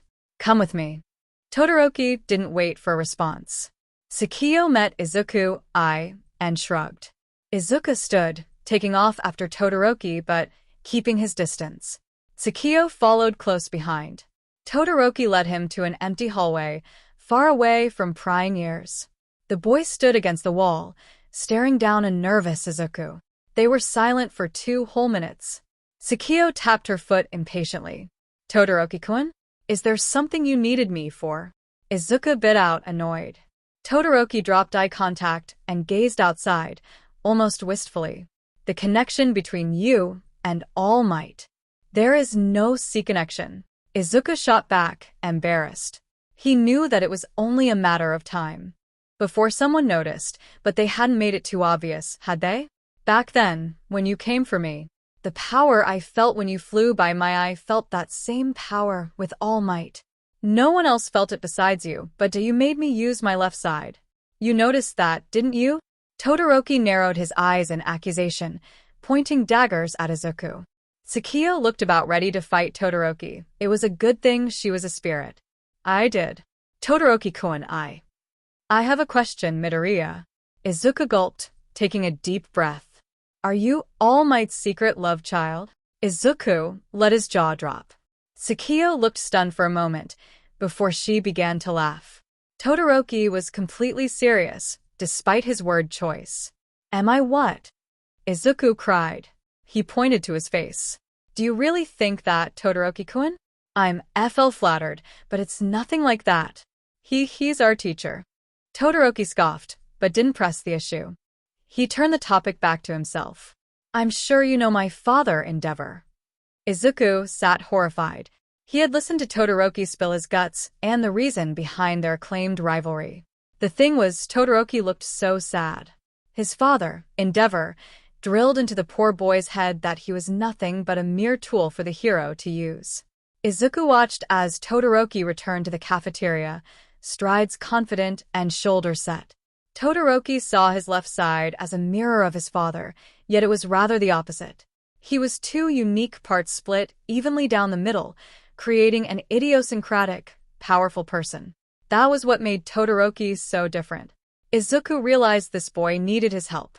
Todoroki needed to realize his true potential, to realize he wasn't a reflection of his father. Izuku felt a grin spread across his face. He would help this boy. Todoroki needed him. It's time for the afternoon festivities. Present Mike announced, making his absurd hand gestures. But before we get on to that, there's something else we're gonna do. Today, we're holding recreational games for those didn't make it into the finals can have fun. Tsukio tapped Izuku's shoulder. Why are your friends wearing cheerleader outfits? I thought we had American cheerleaders here already. She pointed to the girls of Class A, who were clad in outfits similar to the ones the American cheerleaders were dressed in. Mineta and Kaminari tricked us. Ashido pouted and pointed to the boys responsible. Mineta and Kaminari were grinning like fools. Anyway, back to the finals. When the games are over, the 16 that made it into the final round will face off one-on-one. Midnight stood up on the stage again. She held a box that contained each of the 16 participants' names. She would pull 2 at a time, and the 2 who were pulled faced off. Now, for the first match dash. Excuse me. Ojiro's hand shot up meekly. I'd like to withdraw. The crowd of students turned to face Ojiro with a gasp. Ojiro-kun. Izuku fret. Withdrawing. Ojiro let his arm fall. I don't really remember anything from the cavalry battle. I don't really think I did anything either. I shouldn't be here if I didn't do anything to win. I think it was that guy's quirk. Ojiro gestured towards a tall boy with purple hair. Another boy with blue hair raised his hand. I feel the same. Midnight weighed the options mentally. She thought for a moment, and then cracked her whip with a smile. Talk like that? It's wonderful, I love it. I allow both of you to withdraw. The short boy with blue hair sighed in relief. But because of that, we need 2 people to jump in. Who should it be? A girl from Class B, who Izuku recognized as Kendo, suggested they should have people who worked hard during the cavalry battle. They decided on Tetsu and Shiozaki from Class B. Midnight brought the bracket for the finals on the screen. Tsukio and Izuku searched for Izuku's name. He had the first match against someone named Shinso Hitoshi. Shinso? He muttered, scratching his head. You're Midoriya Izuku, right? The sound of someone speaking his name startled him. Izuku turned around to face the source of the voice. I'm facing you. Shinso. I'm excited for the first match. Shinso grinned in an unsettling way. Izuku nodded hesitantly. Oh, a tail blocked his mouth. Don't talk to him, Midoriya. Ojiro warned. The tail retracted, and Shinso walked away. Ojiro-kun? Are you okay? Tsukio looked at the tail man in slight bewilderment. Ojiro sighed. Come with me. I need to tell you about him. The recreational games began not too long after that. Instead of having fun, Izuku, Tsukio, and Ojiro sat in a player waiting room. Ojiro told Izuku about what happened during the cavalry battle and how Shinso's quirk had something to do with talking to him. Most of the others participating in the finals didn't take the chance to calm their nerves and have fun. Most thought of a strategy, others cleared their head, some prepared themselves a little more. But soon, the first round was starting. It's time for the first battle, everyone. Get pumped. Get ready.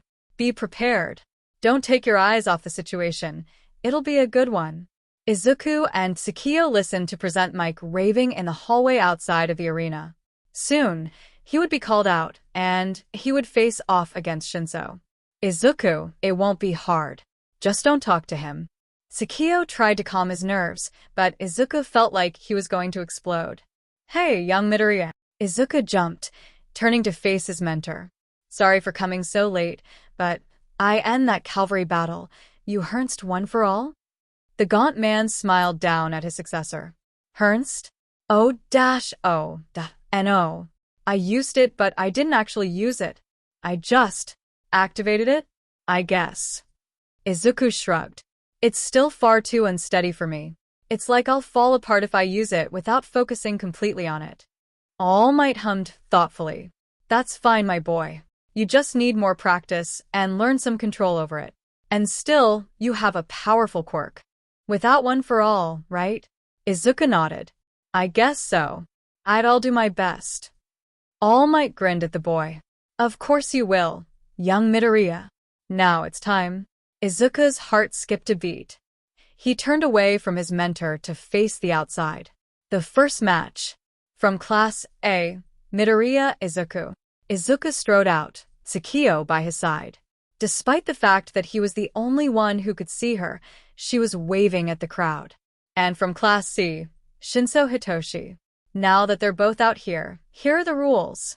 There's a few ways to win. Immobilizing your opponent, knocking them out of bounds, or forcing them to give up. We won't accept any life-threatening attacks, but your quirks are allowed, like usual. Izuku and Shinso approached each other on the battlefield created by Cementos. Tsukio stood behind Izuku, cracking her knuckles and stretching. Things will be stopped if you go too far by our referees. Cementos waved. Giving up, huh? Shinso muttered from across Izuku.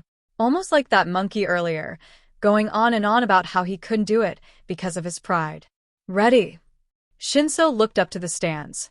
Izuku silently fumed at the insulting of his friend, but didn't say a word. You know, to throw away a chance like this, despicable, right? Start. Shoto watched Midoriya and the boy from General Studies down on the field. After this match, he would be down there as well. He would face off against Zero. The boy Midoriya was facing was talking mindlessly, occasionally gesturing into the crowd. Midoriya appeared to be angry, annoyed, said, whatever. He was clenching his fists and shaking slightly. Shoto couldn't hear what the boy was saying though. Midoriya's opponent must have said something to set him off, because Midoriya shouted something and started to run towards his opponent. He stopped midway, and all the expression evident in his face disappeared. Shoto narrowed his eyes. Was Midoriya under the effect of this guy's quirk? Midoriya's opponent said something, and then Midoriya turned around and slowly started to walk away. The screen up top zoomed in on Midoriya's face as Present Mike jabbered mindlessly. The viridian determination of Midoriya's eyes were replaced with a blank, unblinking stare. Unnerving. Uraraka and Ida were yelling at Midoriya to turn around and fight. The boy kept walking, inching towards the boundary line. If he kept going, he'd step over and get disqualified. Shoto's brow furrowed. He had planned on beating Midoriya himself, but it looks like it wouldn't come to that now. Izuku's head was blank. Distantly, he registered the fact that this was Shinso's quirk and that he was going to lose. Everything was fuzzy, and he kept inching towards the boundary line, yet there was nothing he could do to stop it. Tsukio was calling his name, telling him to stop, but he could barely hear her over the white noise in his head. Every thought he formed was sidetracked and set aside. Ojiro's face appeared in his head. He had failed his classmate, blatantly ignored his warning. Izuku promised he would win for Ojiro. Izuku was almost to the boundary line now. A few more steps and he'd be disqualified. He could still hear the crowd and his spirit, but he couldn't do anything to stop this. His body moved without his mind. Please, do your best for me. Izuku could see people in the hallway. People with glowing, yellow eyes and shadows for body. They were staring at him, and trusting him with something he didn't know. Something grabbed his hand, and the world erupted into color. Shoto watched as Midoriya stopped, and then disappeared into a blinding light. He shielded his eyes to save himself the strain. There was no need to. as the light disappeared almost as fast as it came. Midoriya was revealed, almost right to the boundary line. But he was glowing, his entire body outlined in sharp blues and purples. The crowd erupted into cheers and shouts. Midoriya looked confused, and even a little joyous. Shota wondered. Takiyo had done this.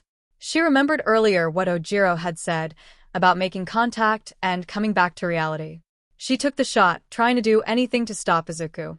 And somehow it worked, driving him back home and connecting them. This time, he shone so much more brightly than before. Shota watched as Midoriya turned around to face his opponent. There was a smile on his face, wide and challenging. His opponent seemed to be a mix of stunned and angry, shouting at Midoriya and gesturing towards the boy. Shota remembered back at the USJ how Midoriya looked like that back then. He was much brighter today, something that could relate to his mood. Midoriya was complicated. Izuku rushed at Shinso, dodging the other boy's shot and kicking him in the side. Shinso kept yelling at him, trying to prompt him into speaking again. "You're so blessed to have a heroic quirk. People like us will never be able to feel that way." Shinso grunted, reaching for Izuku, but Izuku pulled back. He socked Shinso in the face, the boy reeling his head back in anger. Izuku took his chance to shove Shinso back, pushing him towards the boundary line. Shinso was having trouble fighting back. Shinso shoved Izuku back, slamming his fist into Izuku's face. Izuku ducked his next attack, driving an arm into Shinso's stomach. Blood started to drip from Izuku's nose, getting into his mouth and staining the ground. "My quirk is villainous. It always has been. I could never be a hero with this quirk." Shinso huffed, brows furrowed, and face filled with emotion. Shinso dove at him, arms trying and failing to land a hit on Izuku. Izuku pushed Shinso again, forcing him closer and closer to the line. Shinso tried to fight back, but Izuku didn't allow it, using his own increased speed to his advantage. He punched Shinso in the throat, knocking the wind out of the boy. Internally, he apologized for being so violent, but he really wanted to win. Izuku took the chance to win. Shinso was disoriented and was getting sloppy. Izuku shoved him again, and when Shinso tried attacking in retaliation, Izuku latched onto his arm. He pulled Shinso over his back, slamming him onto the concrete. Wow. Midoriya wins. Present Mike announced. Izuku panted, wiping the blood on his face onto his pants. He had body slammed Shinso out of bounds. Midnight stood and cracked her whip. Midoriya advances to the next round. Shinso groaned on the ground, rubbing his temple. Izuku deactivated his quirk and held a hand out to his opponent. "Shinso, here." Shinso cracked open his eyes, staring at the bloody hand in front of him. He reached up, pulling himself up with Izuku's help. "Thanks," he muttered, standing over the boy. Izuku smiled, despite the blood in his teeth. "Your quirk is still pretty heroic, Shinso-kun. It's what you make out of it that makes it so cool and unique." Izuku beamed at the tired boy. Shinso looked surprised for a moment, as if it were the first time anyone said anything positive about him. Izuku and Shinso stared at each other for a moment before Izuku broke the silence. Shinso-kun, I was wondering that would you like to be my friend?" Izuku smiled sheepishly and rubbed his nose. Shinso looked taken aback. "Friends? Are you saying that because you're scared I might take advantage of your politeness or something?" Izuku snorted. No, silly. "You're just at your really cool, and I think you're strong too. Do you want to? Shinso weighed the options, letting the slightest hint of a grin occupy his features. Why not? Sure. Hey, boys. It's touching, but get off the field, Midnight called, waving her arms. Izuku jolted, before smiling and apologizing. Sorry. Izuku turned back to Shinso. See you around, friend. He whirled around and jogged back into the hallway he came from. Shinso did the same, his head reeling and trying to stay upright. Shinso. Shinso looked up to see some of his classmates, leaning over the barrier. You did amazing. Your quirk is so cool. You're the star of the general department. Good job, Shinso. He had gone in with a negative outlook on the guy and life, and came out with a new friend and purpose. Izuku had gone to visit Recovery Girl after the match. He had told her an all might about the people and their eyes and the color. The next match was Todoroki and Shiro. Izuku sat between Tokoyami and Ida.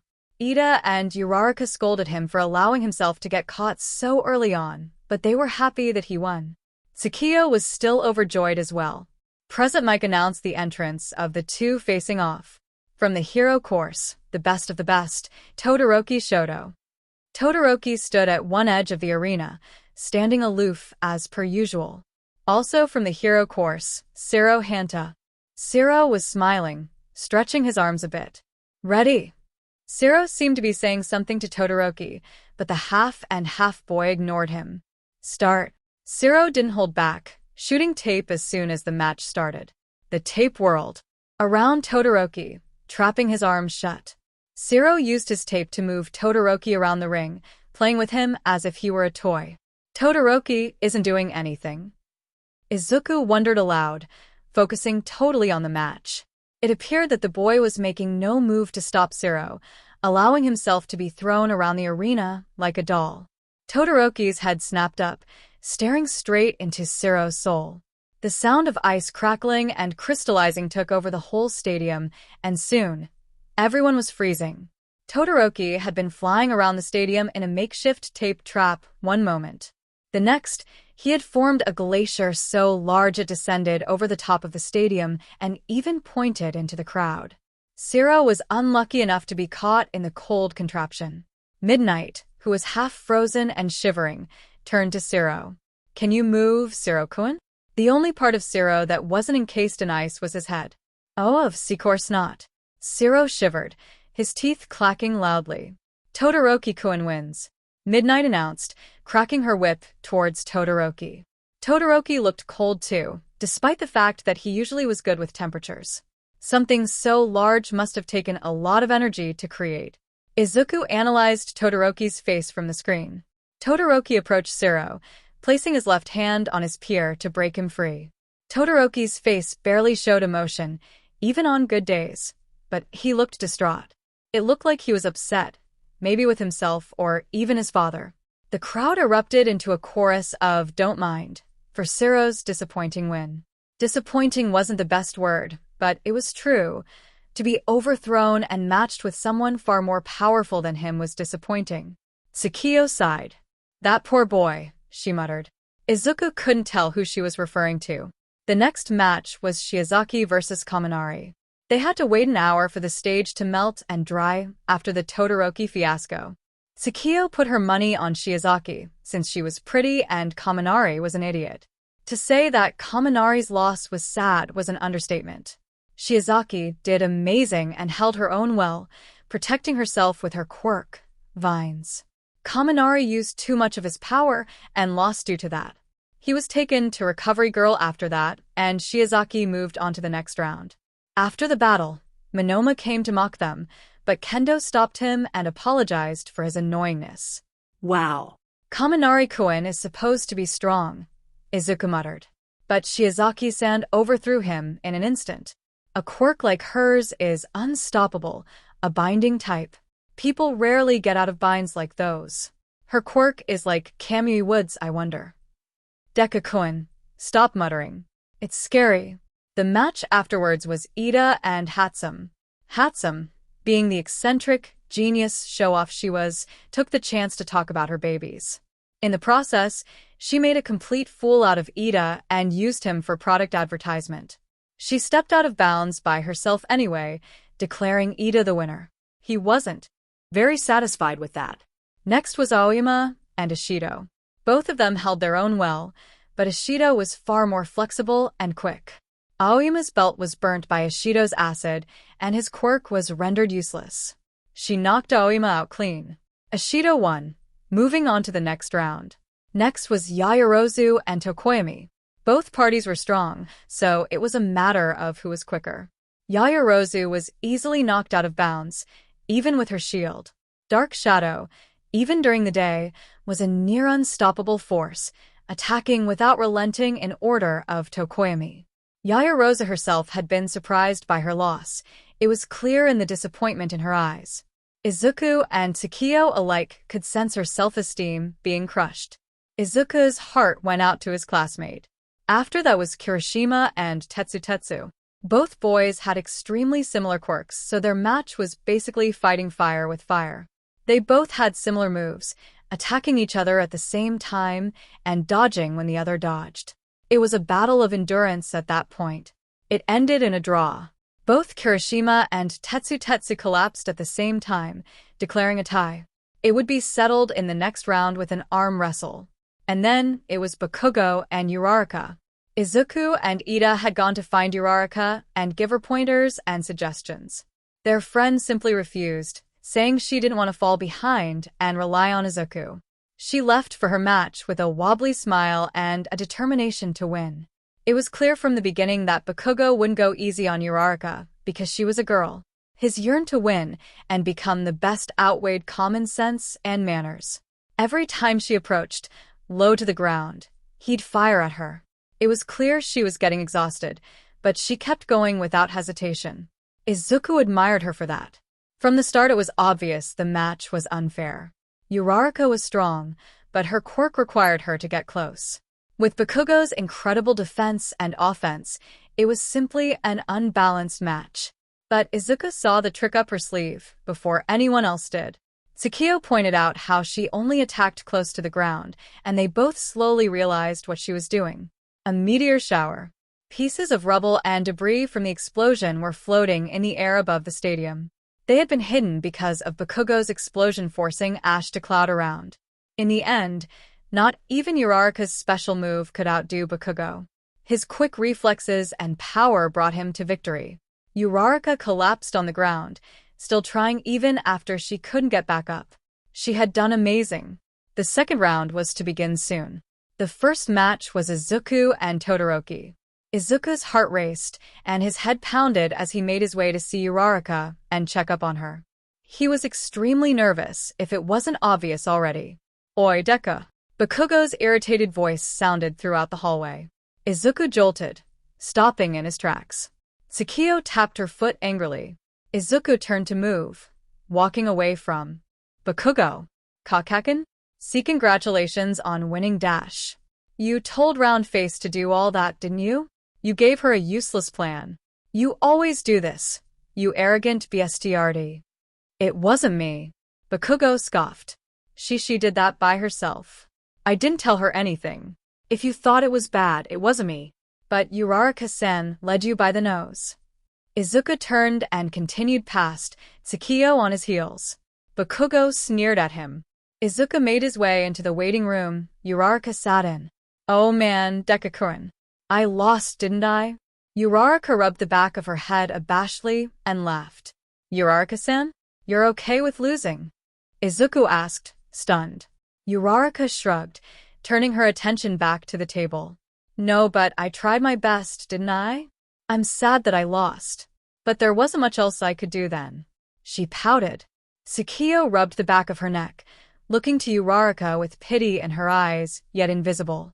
Izuku took a few steps towards his friend. "Are you sure? How about— Oh, are you injured? Are you okay?" Uraraka waved him off. "I'm fine, Deku-kun. I went to Recovery Girl." Uraraka's phone rang. Distantly, they all heard present Mike screaming about something. Kirishima won the arm wrestle apparently. The second round was starting. "Oh, Uraraka-san, I should go." Izuku frowned, releasing a sigh. Uraraka gestured towards the door. "Hurry, Deku-kun. I'm rooting for you." She shot her friend a quick smile. Izuku nodded and took his leave, Tsukio following out behind him. Izuku shut the door and left, descending down the hallway. Tsukio kept trying to encourage him, attempting to pump him for the match. "You'll do fine. Todoroki can't trap you if you fly." His mind was on Uraraka. She had obviously put up a mask to hide how frustrated she was. He felt terrible for not being able to console her. Izuku rounded the corner and almost walked face first into none other than the number 2 hero. "Oh." Endeavor looked down at Izuku's short form. "It's you. I was looking for you anyway." Izuku took a few steps back. "Al looking for me?" Dash. I watched how you fought. Endeavor didn't give him any time to respond. Your quirk is great. You were able to break free of that boy's control, weren't you? In terms of power, I could compare you to All Might if I wished. Izuku coughed. All Might? I'm not. I have to go now. Izuku maneuvered around the tall man, Tsukio frowning back at Endeavor as they walked. Did Endeavor see the connection too? Is that where Todoroki got the love child thing from? The man interrupted Izuku before he could get too far. My Shoto has a duty to surpass All Might, you know. That's the reason he's here. Don't make this match too easy for him. He loves a challenge. Izuku stood silent for a moment. He turned slightly to face Endeavor. I'm not All Might. Not in any shape or form. Though the same thing goes for you. Todoroki-kun, isn't you? Izuku turned back around and walked away, leaving Endeavor to fume silently. Tsukio patted his head. That was badass, Izuku. It's time for the first match of the second round. Present Mike announced, waving his arms around just as wildly as before. Izuku tried calming his nerves outside of the arena. He took deep breaths, to Tsukio's instructions. It wasn't really helping, but he didn't say anything to his spirit about it. The man who provided an amazing display during the first round and also froze the crowd. Todoroki Shoto. Todoroki walked calmly up the stairs, with something in his body language Izuku couldn't decipher. His opponent, the guy who has been shining literally all day. Midoriya Izuku. Izuku and Tsukio made their way up the stairs, Tsukio holding onto his shoulder. Todoroki and Izuku met halfway, standing across each other in the arena. You're here, Todoroki commented. He looked frustrated, but Izuku had no mind to blame or judge him. Where else would I be? Izuku murmured, cracking his knuckles. Ready. Tsukio gripped Izuku's shoulder harder, nails digging into his shoulder. Izuku put on his game face, ready to dodge at any moment. He knew to be careful of Todoroki's ice. Todoroki versus Midoriya. Start. Todoroki sent a bout of ice straight at Izuku as soon as the match started. There was no time to dodge or run, the boy was that fast. Izuku hastily activated One for All, opting for a finger smash to counter Todoroki's ice. That was all he could do until he got an opening. Todoroki wasn't surprised by that. He shot off another mini glacier, prompting Izuku to defend himself the exact same way he did before. Izuku saw the opening he had. Todoroki had stopped his assail momentarily. Izuku took the chance, grabbing his spirit and allowing them to become one. Midoriya blinds his opponent. We've seen a lot of this, haven't we? Clever or redundant? Present Mike raved up in the announcer room. Poor Aizawa. You won't get hurt as much like this, Tsukio observed. Good idea. Izuku ignored her somewhat, eyes searching for something to take Todoroki by surprise. The ice behind him is what holds him from getting disqualified, Tsukio commented. She was right as always. They just need a plan to get rid of it. Todoroki grunted, baring his teeth. Another fit of ice he sent, Izuku getting rid of it how he did before. The cold air blew through the crowd, chilling them all. Izuku cried out, clutching his broken fingers. Izuku couldn't keep relying on One for All, or else he wouldn't be able to keep up. Todoroki paused, most likely to catch his breath.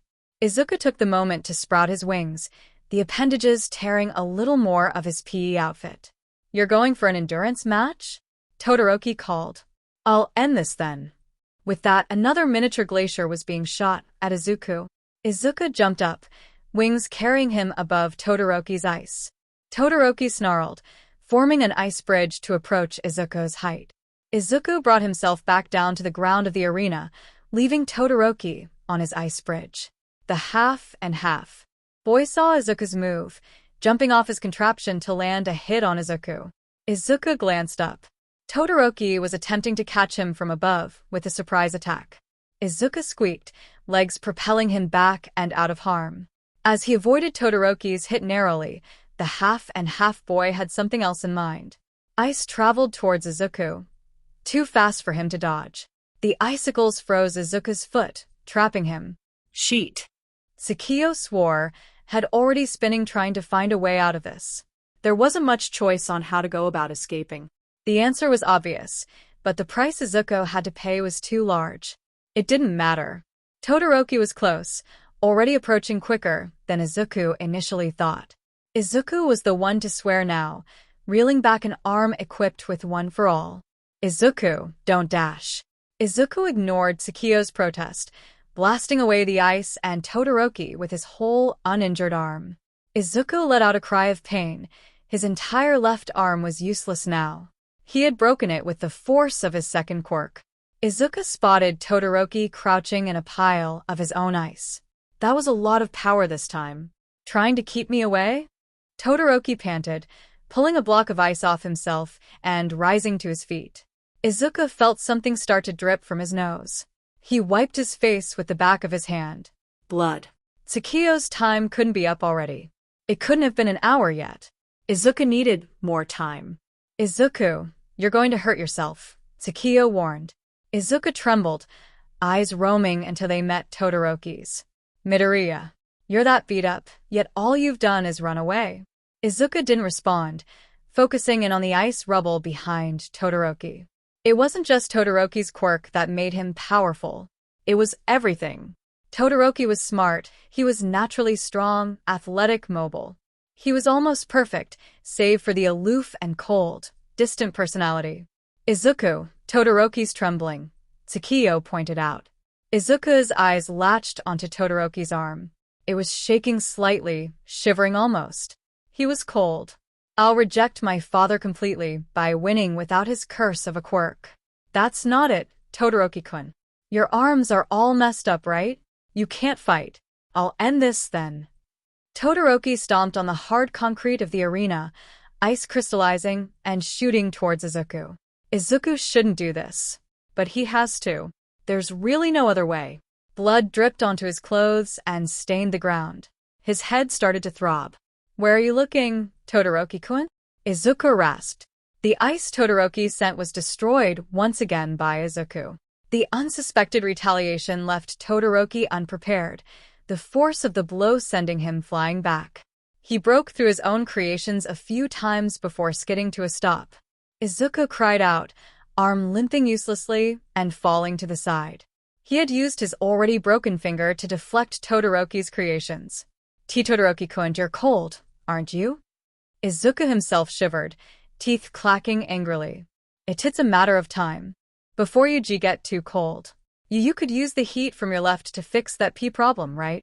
Todoroki narrowed his eyes. What are you? Everyone is giving their best today. Izuku brought his less damaged hand up, curling it into a sad excuse of a fist. The bandages covering his old injury are barely holding on, hanging loose in some places. Except you.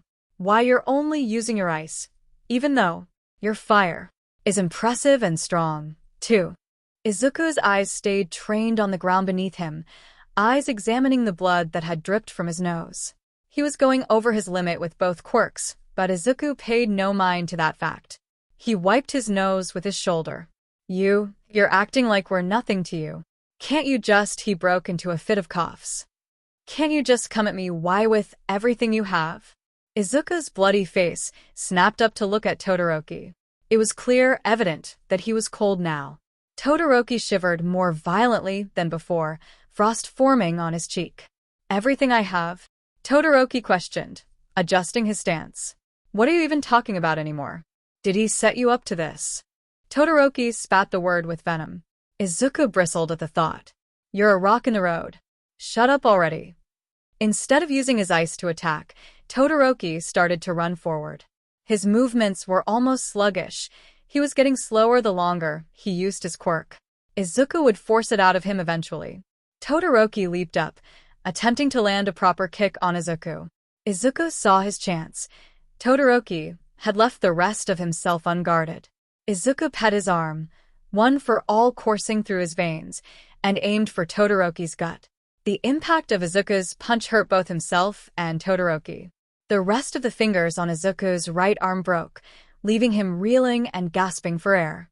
It was getting hard to think with the strain of Tsukiyo still being active, but Izuku was going to put up a fight until the end. Todoroki crawled forward, heaving himself up off the ground. He stomped on the ground, ice forming and attempting to grab Izuku again. This time, Todoroki wasn't that fast. Izuku easily avoided it, his wings lifting him into the air. His back started to ache, his wings felt strained and uncomfortable. It was a feeling Izuku hated. Izuku dropped back to the ground, ducking to avoid Todoroki's punch. Izuku turned, feebly attempting to land a hit on Todoroki. Todoroki shot another bout of ice at Izuku over and over, Izuku blasting it away and destroying his hands even more. They went at it like that for too long, a series of slow punches and dodges from both parties. Izuku missed another shot, leaving Todoroki enough time to scramble away. Why? Are you acting like this? Todoroki rasped, voice hoarse and shaky. Izuku turned, starting to run, unbalanced and wobbly, towards Todoroki. Because I want to be a hero. A reliable one. One that people can look to and know everything's alright. I have to.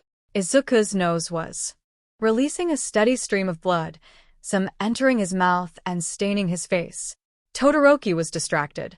Izuku assailed another hit on Todoroki's midsection, forcing him to stumble backwards. You're just messing with me. Todoroki-kun, Izuku barked, desperately trying to wipe away the fluid leaking from his nose. You're trying to make some kind of fool out of me. What are you doing? He's only 5. 5 is old enough. Izuku swatted Todoroki again, the smaller boy crying out as his hand bent in a strange way.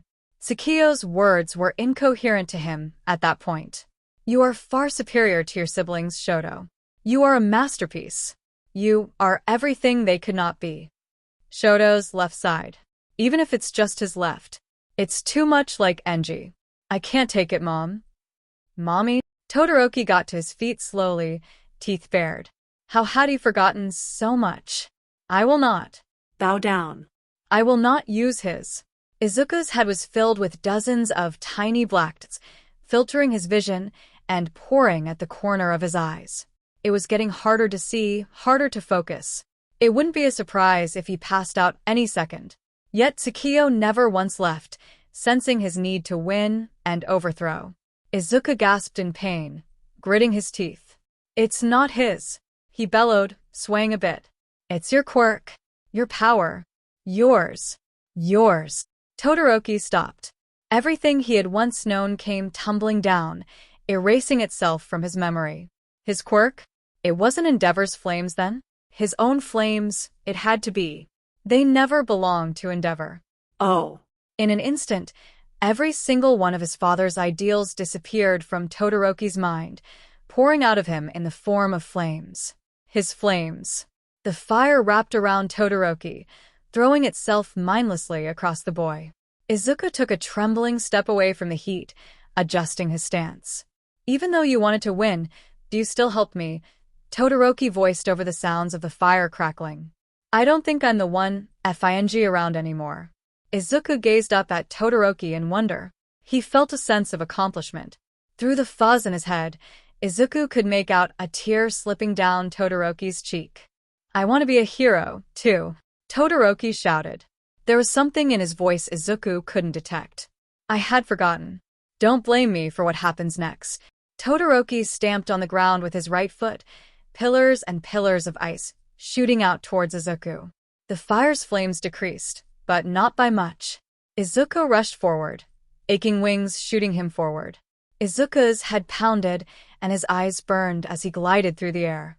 His whole body felt wrong. It really was a miracle he was able to hold out for so long. Even his legs, which Izuku was sure were broken now from the power of his jump. Todoroki held his arm up in front of him, flames dancing wildly and uncontrollably around the entirety of his left. The fire shoots out in an unsteady stream. The ice missed Izuku completely, the boy whizzing around it. Todoroki kept trying, but from how fast Izuku approached, it never would have made it anyway. The walls come up between the two boys, attempting to stop contact. Midnight released her quirk, tearing open the cloth on her arms hopefully to knock one of them out before the damage was done. It didn't work. Izuku burst through the cement walls with the company of One for All. Todoroki's ice slammed into them, knocking them down and destroying them. There was a moment where everything was gone except for the searing pain on Izuku's shoulder. Izuku flew back. Todoroki's hit was powerful enough to do that.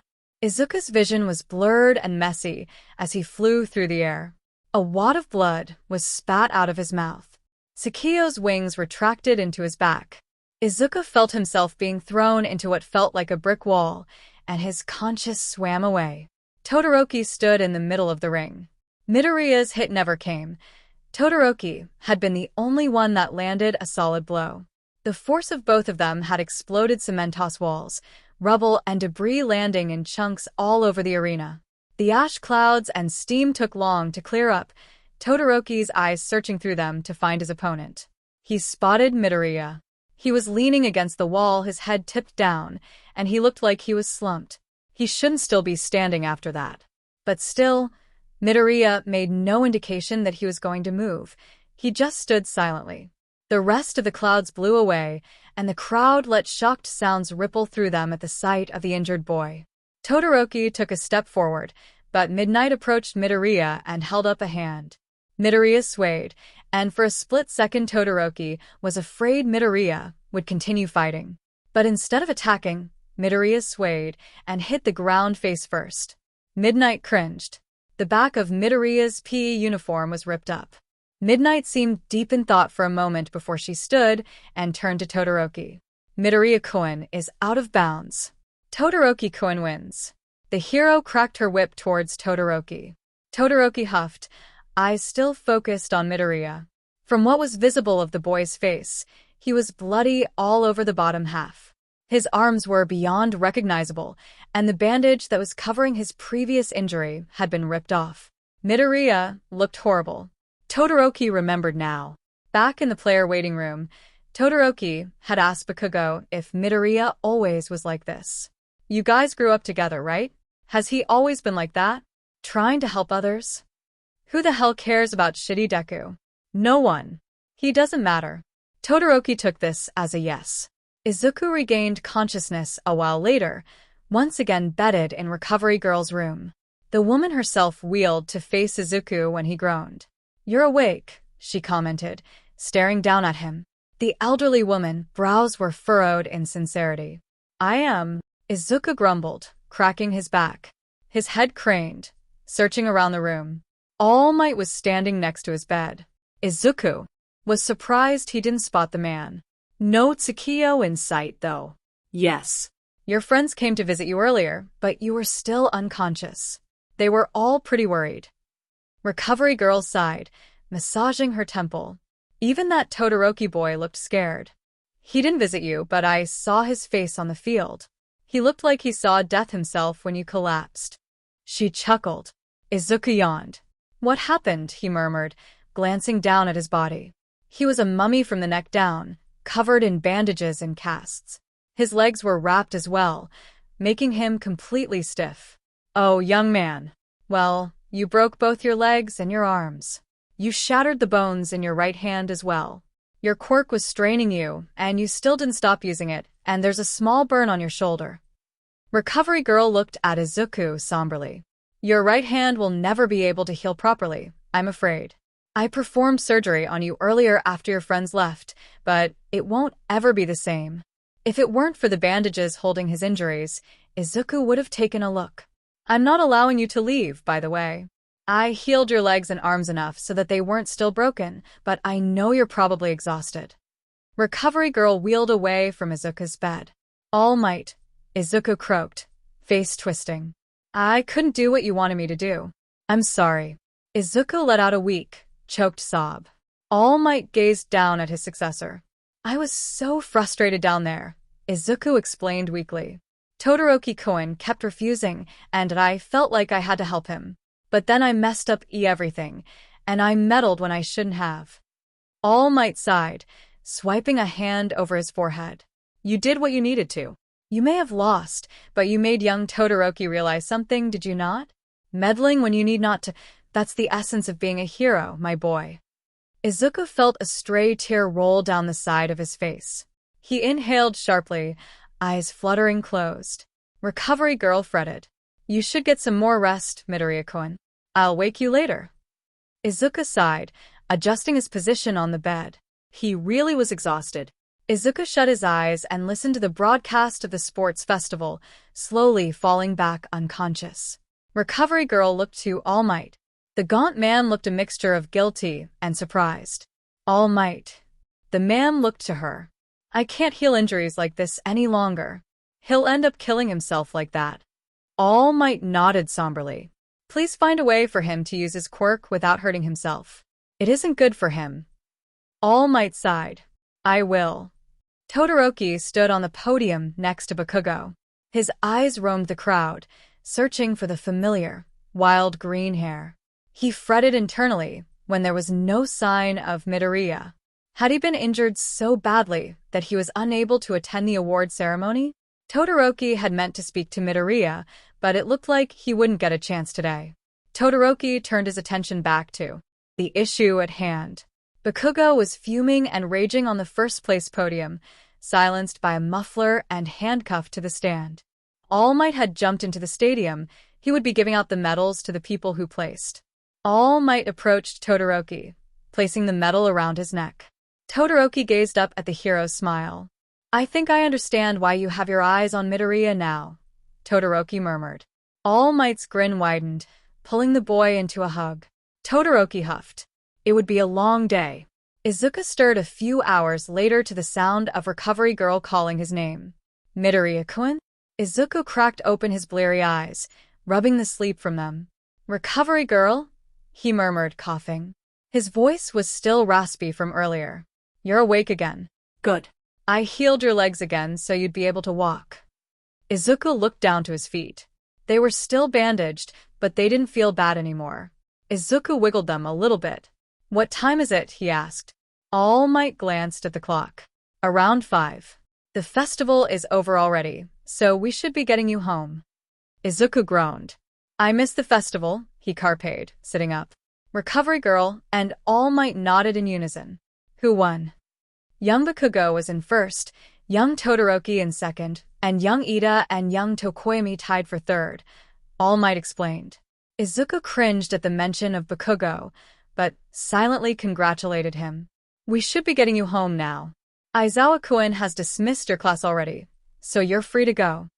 Izuku nodded, leaning over the side of his bed. It had been a long day. All UE students had 2 days off after the sports festival to regain their strength. That part was most necessary for Izuku, who had broken all of his limbs in his fight against Todoroki. Inko had worried over Izuku during dinner. She kept telling her son how scared she was during the festival that she passed out a whopping total of 7 times. New record. I support you, Izuku. But I'm going to worry no matter what. You're my son, aren't you? Tsukio returned to Izuku the morning of their day off. She had been angry with him, more than angry really, about him overusing his quirk. But aside that, she had good news. So, Tsukio started, flopping on the couch. Inko had gone off to work, wishing Izuku a good day and requesting him to rest some more. I found something out. Izuku turned on the TV, stretching his legs out. His arms were still in casts, which he would get removed when he returned to school by Recovery Girl. The healing she had done the previous day had been too intense to heal more than his legs. What did you find out? Izuku asked, flipping between channels. I believe the amount of time I can spend in physical form increased. Izuku raised a brow, yawning immediately after. Really? I didn't feel anything. Tsukio scoffed. That's because of the adrenaline. You were too busy bleeding all over to notice. I felt it. She pointed a thumb to herself. Izuku glanced over, sinking deeper into the couch. How long? Right now? I'm going to have to say an hour and a half. But I feel like that might increase soon anyway. I feel stronger too. So, if I just strain myself over and over will keep increasing your strength? Izuku bit sarcastically. Tsukio flicked him. You'll die, dumbass. Izuku sat on the train, scrolling through his feed. Tsukio stood next to him, peering over his shoulder. Hey, Midoriya Izuku from the hero course. Someone called his name. Izuku looked away from his phone and scanned the area. You're Midoriya Izuku? Good job at the festival, kid. A man with short brown hair was leaning over to talk to him.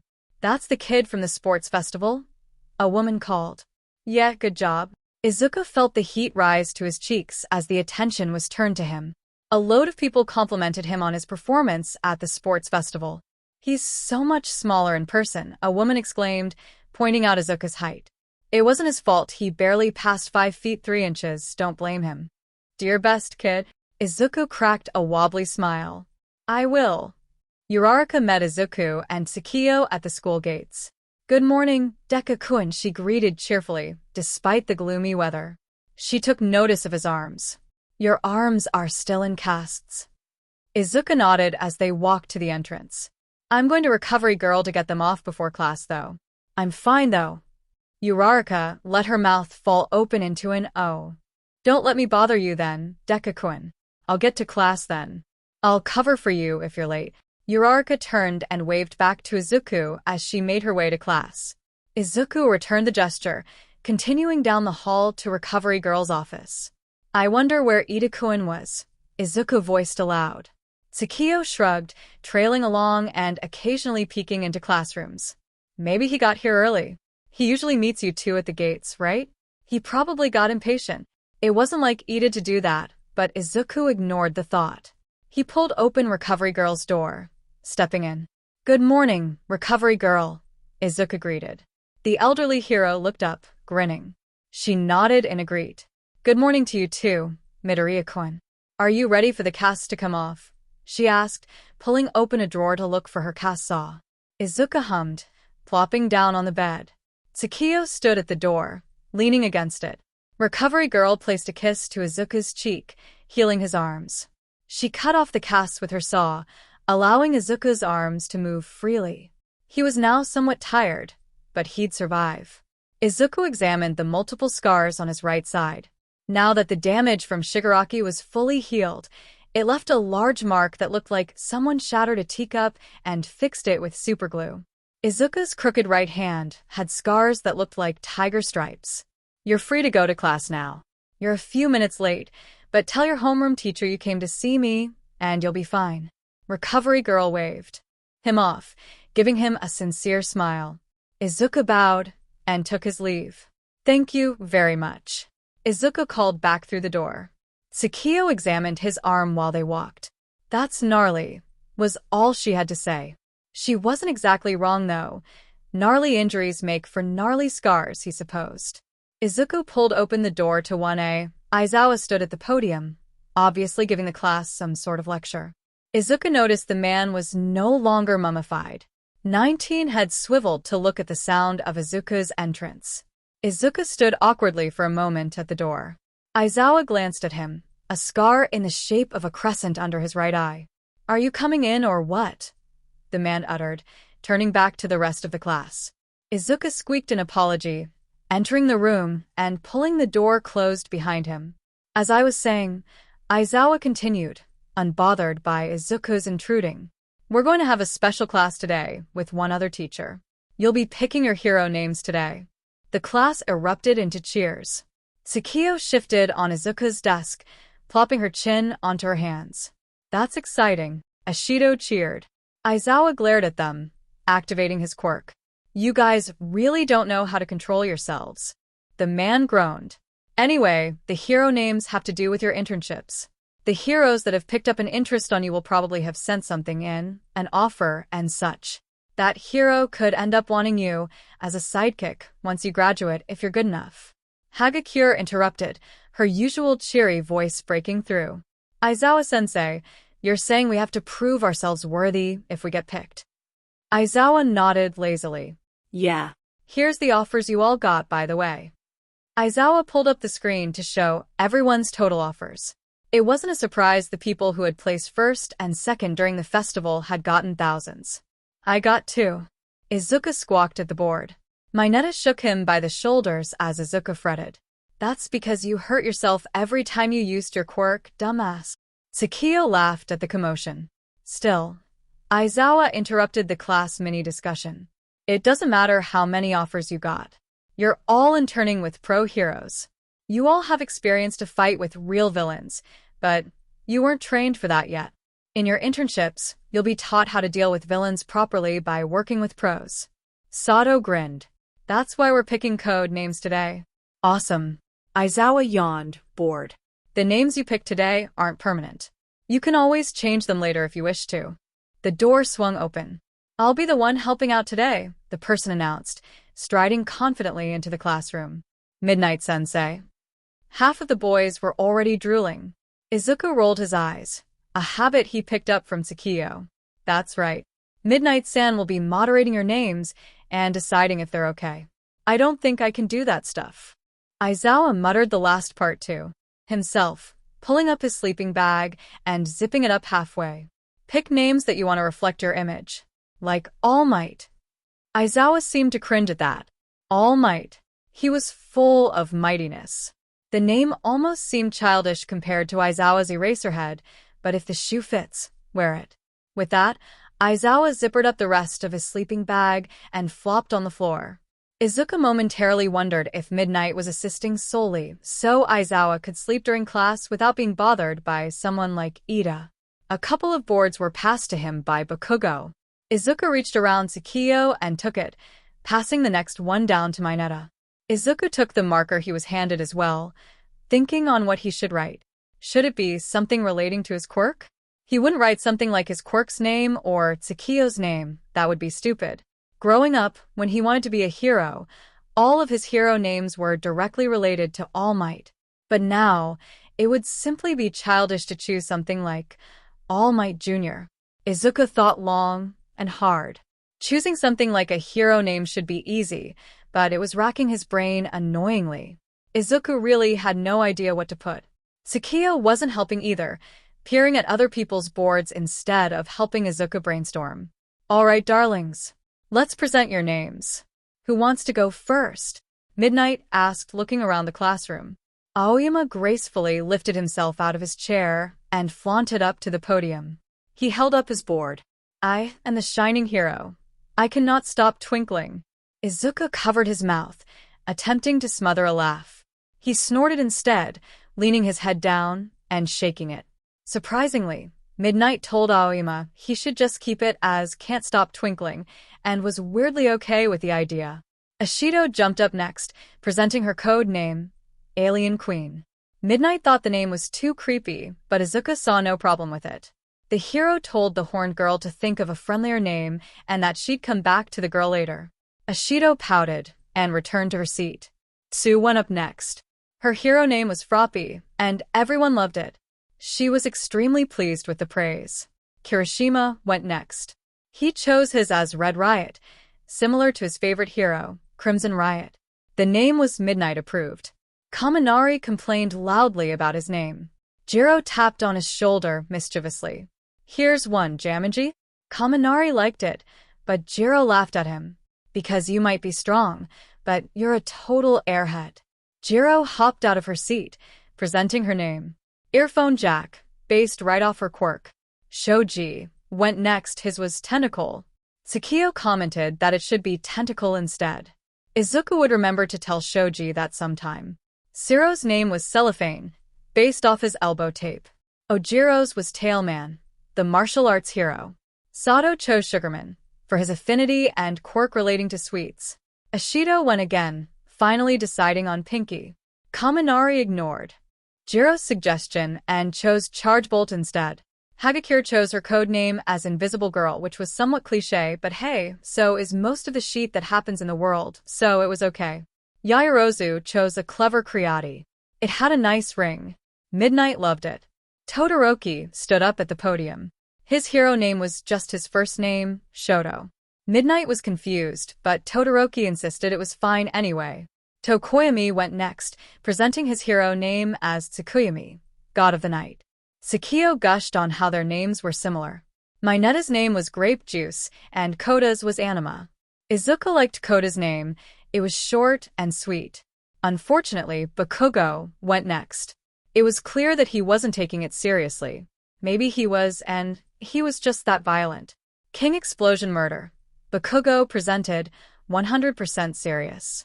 Midnight groaned. It wasn't Midnight approved. Uraraka went next, presenting her board proudly. Uravity. Like Froppy, it was cute and had a nice ring to it.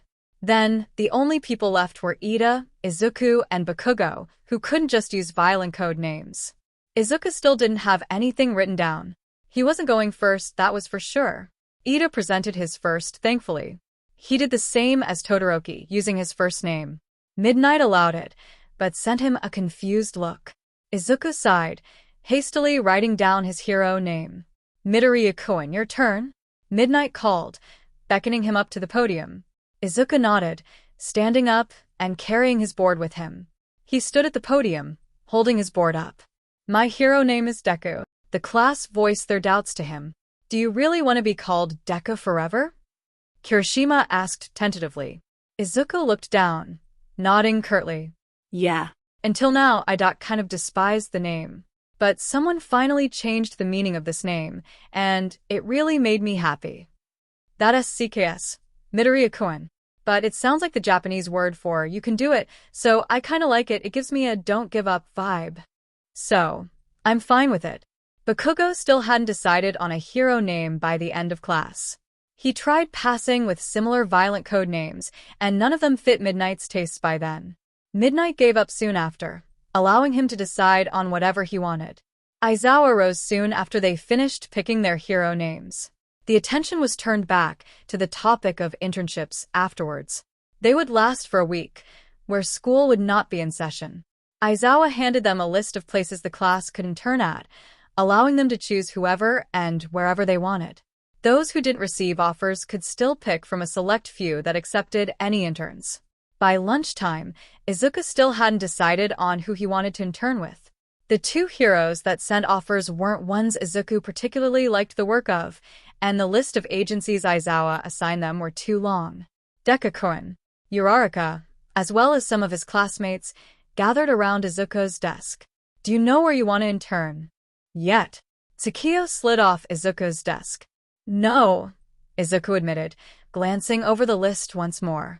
I'm not really sure what I want. Uraraka grinned down at him. That's fine, isn't it? Guess who I chose? Gunhead. Uraraka punched the air. Isn't Gunhead doing martial arts? I thought you wanted to be like 13 Sensei. Achiko-chan. Sue let out a ribbit. Uraraka turned to the frog girl. I do, Sue-chan. But I felt like I should widen my options. Instead of specializing in just one thing, I should try and become equally good at everything, right? Uraraka's grin faltered. Deku-kun, I meant to ask earlier, but why are you trembling? Are you still injured? Uraraka fussed over him so much she and Ida were too much sometimes. No, I'm okay. I'm doing an air chair exercise, Izuku explained, gesturing towards a seat.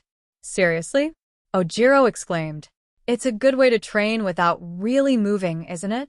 Bakugo grumbled in front of them. Shut up, BSTRDS. Deku-kun, wanna walk home together?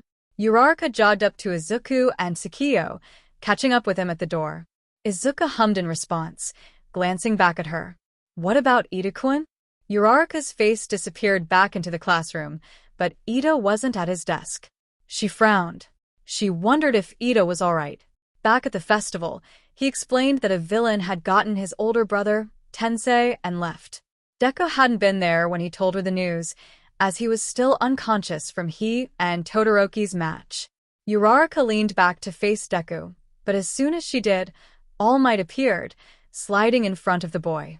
Young Midoriya. I am here. Deku took a step back, surprised. I see, All Might. Do you need something? Uraraka noticed that All Might looked worried, and he was sweaty. She humphed. Yes. Come with me, my boy. All Might led Deku down the hallway, disappearing out of sight. Uraraka frowned at the loss of both her friends. Maybe Todoroki was right about them having a connection.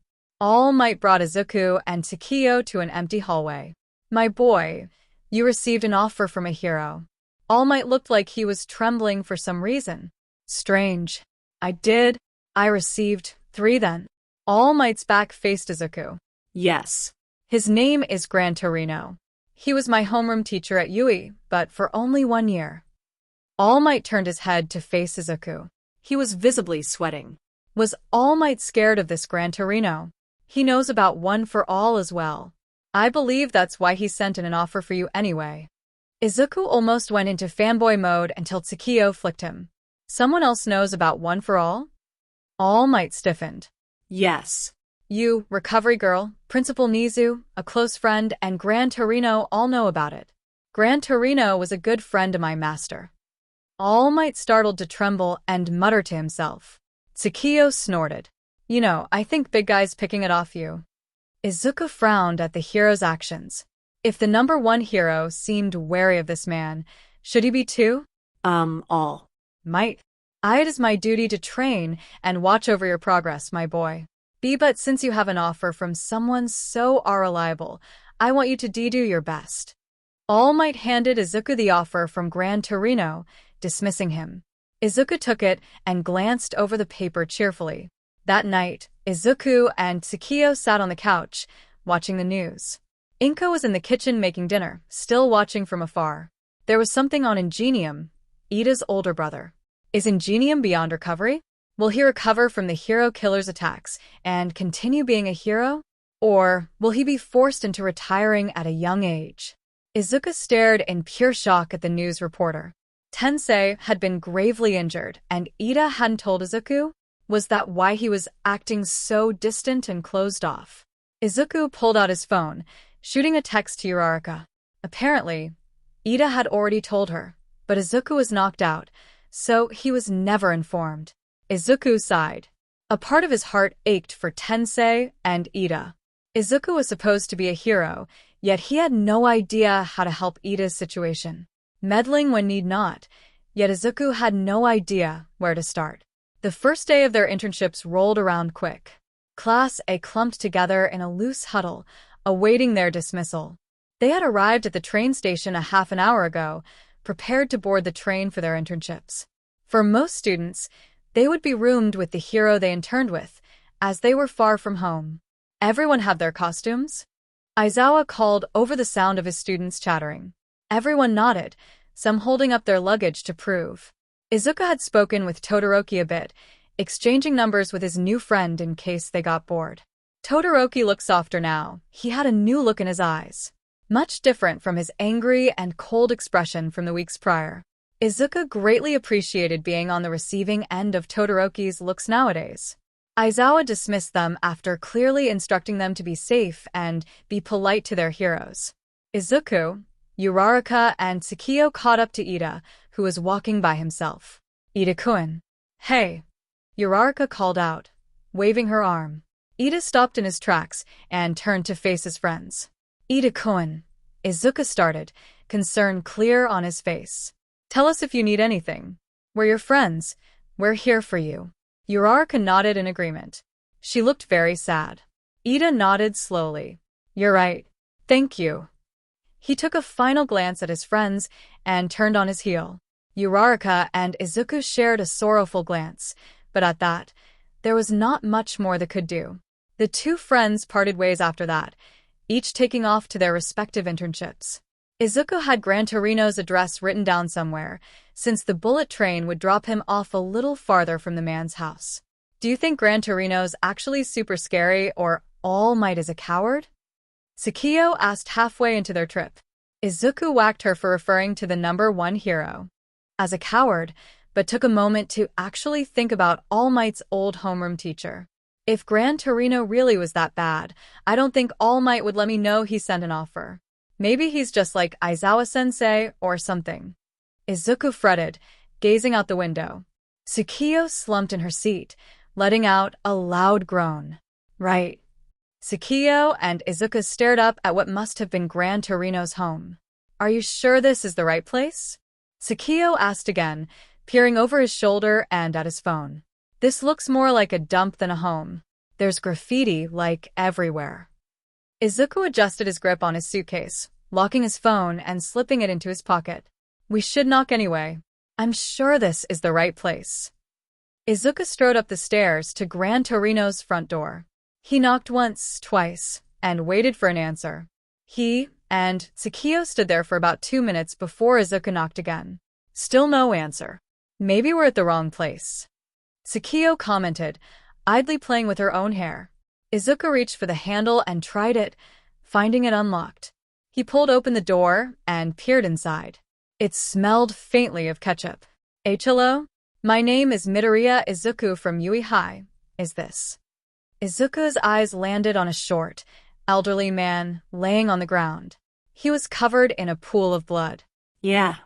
Izuku accidentally threw his suitcase in shock. He's dead, he cried, leaning down to check the old man. The man peeked his head up. This man had the nerve to be smiling. I'm alive. Izuku screamed again. Alive. Tsukio peered over Izuku's shoulders. What the hell?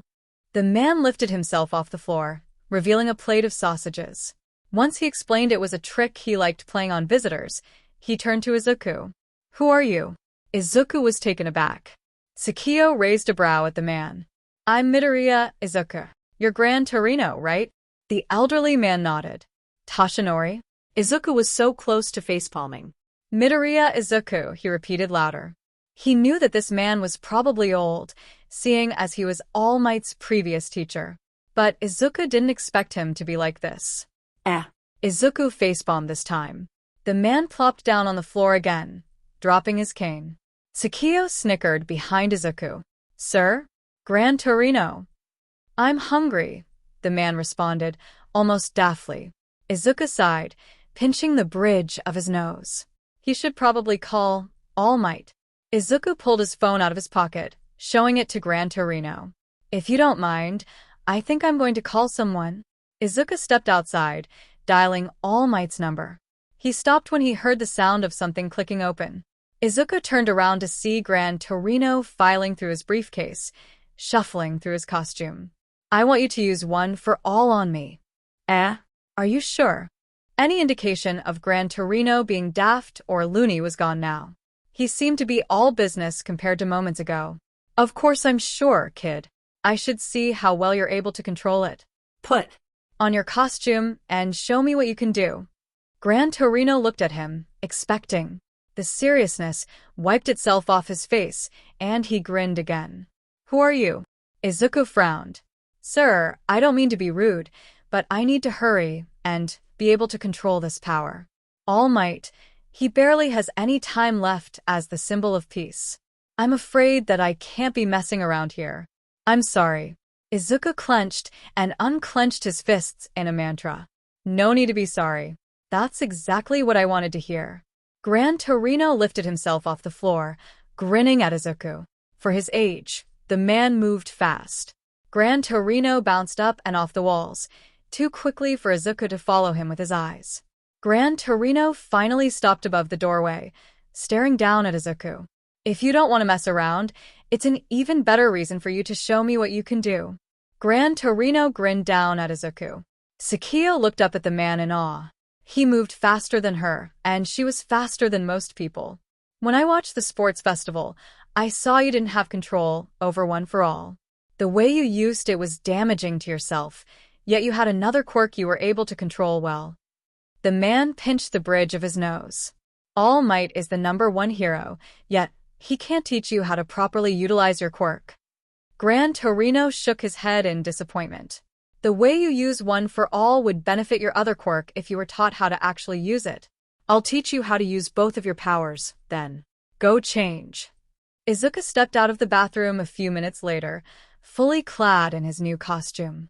He had the support company make him a new one, since his old one got destroyed during the battle trials. This new costume was a darker green, but had a mostly similar design to his previous one, save for the mask. Tsukio was waiting for him out in the room Gran Torino was in. She was looking around the man's house, full of books and boring decor. Gran Torino spotted Izuku coming out of the bathroom. Fire one off at me, Gran Torino commanded, meeting Izuku's eyes. Izuku frowned. I don't really know how well I can use this costume yet, he excused, pulling his gloves on tighter. And your place is kind of cramped. I could seriously damage something, couldn't I? Gran Torino wiped his forehead. Toshinori said you were a worrywart, didn't he? Don't be such a wet blanket. The man disappeared out of sight, hopping around the walls. Behind you, Tsukio warned. Izuku ducked. Gran Torino whizzed by him. Gran Torino didn't seem bothered, continuing to fly and hop past Izuku. The man landed on his microwave, crushing it with the force of his landing. Jeez. You've got quick reflexes, but you're still a wet blanket. The man hopped off the microwave, diving and throwing himself around Izuku. Tsukio didn't have enough time to warn him about Gran Torino's next kick, which hit Izuku straight in the side. The man bounced off the boy's back, zipping and zooming. Bye. Izuku narrowly avoided Gran Torino's next kick, throwing himself to the side. If he can't spot the man and land a solid hit, he had to find a way to slow his movements or stop him completely. Izuku reached for Tsukio's hand as Gran Torino zipped by. If he blinded the man like this, he'd have the advantage. The annoying, blinding light did effectively prevent Gran Torino from seeing where he'd land next, but it didn't stop him from moving. Even with Tsukio's abilities and the use of One for All, Izuku still ended up on the ground. You're quick and an analyst, but you were too confident. You want to improve, but your love and admiration for All Might is like a shackle to you. You used One for All as a special move instead of using it like your other quirk. Gran Torino took his hand off of Izuku's face and stood up. One for All should be used just as you use your first quirk. The man turned around and walked to the door. I'm going to buy food. You clean up.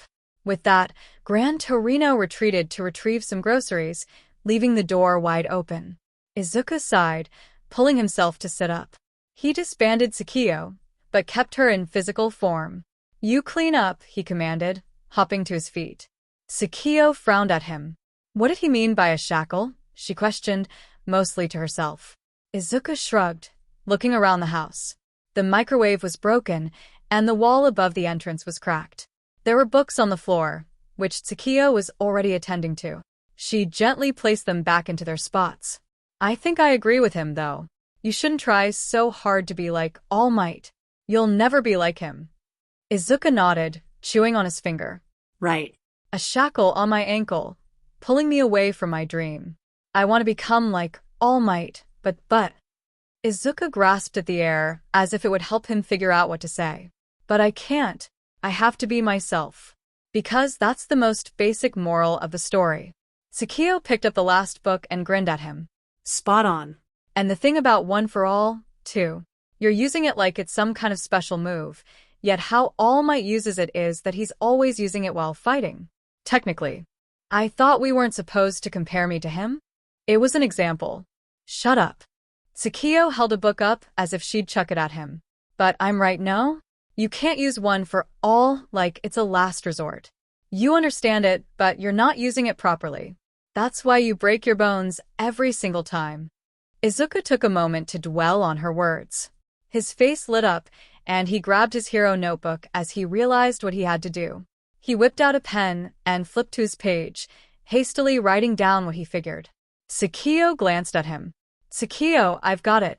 I'm only using One for All when I need it, right? So, I should use it more evenly? Tsukio grinned at him. You're a fast learner. Gran Torino brought back food soon after that. He and Izuku sparred for a little more after that, but stopped. After a while, they ate and Gran Torino went off to do something. Night approached quickly. It was strange to sleep in the house of someone you just met, so Izuku stayed up. He remembered earlier about distributing One for All evenly through his body. He had an idea. Sneaking past Gran Torino and getting outside to the alley was the easy part. The hard part? Izuku had no idea what to do. Tsukio left to go to her own spirit realm earlier, so there was no help from her. Izuku had to be completely independent here. Izuku glanced up at the building walls. If he could find a way to use One for All naturally and distribute the power throughout his entire body, there would be a lot he could do. Kirishima had said that once. But it was a matter of how he did it. Izuku took a step into the trash-cluttered alley. If he can use One for All in both his legs and then quickly switch to his arms, he could scale the buildings easily. It turns out that it really wasn't easy. Izuku had tried more than 15 times to try and get it right, and face-planted into the building every single time. He had been out there for at least an hour or so and couldn't get it right at all. Izuku had also accidentally scared off a nice-looking couple when he dropped into a bag of trash. What happened to you?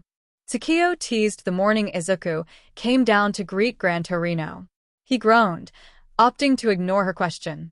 Gran Torino waltzed down the stairs with his cane. He glanced up at his in turn. What happened to you? He repeated. Izuku sighed.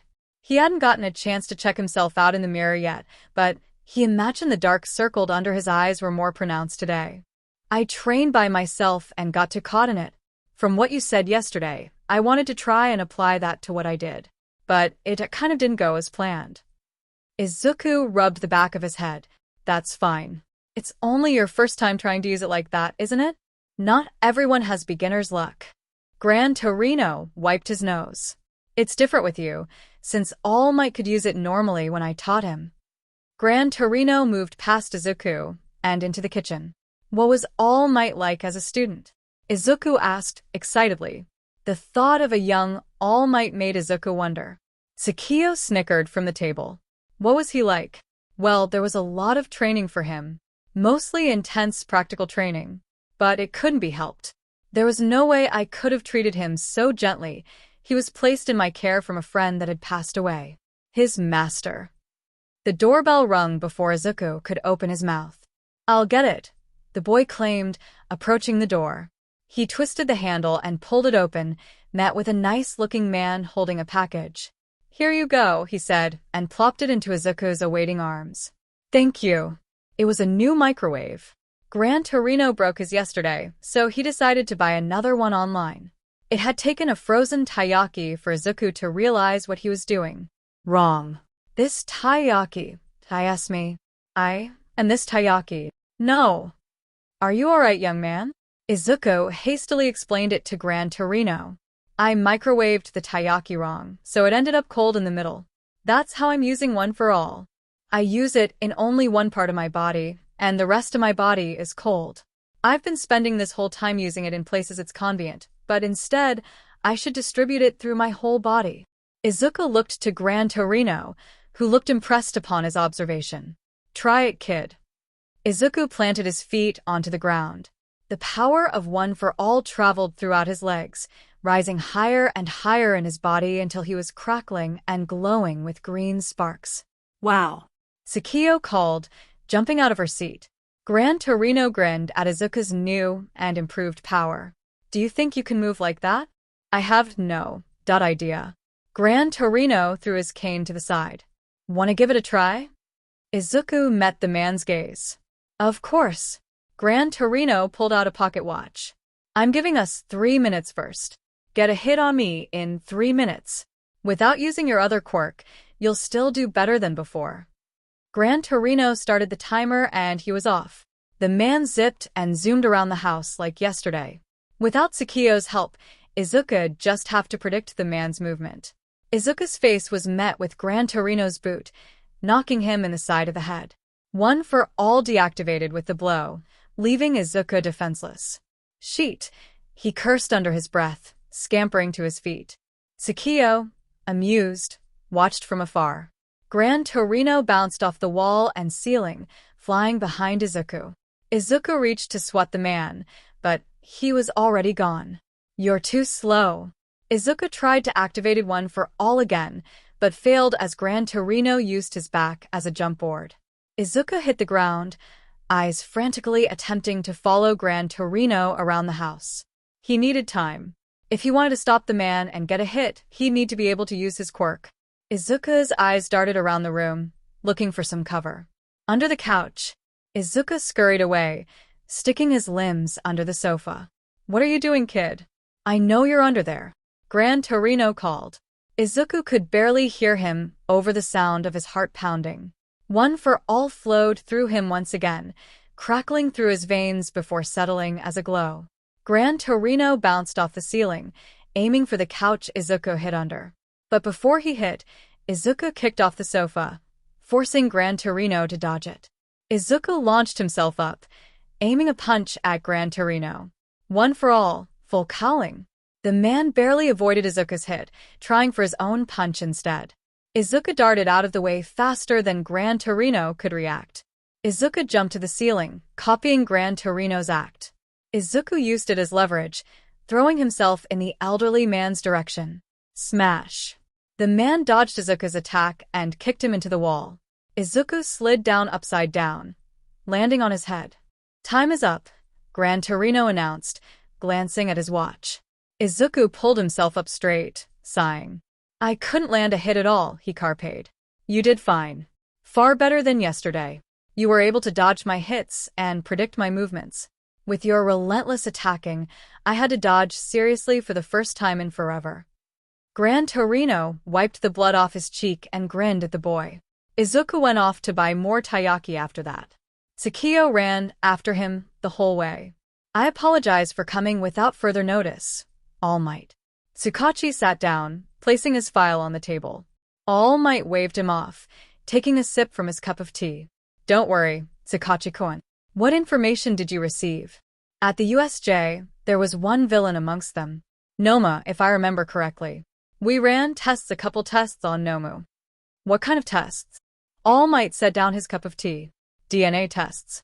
Since you aren't a part of this investigation, I'm technically leaking information. But I felt as though this needed to be discussed with you. Tsukachi clasped his hands together. What we received may bring us closer to the mastermind behind the League. All Might made a surprised noise. Tsukachi continued. We realized that Noma couldn't speak at all. He didn't react to anything either, not even a blink. It was as if he was in a catatonic state. We also discovered his true identity. Tsukachi pulled out a photo and slid it on the table. The picture displayed an average guy with an abnormally large mouth. He was your average thug. His record showed reports of gang violence and assault. All Might was filled with doubt as he glanced over the man. How would this give us a lead to the mastermind? Tsukachi leaned in. According to our tests, there was DNA from 4 people inside of the thug. All Might massaged the bridge of his nose. For different people? Was he even human? Tsukachi shrugged. His body seemed as it was tampered with several times over. To really put it short, the thug's body was altered so he could obtain multiple quirks at once. Tsukachi glanced up at All Might. I don't want to say it, but I believe you may have an idea. There's really no way this thug and the DNA of 4 others was naturally put together. Being a holder of one for all, you realize what this means, correct? All Might lifted himself off of the couch, feet bringing him to the window. There was only one reasonable explanation for that. Has he started moving again? He muttered, glaring out the window. Impossible. There really should be no way he survived the fight. From the damage All Might delivered, he should have been dead by now.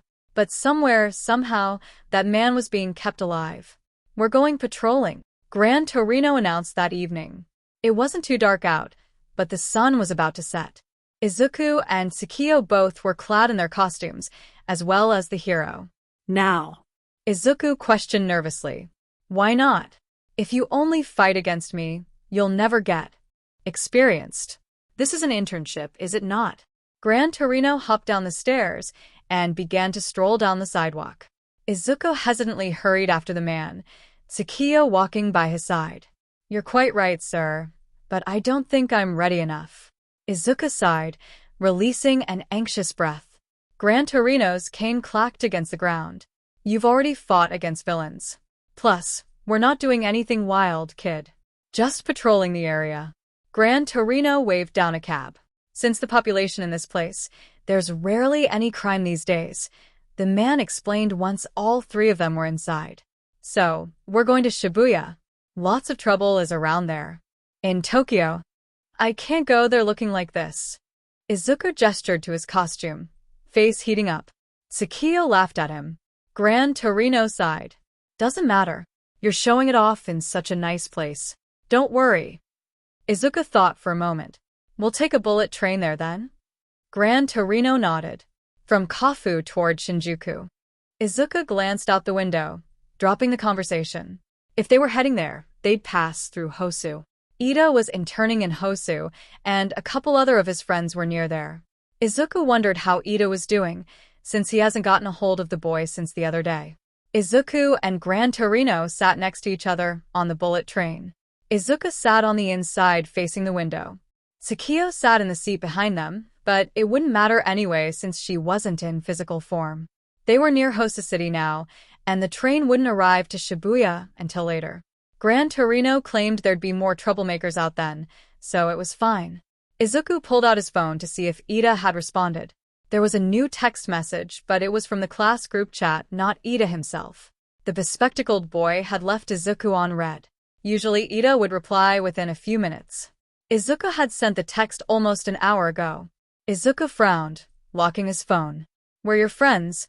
We're here for you. Hey, look over there." Some building exploded. Izuku jolted. He stood, trying to catch what the other passenger was talking about. Tsukio grabbed Izuku's shoulder. "Something's wrong." Looking back on it, Izuku sometimes wished Tsukio wasn't always right. Something crashed through the side of the train, jolting the whole vehicle. A hero Izuku didn't recognize, and some large villain had both slammed into the bullet train. The hero looked up at the large villain and swore at it. The villain grabbed the man's head and slammed it into the ground. The villain pulled the hole in the train open more, revealing their face. "Nomu!" Izuku cried, taking a step back. Gran Torino got up and bounced off the side of the train and slammed into Nomu's side. The man did it again, this time forcing both himself and the Nomu out of the train and outside. "Gran Torino!" Izuku called, jumping over his seat and peering outside. The entirety of Hosu was wrecked. Fires broke out in many places and buildings were destroyed. Izuku felt his heart drop. He glanced at Tsukio, latching onto her hand. The train lurched to a stop as the conductor took a look at the injured hero.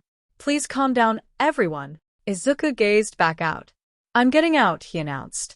Tsukio held onto him as Izuku dove out of the bullet train, ignoring the protests of the conductor. Izuku and Tsukio merged. They began running along the train tracks, activating full cowling. Izuku took a step off the side and jumped, landing on top of a building. Izuku surveyed the area around them. It appeared to be some kind of attack on the whole town. "This is bad," Izuku murmured. "No sheet. The whole city is ruined." Tsukio shot back.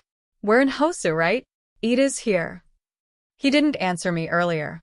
We should get out of here. Find Gran Torino." Izuku jumped off the building onto a smaller one, making his way to the ground. There was a crowd running in the opposite direction of him. "Tenya-kun! Tenya-kun!"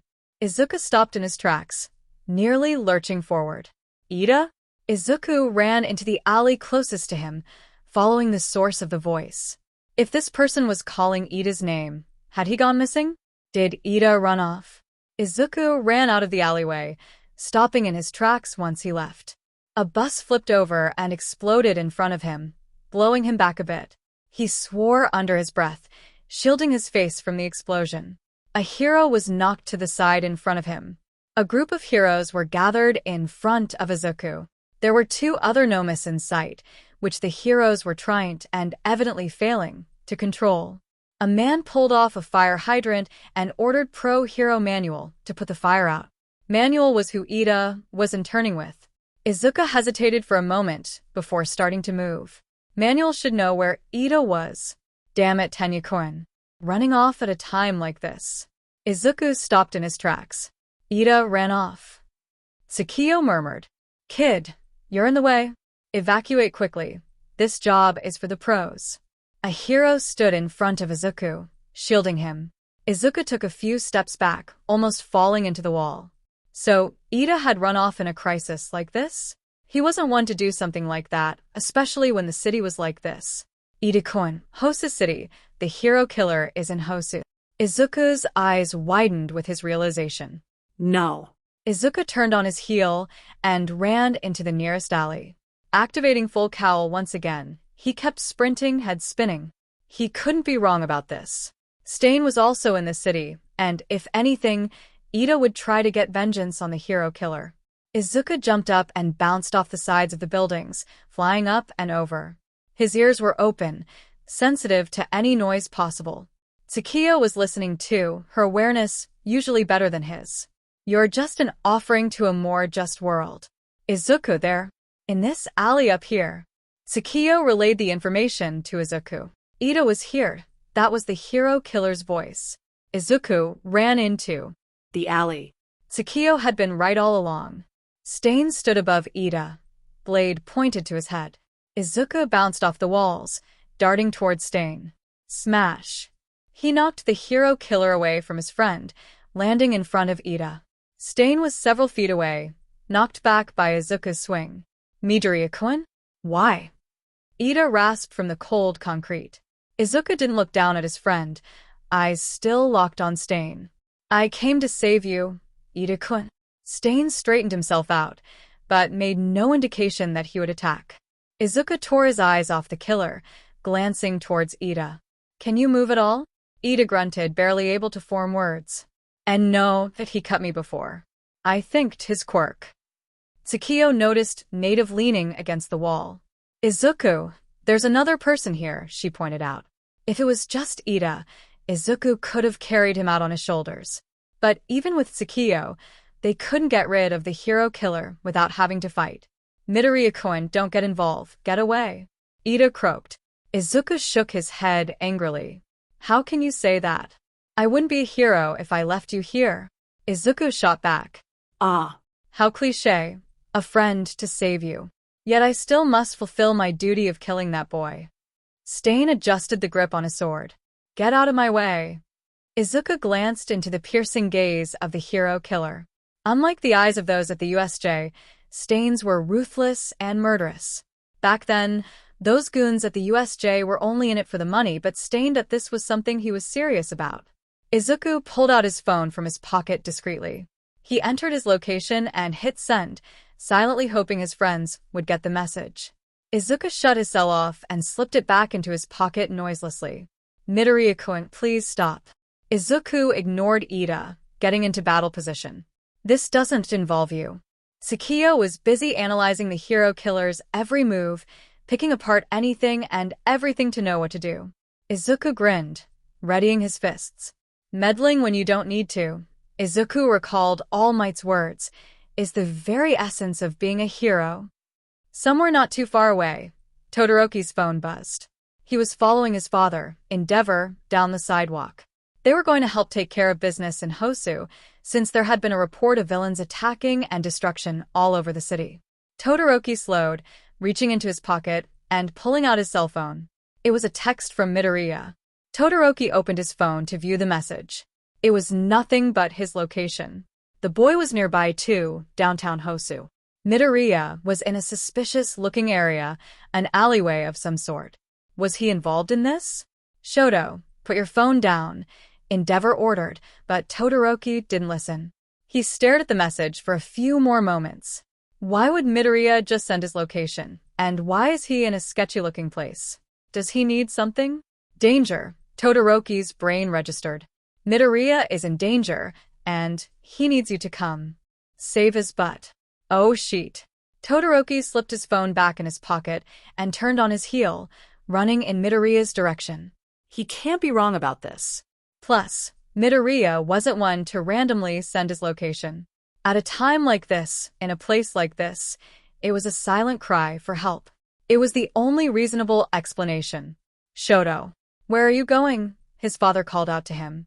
Shoto turned his head towards the man, rattling off Midoriya's location. Send some pros when you're done. My friend is in danger. He murmured that last part to himself, mostly. Izuku activated full cowling, preparing to dive at Stain. Be careful of his blade, Tsukio warned, but he didn't need the heads up anyway. Izuku had a plan. Izuku dove at Stain quickly. The man narrowed his eyes and swung his blade around, aiming for Izuku. Izuku ducked under, sliding through his legs and pushing himself off the concrete. Stain swung his blade behind him, attempting to catch Izuku. Gone. Izuku slammed into Stain from above, knocking him to the ground in front. The boy jumped back, landing on all fours. Full cowl had worked? He could fight then. The hero killer recovered quickly, lifting himself to his feet almost instantly. He chuckled dryly, liking the blood off his blade. Izuku's whole body froze as he tried to stand up. Paralyzed? His eyes traveled up to meet Stain's blade. There was blood, just the slightest amount, gathered on the blade. You weren't strong enough. You were able to leave my field of vision and catch me off guard, but it still wasn't strong enough. Stain let his blade hang limply at his side, standing next to Izuku's near-crumpled form. Izuku, Tsukio pleaded. I have to stop him. Let me. Izuku listened to her, waiting for Stain to make another move. There wasn't any other choice, was there? My duty is to rid the world of fake heroes, those who talk a dime a dozen. Yet you are worth keeping alive. The way you carry yourself is different from the others, boy. Stain started to walk towards Ida, blade hanging loosely at his side. Tsukio, okay. Izuku mumbled. Her presence disappeared from Izuku's conscious, darting out of his body. Stain kept walking, pulling his blade back up. He stood in front of Ida, holding the sword over the boy's head. Stop, Tsukio shouted. She rushed forward and leapt at Stain, kicking the hero killer in the back as Izuku did. Tsukio glared at Stain, strong wings burgeoning from her back. The blade fell to the side, and Stain tumbled forward awkwardly. Another one, the villain grumbled, turning back to face Tsukio. She shook her head. I was here the whole time. Ida stared up at the blue lady. She had seemingly appeared out of midair, jumping up from beside Midoriya and attacking Stain. Was she hiding, or was it a part of her quirk? Stain grunted, pulling a smaller blade from behind his back. With incredible speed, he flung it at the woman. She didn't have enough time to dodge, as the knife embedded itself into her arm. Tsukio fell back, letting out a cry of pain. Stain threw another blade, barely missing Tsukio's wing. Izuku felt something wet roll down his face. Stop it! Stop it! He cried weakly, trying to move his arms. As expected, his body wouldn't budge. Izuku was useless right now. Todoroki was approaching Midoriya's location, nearly there. He was almost out of breath from running so hard, but he persisted nevertheless.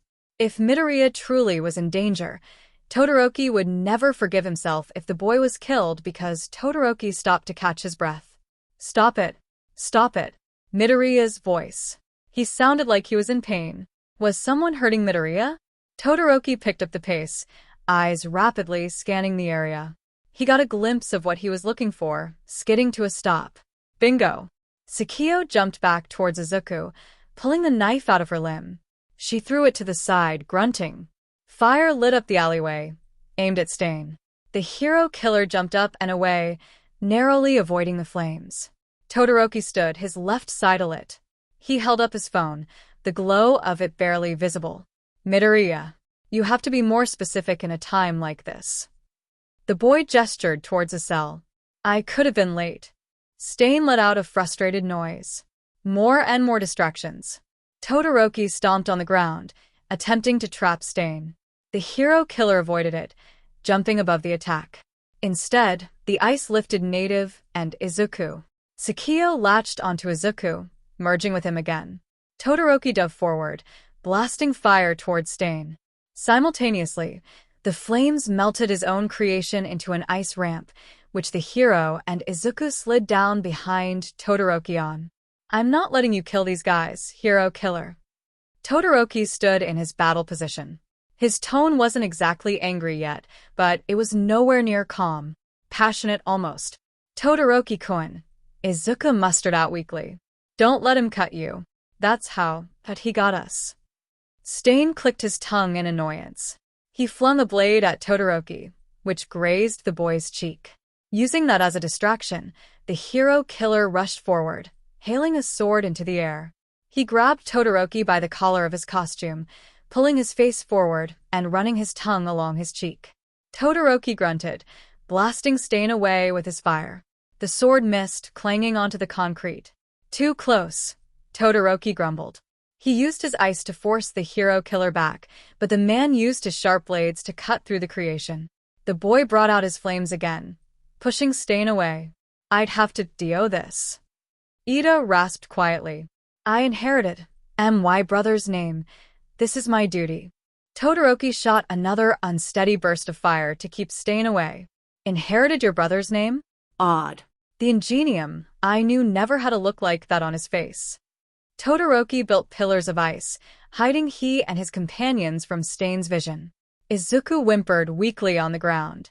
Tsukio was analyzing the fight, searching for any and all of Stain's weak points. Todoroki-kun, Izuku forced out. Izuku clenched his fist, something he couldn't do a minute earlier. Was he able to move again? Izuku moved his hand slowly once more, observing it. A time limit.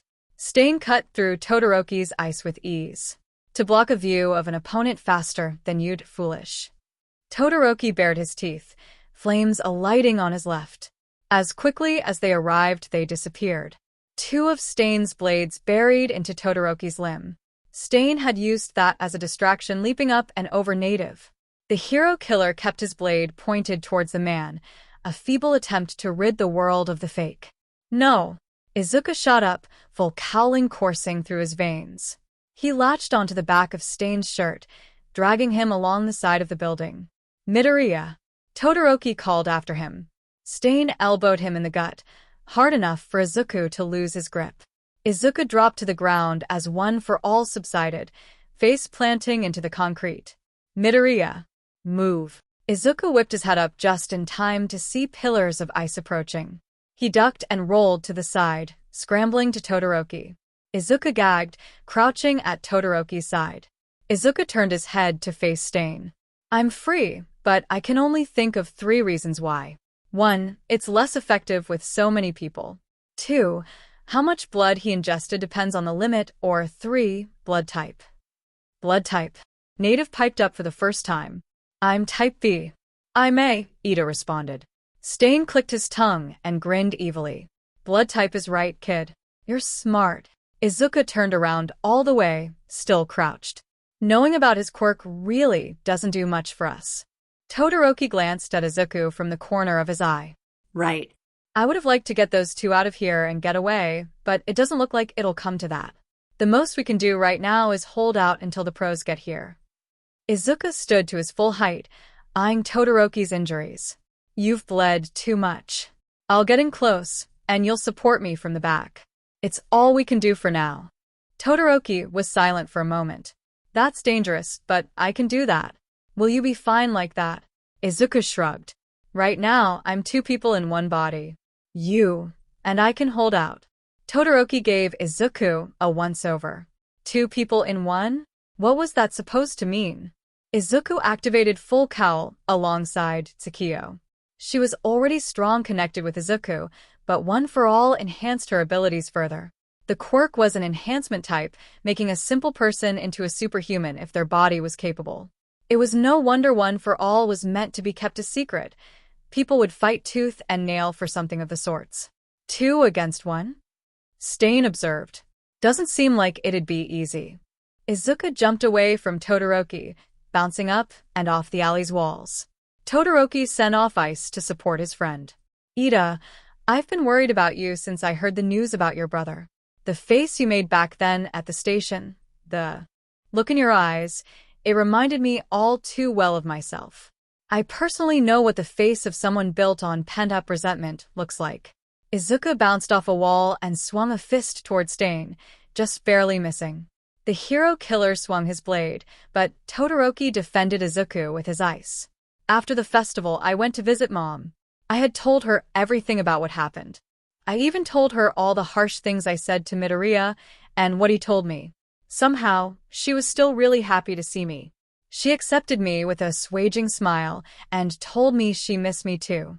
Stain grunted, jumping back against the wall. Todoroki shot off fire at the man's position, but the killer moved away before the flames could hit. Todoroki bared his teeth in anger, firing off another burst of flames at Stain. The old me probably wouldn't even be here right now. A month ago, if Midoriya texted me his location at random, I'd probably have just ignored it and continued with my day. The old me wouldn't have thought twice about that indirect cry for help.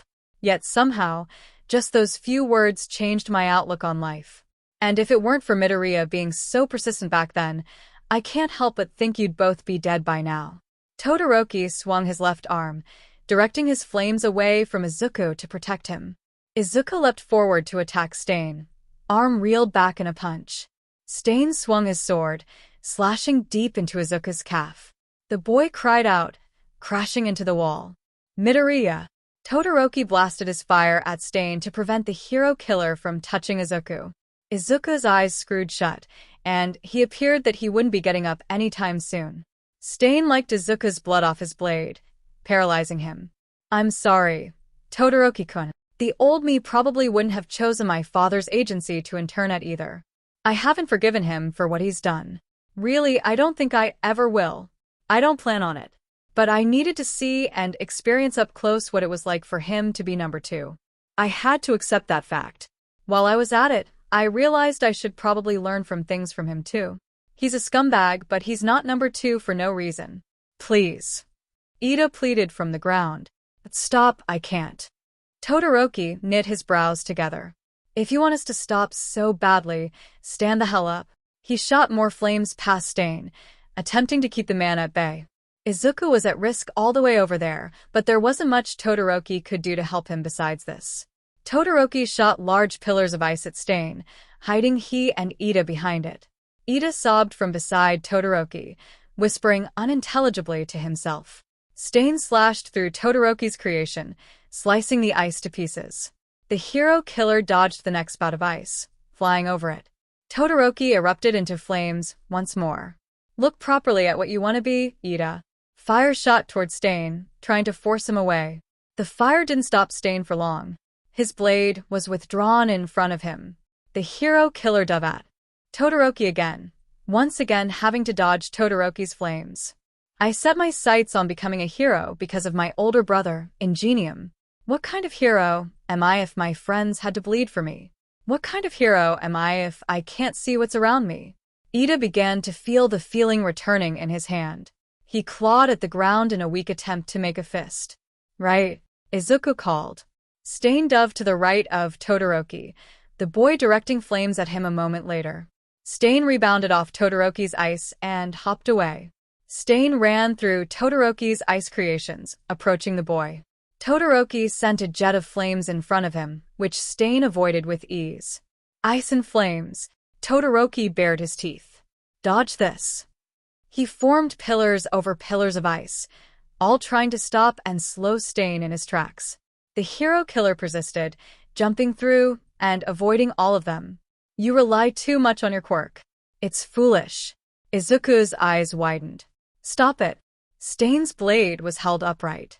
If he got any closer, he'd cut Todoroki's left arm clean off. Todoroki-kun!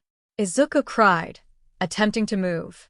His body prevented him from doing so, still undergoing the effects of Stain's quirk. I have to stand now. I'll never, ever become a hero. I'll never catch up. Ida forced himself up off the ground. His engines revved and fired up. Recipro. Burst. Izuku recognized that move from the cavalry battle. Ida moved at an insane speed, kicking Stain off and away from Todoroki. Izuku let a relieved smile show.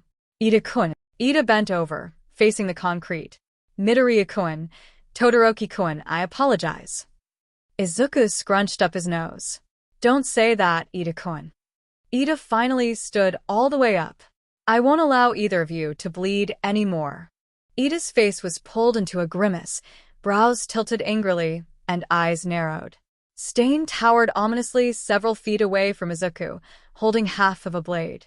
The other half had been broken off by Ida. A fake show in changing your ways for appearance?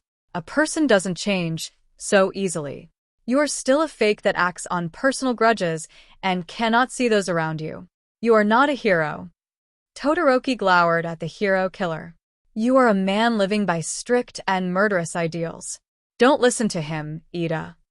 Ida shook his head. Blood dripped from the wound on his bicep. Yet he's right. I have no reason to call myself a hero. Even so, I will not allow myself to give in. I will not allow Ingenium to die. Stain's eyes glowed a furious red. Out of the question. Before he could attack, Todoroki pushed Ida back and shot a stream of flames at the man. Native cursed from the ground. He isn't after you, and that other kid. Stop fighting and run away. He won't let us, Todoroki uttered. Something about him changed now. He's embarrassed about the mistakes he's been making. Stain jumped off the wall and landed on one of Todoroki's creations by Izuku. Todoroki shot more ice at the hero killer, but the man dodged and leapt away. Izuku watched the battle unfold in front of him. Tsukio, he requested, blinking slowly. Do you think you could help them? Izuku could feel Tsukio's apprehensiveness. She had already been injured, but Todoroki and Ida were having a hard time. I'll try, she finally answered. Izuku nodded, allowing her to disband. The glow disappeared from his body, traveling to Tsukiyo. The spirit stood, analyzing the fight. Her wings grew back into place as she searched for an opening. Todoroki shot another ball of fire at the hero killer. Stain leapt back on the ice in front of Izuku. There, Tsukiyo's opening. The spirit shot up, strong wings propelling her forward. The hero killer was too slow to react to Tsukiyo, lucky for her. She shot up behind Stain, legs slamming into his back first. He swung one of his blades behind him, but it missed Tsukiyo by a meter. She flew up again to avoid Stain's assail, flying over towards Todoroki and Ida. Ida tried to rev his engines again, only to find it a useless attempt. The radiator must have broke when he kicked away Stain. The blue lady in front of him shot off again after Stain, avoiding Todoroki's backup attacks skillfully. Todoroki-kun, Ida called at the boy. Can you regulate temperature? Todoroki glanced at Ida from the corner of his eye. Not well with my left. What is it? Freeze my legs without plugging the exhaust. Todoroki glanced towards Ida. Stain jumped up and pulled a blade, flinging it at Todoroki. Ida pushed the boy out of the way, taking the hit instead. Tsukiyo cursed, diving at the man. Ida-kun, Izuku cried, attempting to move.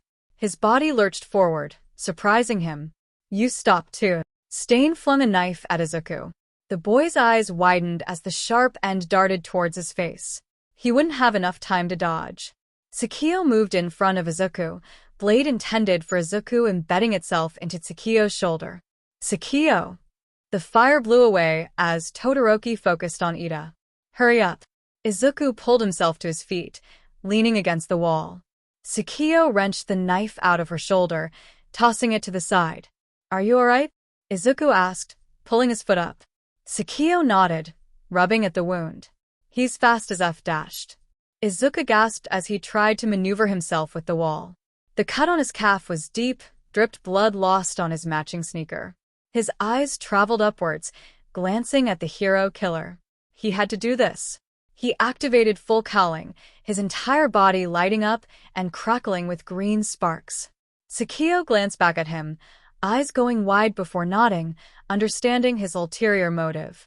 Todoroki shot fire over and over at the approaching hero killer, attempting to keep him at bay. The hero killer avoided every time, but it was the most the man could do. Todoroki gave him no time to do anything but dodge. Izuku leapt forward at the same time as Ida, both aiming to land a hit on their opponent. Izuku bounced off Todoroki's piece of ice, the power of one for all, driving him forward. Izuku landed the hit first. His right fist connected with Stain's face. Ida's leg slammed into the hero killer's side, essentially twisting the hero killer's body. Izuku fell, gripping his arm. It ached uncomfortably, as if he'd released too much power. Stain's eyes opened. The man reached for his blade, swinging it at Izuku. He missed, slicing the air above the boy's head. I will defeat you. Ida reared his leg back once more, engines revving. Keep going, Todoroki shouted, flames lighting up again. Ida kicked Stain in the side, propelling him up. A moment later, Todoroki's flames came, blasting the hero killer. Izuku landed in Tsukiyo's arms. She set him down, leaning him against the wall. Todoroki trapped Stain in the ice. Ida slid down Todoroki's ramp. Stand up, the icy hot boy ordered. We have to dash. Todoroki stopped mid-sentence. The hero killer was encased partially in Todoroki's ice pillar, but he was also unconscious. He made no move to slash or swing his way free. Izuku straightened himself out against the wall, reaching for Tsukiyo's hand. He grabbed it and squeezed, pulling himself off the side of the building and reached for his spirit. He's knocked out, Izuku observed. Tsukiyo helped him limp towards his friends, holding him up. We should tie him up. Todoroki glanced from Tsukiyo to Izuku. Is there anything to restrain him with? Izuku pointed to the dumpsters. Over there, maybe. We should take all his weapons off in case he wakes up, or something. Todoroki hummed in agreement, turning to the dumpster. Ida stood hesitantly and followed him. Tsukiyo rubbed Izuku's back. Are you good? Izuku shook his head. I feel super weak right now. Sakio pondered temporarily, squeezing Izuku's hand. They merged, and Izuku felt a small burst of energy. Thanks. Todoroki and Ida got rid of all of Stain's blades, setting them down on the ground. Todoroki was busy tying the hero killer up, while Izuku was talking with Native. Can you move? Native nodded, stretching his arms. I'm fine. He lifted Izuku up on his back, carrying the boy. Native straightened up. You got your leg cut up, didn't you? Let me help a little. Izuku nodded, shutting his eyes.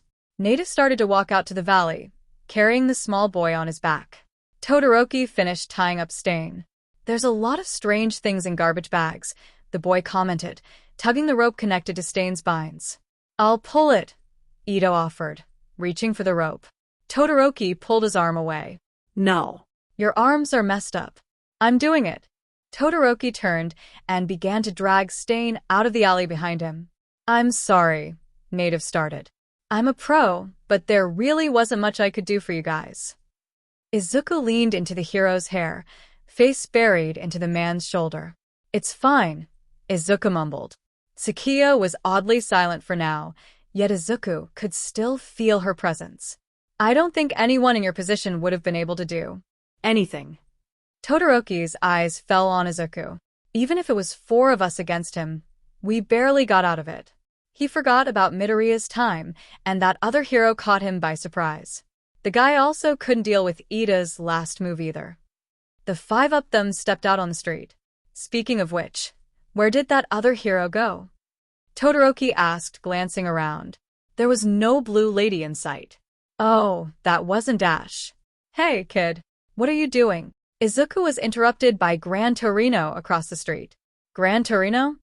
Izuku's face was met with the soles of Gran Torino's boot. I told you to stay back, the man barked angrily. Ida and Todoroki watched the interaction in surprise. Who's that? Izuku squirmed in Native's grasp. Gran Torino is the hero I'm interning with. Izuku turned his attention back to the fuming old man. How'd you know to come here? Gran Torino sighed. Someone told me to come here. I don't know what happened, but at least you're fine. Izuku groaned, letting his head fall back onto Native's shoulder. He mumbled an apology to the elderly man, lolling his head to the side to look at Todoroki. Around here, a female voice called out. The sound of footsteps sounded throughout the empty street, until the 6 of them were met with more heroes. Endeavor-san told us to come here, but it looks like there's no problem, one of the heroes said, observing the area. Children? You're all injured too. A hero with a microphone for a head glanced at a tied-up Stain. That's the hero killer? The woman next to him gasped as her eyes fell on the villain. Call the police. Izuku squirmed, trying to let Native know he wanted to be put down. Native complied, placing a hand on Izuku's shoulder. Can you move? Izuku nodded, twisting around to look at his friends. Ida-kun is injured and is bleeding badly, the boy informed, gesturing towards his friend. Ito approached, ignoring the frantic hero behind him. Midoriya-kun, Todoroki-kun. The 2 boys reeled around to face Ida. The bespectacled boy bowed pathetically, head hanging low. I'm sorry, you 2. I was so frustrated I couldn't see anything and I allowed the 2 of you to get hurt. A tear slipped down Ida's face. Izuku's expression softened as he faced his companion. I'm sorry too, Ida-kun. Even though you felt so miserable, there was nothing I could do for you. Even though you're my friend. Izuku's voice wavered dangerously, sounding like he was about to cry too. Ida let out a choked sob. Todoroki's expression softened as well, a somber look on his face. Your class rep, Ida. Pull yourself together. It wasn't said in an insulting or menacing way at all, just put as blunt comfort. Ida humphed, wiping his eyes with his shoulder. Izuku.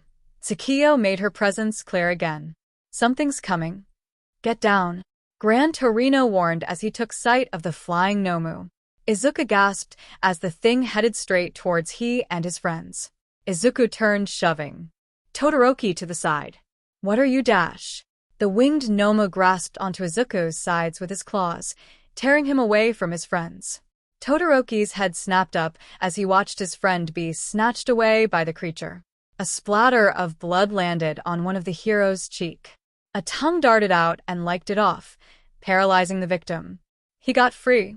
The winged Nomu started to fall, Izuku still in its grasps. Stain started to sprint forward, shucking off his binds in the process. He had hidden a blade. The hero killer pulled his blade forward, slamming it into the Nomu's exposed brain. The trio slammed into the concrete as Stain took the creature down. Cancer of society, overgrown with fake heroes and mindless villains, all of them shall be murdered in cold blood. Stain rasped, driving his knife into the Nomu's brain once again. Izuku squirmed, attempting to free himself of the hero killer's grasp. Stain ripped through the organ, tearing it apart. Blood splattered onto the concrete. Izuku felt nausea well up inside of him, threatening to spill if he dare open his mouth. Stain let go of Izuku, leaning down to lick up the pile of Nomu blood. Izuku gagged, attempting to pull himself away. His limbs were too shaky and weak to get anywhere anyway. He saved that boy, one of the heroes murmured, taking a step forward. No, idiot. He just killed that other guy. What's to say he won't kill the boy too? Todoroki shuddered at the thought. What are you all doing standing around? Stain glanced over at a trembling Izuku. You were the one that man wanted, the hero killer commented, smacking his lips. Yet I don't see why. A hand came to hold Izuku down again as the boy tried to squirm away. That man? Endeavor-san. How are things for you? A hero called, head swiveling to the hero. Endeavor made a disapproving noise. Fine. Things were rough, but fine. Endeavor squinted, focusing on the hero killer. That man? Let go of me. Izuku begged, attempting to squirm his way out of Stain's grasp. Sakio couldn't do anything to help, as she had already been injured before. Stain turned his piercing gaze away from the boy on the ground, glaring back at Endeavor. His mask slipped off, revealing his true face. Endeavor. Endeavor's flames burst up, but Gran Torino stopped him. Don't, Todoroki. The boy. Stain let go of Izuku, turning around and standing up. His mask had fell off, no longer hiding his true appearance. Stain took a step forward, approaching Endeavor. Another fake. The hero killer's eyes paralyzed the group. I must make everything right. Stain took another agonizing step forward. They must be purged. I'll take back the meaning of hero. Stain stomped his boot on the ground, drool and blood slipping down his chin. Come get me, fakes. Only the true hero can kill me. All Might. Izuku felt his head go light. A hero fell to the ground, collapsing in fear. Even Endeavor looked apprehensive. Ida and Todoroki looked terrified. One of Stain's blades fell from his grip. He stopped his advances, his eyes went blank, and his jaw slack. He's unconscious. Endeavor murmured. Gran Torino repeated it, shaking his head. Ida and Todoroki hit the ground behind the elderly hero. Izuku's eyes went blank. He tried to ask CK in a breath, only for it to be stopped midway. He leaned over, away from the dead Nomu, and hurled. Izuku coughed up the contents of his stomach, his throat burning and eyes watering. Izuku's ears picked up on the sound of people approaching. He choked on his own vomit while burning his throat. A hand caressed his back slowly, supporting. Once there was nothing left in his system, Izuku collapsed. His eyes were screwed shut, and his head felt very heavy. Everything was quiet for a moment. There was a sound of shuffling, someone plopping down on the concrete. Todoroki glanced down at Midoriya, retracting his hand. He was no longer glowing, assumed to be unconscious. Todoroki had been worried that Stain would have hurt his friend, but he had been hesitant in reacting. Todoroki looked back up, meeting Ida's gaze. They nodded at each other, an unspoken agreement. Midoriya's breathing evened out. Todoroki moved him away from the boy's own vomit, grimacing at the sight and smell. Ida stood above them, a hand offered to Todoroki to pull himself up. Todoroki looked up, zeroing in on the limb. The dual-haired boy leaned forward, grabbing onto Ida's hand and heaving himself to his feet. He was about to lean over and gather Midoriya in his arms when he heard Ida mumble, "Thank you, Todoroki-kun." Izuku's conscience came back to him several hours later. His eyes shifted around the room he was in, observing. A hospital room. It was early morning. The clock read 02. Izuku sighed, shifting his weight. Sakiyo wasn't here. She probably left to tend to her own injuries. Todoroki was in the bed next to him. Midoriya? The sound of Todoroki's voice startled him. Izuku sat up a bit, leaning against the bed frame. Todoroki was facing Izuku, eyes meeting his in the moonlight. "You're still up, Midoriya?" Izuku shook his head, swiping a hand across his mouth. Even through the darkness, he could make out Todoroki's rather handsome face. "I just woke up." "How come you're up?" Todoroki sat up in his bed, glancing towards a sleeping Ida. "I couldn't sleep at all." The boy shrugged awkwardly. Oh. "Why?" Todoroki shrugged again. The room was silent for a few moments, save for the soft sounds of Ida's snores. Izuku broke the silence. "I can't help but think about earlier," he murmured. Todoroki made a noise as he shifted on his bed. "I kept thinking that we were going to." The word was left unsaid.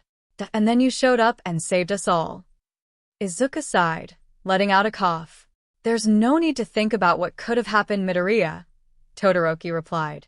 His usual blunt tone was gone, but it was replaced with a sense of what sounded like fondness.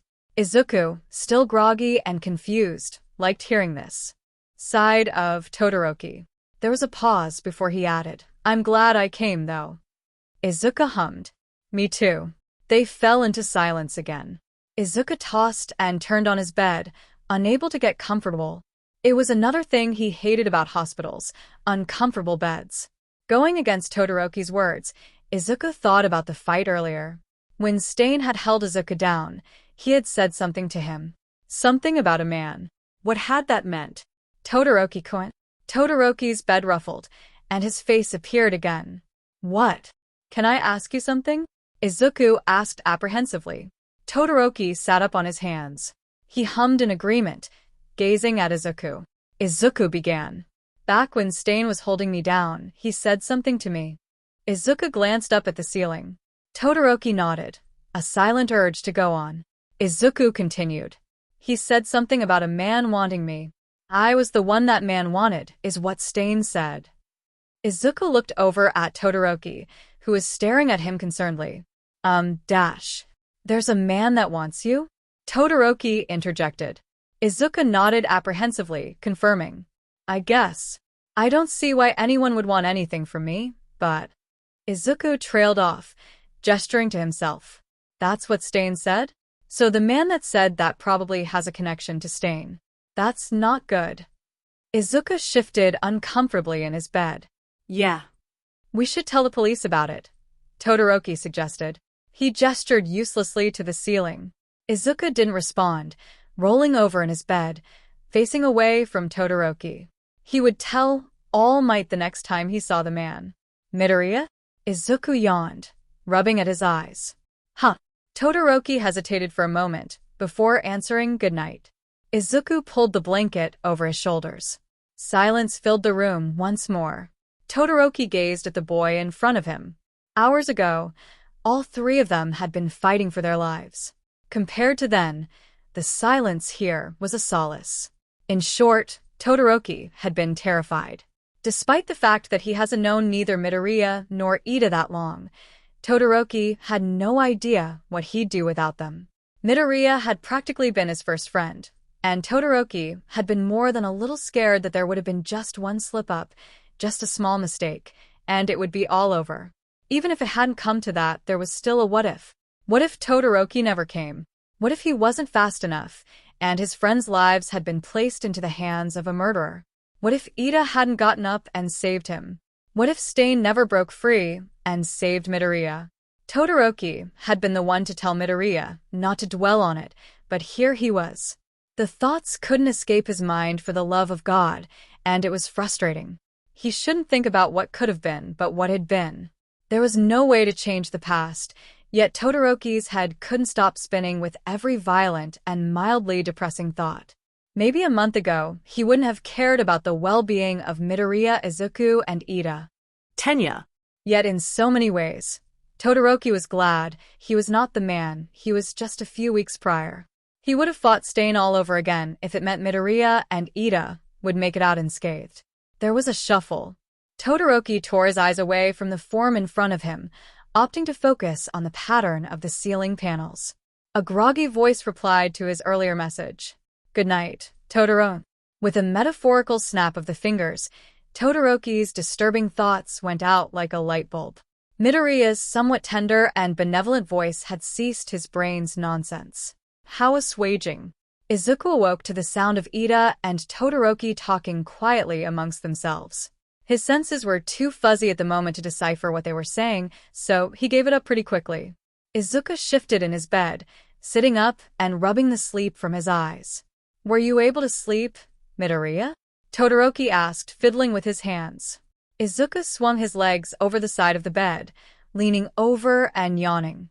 "Kinda," Izuku replied dully. He stretched, cracking his back with a pop. "What about you?" Todoroki frowned. "I couldn't really sleep either." Izuku cracked his knuckles. "When I think about it, we did do something amazing." "You're right." Izuku pouted up at the ceiling. "Something like that it's really a miracle that we survived. But we did." He glanced down at his bandaged limbs. "With our injuries, he should have killed us easily. Yet I wonder why he didn't." Todoroki scrutinized his left arm. "He left us alive on purpose then." Izuku opened his mouth to respond, but the door slid open. In walked Gran Torino and Manuel. "The troublemakers are awake," Gran Torino commented bitterly. Manuel tried to give the three boys a welcoming smile, but it was wobbly. Izuku muttered a good morning to the two heroes. Gran Torino shot him a look. "Before we both punish you, you've got a visitor." A man entered into the room, ducking his head down to fit. Hosa Chief of Police. "Shirogami Kenji-san." Todoroki and Ida both stood up, but Shirogami waved them down. "Stay seated, woof." Woof. Fitting though, since Shirogami appeared to be a human-dog hybrid. His appearance made him look silly rather than intimidating. "You're the children that brought down the hero killer, correct?" Shirogami surveyed the three boys, eyes landing on Izuku. "Yes, sir." In regards to Stain. Apparently, what they had done that night was against the rules. The use of a quirk without a provisional license was considered against the law, and serious punishment was to be followed suit if said law was broken. Since Todoroki, Ida, and Izuku were not given thorough instructions from their guardians as to whether or not their quirks should be utilized in combat, they had broken the law. They had also dealt damage to Stain with their quirks. Despite the fact that it was in self-defense in their case, it was still considered highly prohibited in that day and age. Quirks were not to be used as weapons or objects of villainy, and by attacking and fighting against the hero killer, the three boys had gone against the law. "Hold up a minute," Todoroki interjected defensively. "You're saying we shouldn't have done anything at all? We should have let Native-san die." The boy took a step forward, anger clear in his eyes. Izuku held his arm out to stop Todoroki. "Don't dash." Shirogami blinked. "So, you say it's fine to break the law if everything ends up fine?" Todoroki looked taken aback for a second, before he grit his teeth and glared. "It's a hero's job to save people, is it not?" Shirogami closed his eyes. The man seemed almost exasperated if weren't for his calm and collected exterior. "You are children. There is a difference between training to become a hero and actually becoming a hero." The man woofed. "Geez. Since you are UE students, I really did expect you to have common sense." That was the breaking point for Todoroki. The boy bared his teeth in frustration. "You dog." Todoroki marched forward, furious. Izuku widened his eyes in surprise and latched onto Todoroki's hand, pulling him back. He would have marveled at how warm the limb was if it weren't for the current situation. Gran Torino put himself between Todoroki and Shirogami, holding his hands up. "Stop that, boy. Hear him out until the end, at least." Shirogami scratched at his snout. "Thank you. Now, you see, the punishment would occur if this incident was to be made public, woof." The man let his hand fall back down. "If the incident were made public, you boys would be applauded by the media, and punishment would be inescapable. On the other hand, if we kept this ordeal between us and the people involved, punishment would not occur and the claim would be on Endeavor, who saved you all. The man paused, blankly glancing at the three boys. Which option do you choose? To be frank, you all are very promising and seem to have heart. I don't want to see you kids get in trouble for something like this. Manuel sighed in relief. I have to add, we still should take responsibility in being negligent in our duties as your guidance. Ida stepped forward and bowed. I apologize, Manuel-san. Manuel lightly tapped Ida's head. Don't do it again, Tenya-kun. Izuku took note and bowed as well, Todoroki following. Thank you.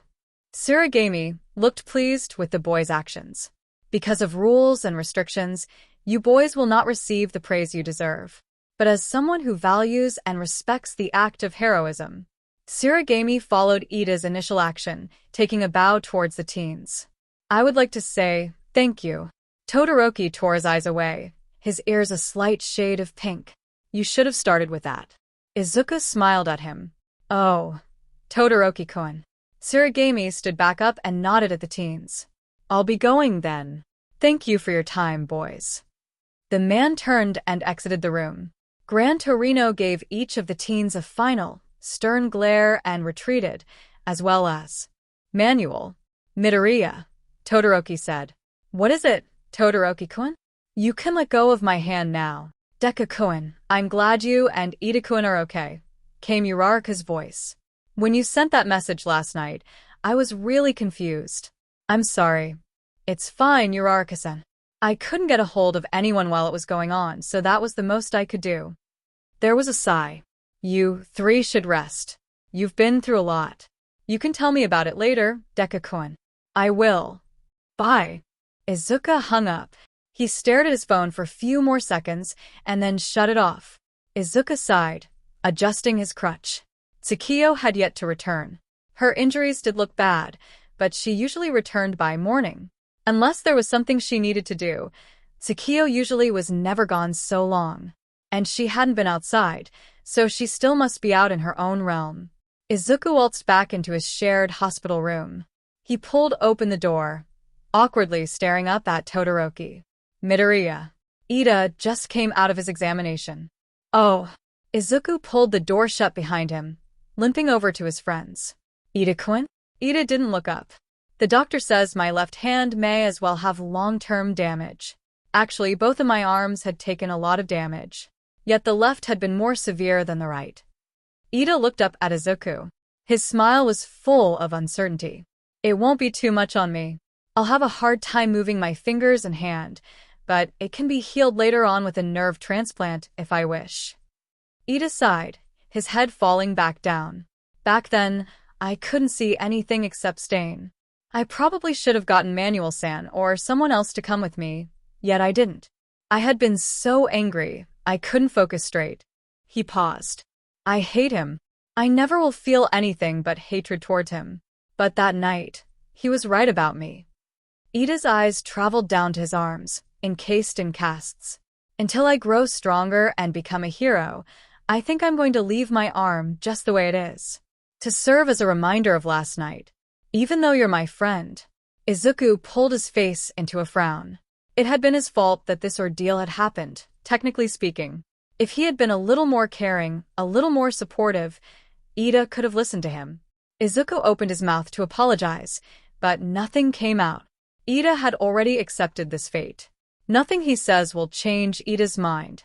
There was no use in trying anything else. Izuku brought up his crooked right fist. I feel like that too, Ida-kun. Izuku stared at his scarred arm, the tiger stripes and the broken teacup. Izuku held out his fist. We should become stronger. Together. Todoroki stared at Izuku's basically ruined arm, his forearm from the USJ attack. Then his crooked right hand, that had been of Todoroki's doing. Todoroki looked away.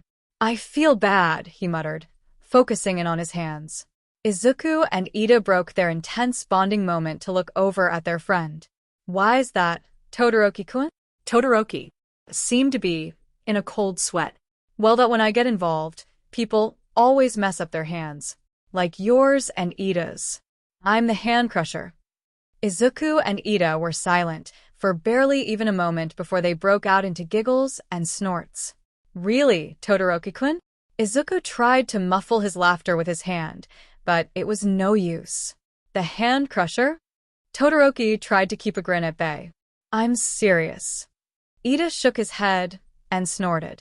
I didn't know Todoroki-kun could have a sense of humor. That boy is exactly like you, Toshinori. He can't help but scare the hell out of everyone around him. Because of your golden boy, my teaching license is getting revoked for 6 months. Sensei, I humbly apologize. I haven't taught him better. I will speak to him as soon as I see him again. All Might bowed, even though Gran Torino couldn't actually see him. You shouldn't worry about the license. I got it so I could keep my promise to Nana. Thank you, Sensei. I still appreciate it to this day. You're saying all of this, but I haven't seen you in years. Why not visit? All Might sputtered. I am a busy man. I'm a teacher now. I'm the #1 hero. Sensei. Gran Torino's tone sobered. I wanted to talk to you about the hero killer and your boy. I was only there for a few minutes, but what I've seen of him had me shaking in my boots. All Might shut the door to the private lounge. He had already been restrained by the time you arrived, right? What had a man like you so afraid? What I felt from him was most likely who he was and his actions. I don't mean this as praise in any form, but he was like you in a way. How he held the claim of fake heroism to his duties was how you hold your symbol of peace with such righteousness. Like me? All Might frowned.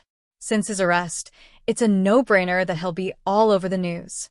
His ideology and actions will be spread and forced upon those willing and unwilling alike. People will start to look into his ideology and actions more, then.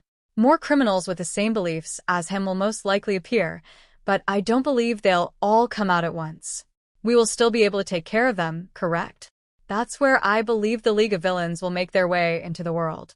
Reports say Stain and the League are connected in some way. With Stain's influence and impact, the League will become a more feared force. There will be someone behind them, a mastermind, leading them towards that. All Might gasped. The grip on his cell tightened to the point where his knuckles went white. Gran Torino continued. Even if the drive and villainy of an individual isn't all that much, all of that evil gathered together under one force would be unstoppable. The person behind the League would have known that, thus all the more reason why Stain would harbor a connection to the League. All Might dug his fingers into his pants. Sakachi-kun told me about the Nomus having multiple quirks. I had a bad feeling about that. And back at the USJ, a man called Sensei wanted something to do with young Midoriya's quirk. I fear. The man who killed my sworn friend, your predecessor, Nana, the man who you fought against 6 years ago. All for one, I fear he may be on the move once more. All Might trembled in his seat. For him to still be out there, on the move, behind the League, that is something I do not want to believe, yet it is a reality we must face. Gran Torino was silent for a moment. Toshinori, that boy admires you so much. Do not keep him in the dark about this.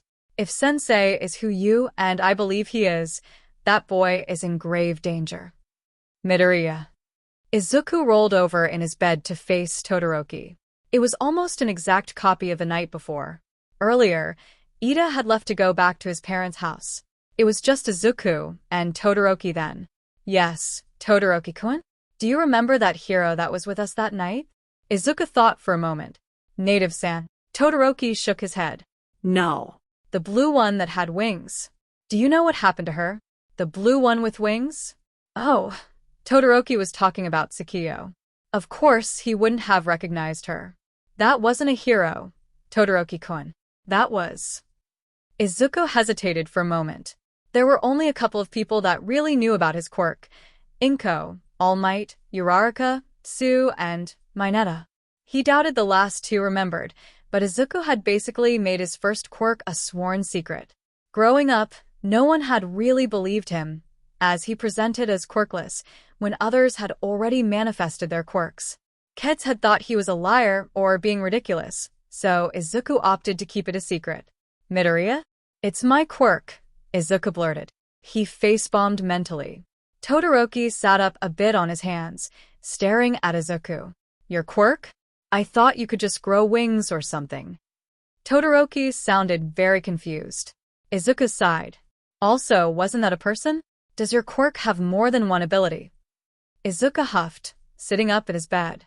Through the dim moonlight, he could make out Todoroki's expression. It's really complicated, Todoroki-kun. We have all night. Typical Todoroki. Always pushing for more.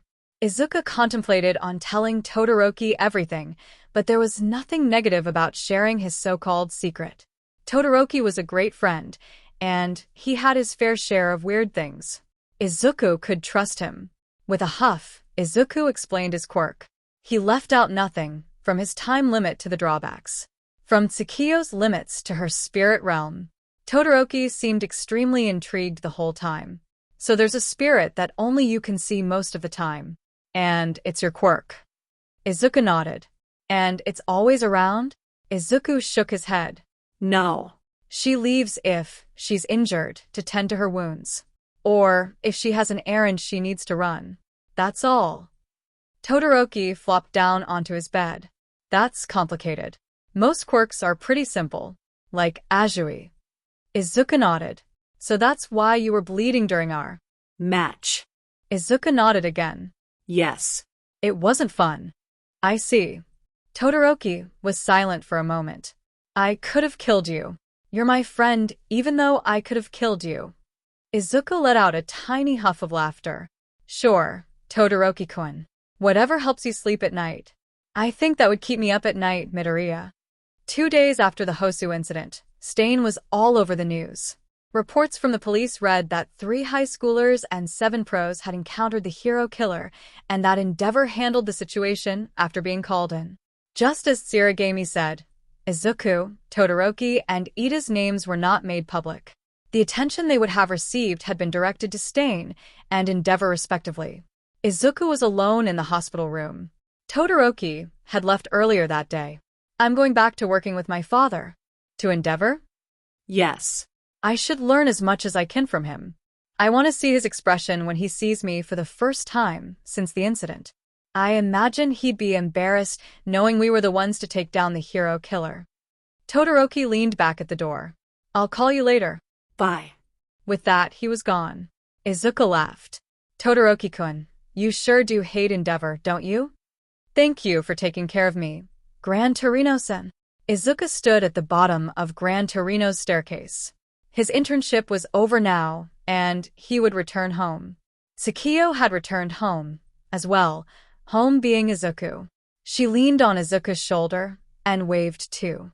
Gran Torino yawned. I didn't really do anything, kid, with the way this thing ended up. No, you did a lot. Thanks to you, I harnessed one for all, and I could hold my own against Stain. Gran Torino swatted Izuku with his cane. Who had no intentions of killing you. Gran Torino swung his cane again, but missed Izuku on purpose. Don't strain yourself. That goes for the both of you. The man eyed Tsukiyo, who was uncharacteristically being sheepish. You still have a lot to learn, kid. I hope to see you do well in the future. See you. Izuku turned, but the sound of Gran Torino's voice stopped him. Who are you? Izuku flushed, whirling back around. Midoriya Izuku. Gran Torino pet his head. No, that's not it. Who am I? I'm Deku. For the first time, Gran Torino treated Izuku with a soft smile. The man turned around and retreated back into his home, waving a goodbye. Tsukiyo lifted herself off Izuku's shoulder and beamed up at the sky. I missed you. I can't wait to go back to school. I miss Kirishima. Even Aizawa. Tsukiyo threw her hands up and laughed. Izuku shook his head, adjusting the grip on his suitcase. Let's get going then.